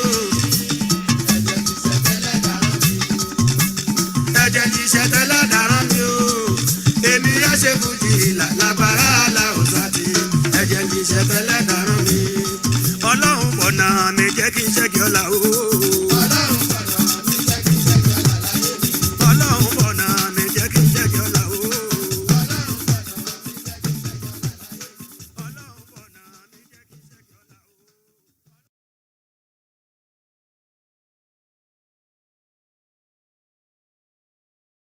At Wayfair, home improvement is more like hello there improvement. Or hip-hop improvement? Sort of. And height improvement. Maybe even home improvement. Scroll through wayfair.co.uk's incredible range that makes home improvement so much more than just home improvement.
ṣínà.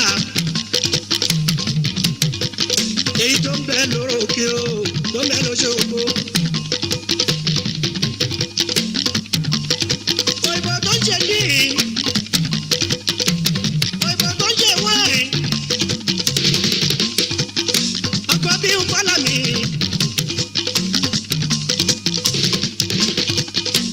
Ọkọ̀ ìbídùn ní. Ọkọ̀ àjọkẹ́ bá di àrán. Wọ́n rí ilé ìyàtọ̀ wáyà bàbá. Ọkọ̀ Rámọ̀tálá yìí o. Bàbá òkè tó dúró tì í o. Bàbá fún mi láyọ̀ tó fún mi.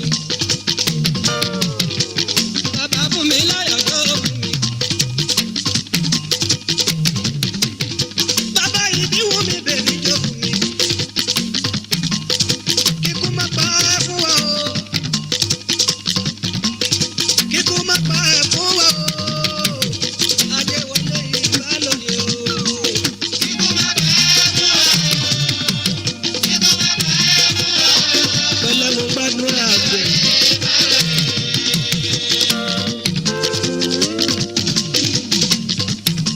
Màá yálé ọ̀rẹ́ mi o, Adébójì. Ìsíákà lọ́ọ́ sùn àwọ̀ wa. Ọmọ Adélékè.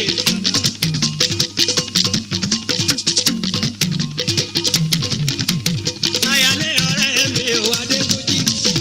Ìsíákà lọ́ọ́ sùn àwọ̀ wa. Ọmọ Adélékè. Ẹ̀gbọ́n Adébèjì Adébójì. Ìsíákà lọ́ọ́ sùn àwọ̀ wa. Ọmọ Adélékè. Ọba òkè foríjòkú ọ̀run o. Sínétọ̀ Rájí Adélékè tó dolóògbé lọ́jọ́ bí. Ọba kó foríjòkú ọ̀run bàbá wa tó lọ. Ayọ̀lá ó ti gbére o, àríyànfò. Ìpàdé dojú àlá o. Kọ́láwọlé kò sẹ́ni tí ó ní ikú ikú apẹ̀ni ọ̀pẹ̀ ikú apẹ̀ni tó ń torí ẹ̀ ní. Ṣùgbọ́n o, ẹni tó bímọ láyé òkú o.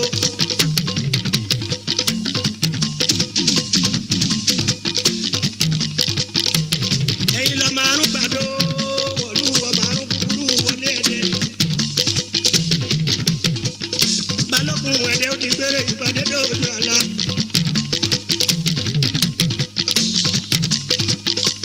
Ikú tó pa Balógun ẹ̀dẹ̀. Bàbá àyàn Fẹ́mi bọ́bá àná o. Adélékè ó kú lédè o. Bàbá òkè adúró tiẹ̀ o. Sàbáyìnà gbére o. Sàbáyìnà mọ̀rọ̀ láyọ̀. Sàbáyìnà gbére o. Mọ́dà ọ̀tún ọ̀pá o. Abímbọ́lá èrè ọlá. Àwọn àyìnlá jẹ́ ní àjọ ń kọrin. Mọ́dà Fìláwóyè. Ọlábàáhùn jì mí o. Ọba òkè adúró tì í o. Ọ̀tún ọ̀pá o. Abímbọ́lá mi èrè ọlá. Dúdú yẹmí mi. Ìwà jẹ́jẹ́ lòun mi ò ṣe. Ẹ̀gbọ́n wọlé mi lọ́hùn lọ́nà màmá ẹ délédélé. Ẹ̀gbọ́n wọlé mi lọ́hùn lọ́nà màmá ẹ délédélé. Bí n bọ̀ ń jayé orí. Ọ̀tá ọjọ́ ní bàtà máa ń jẹ́ àkọjá nítorí ẹ̀. Bí n bọ̀ ń jayé. Ọ̀tá ọjọ́ ní bàtà máa ń jẹ́ àkọjá nítorí ẹ̀.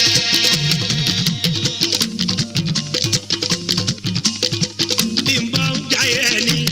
Ọ̀ṣùwà. Bí n bọ̀ ń jayé ẹni. Ọ̀ṣùwà. Èrè ọlá ń jayé ẹni o. Ọ̀ṣùwà. Àwọn àyìnlá jẹ́ náírà mi. Ọ̀ṣùwà.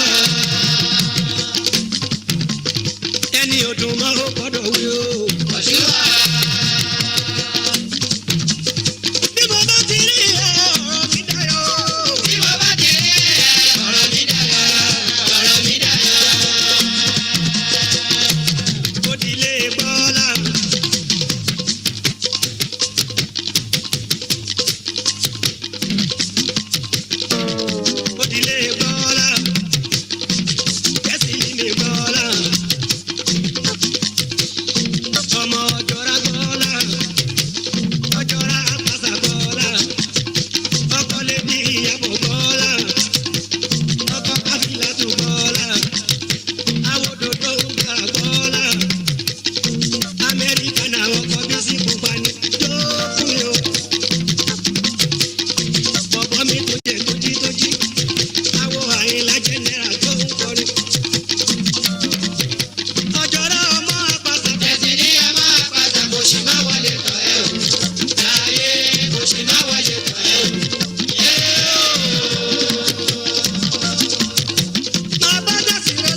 President Silver Club of Nigeria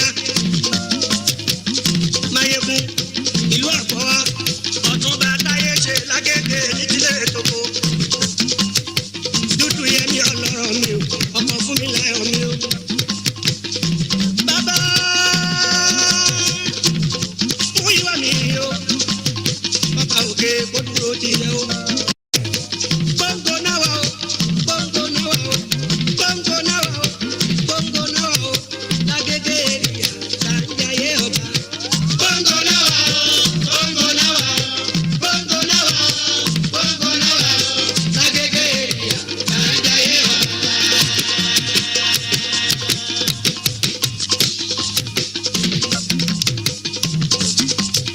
Bámi tọ́jú Ajíbóyè o ṣé a mà nínú ẹgbẹ́ àgùntàṣọ lómi Ajíbóyè àwọn Sàmí Ògúnládé o father of the club olùkún ìbọn mọ́kànlá o àwọn gbogbo ọlọ́mi bàbá wa ni wọ́n fi dàrẹ́tọ̀ mi o gbogbo àwọn tó kú lẹ́yìn o Àyìnlá jẹ́nẹ́ra ò kí gbogbo yín.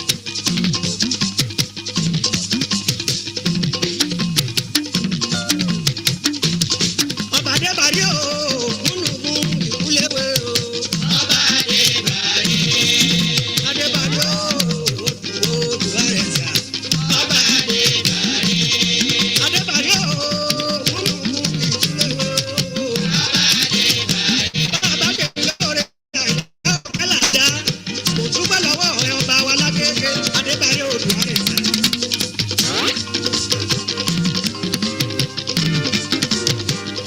Ẹ bá mi tọ́jú ẹ̀gbọ́n mi. Ìpàdé ọlọ́lá wá sí tèmi nìkan pupa yẹn ní ọmọ púpọ̀ rògbòdò. Ẹ̀gbọ́n Àyìnlá kọ́ ní tèmi ọmọ onílé ọ̀la o. Ẹ bá mi tọ́jú Ṣẹ́gun o. Gbàdámọ́ sí àyíkú bí o. Adébárí o.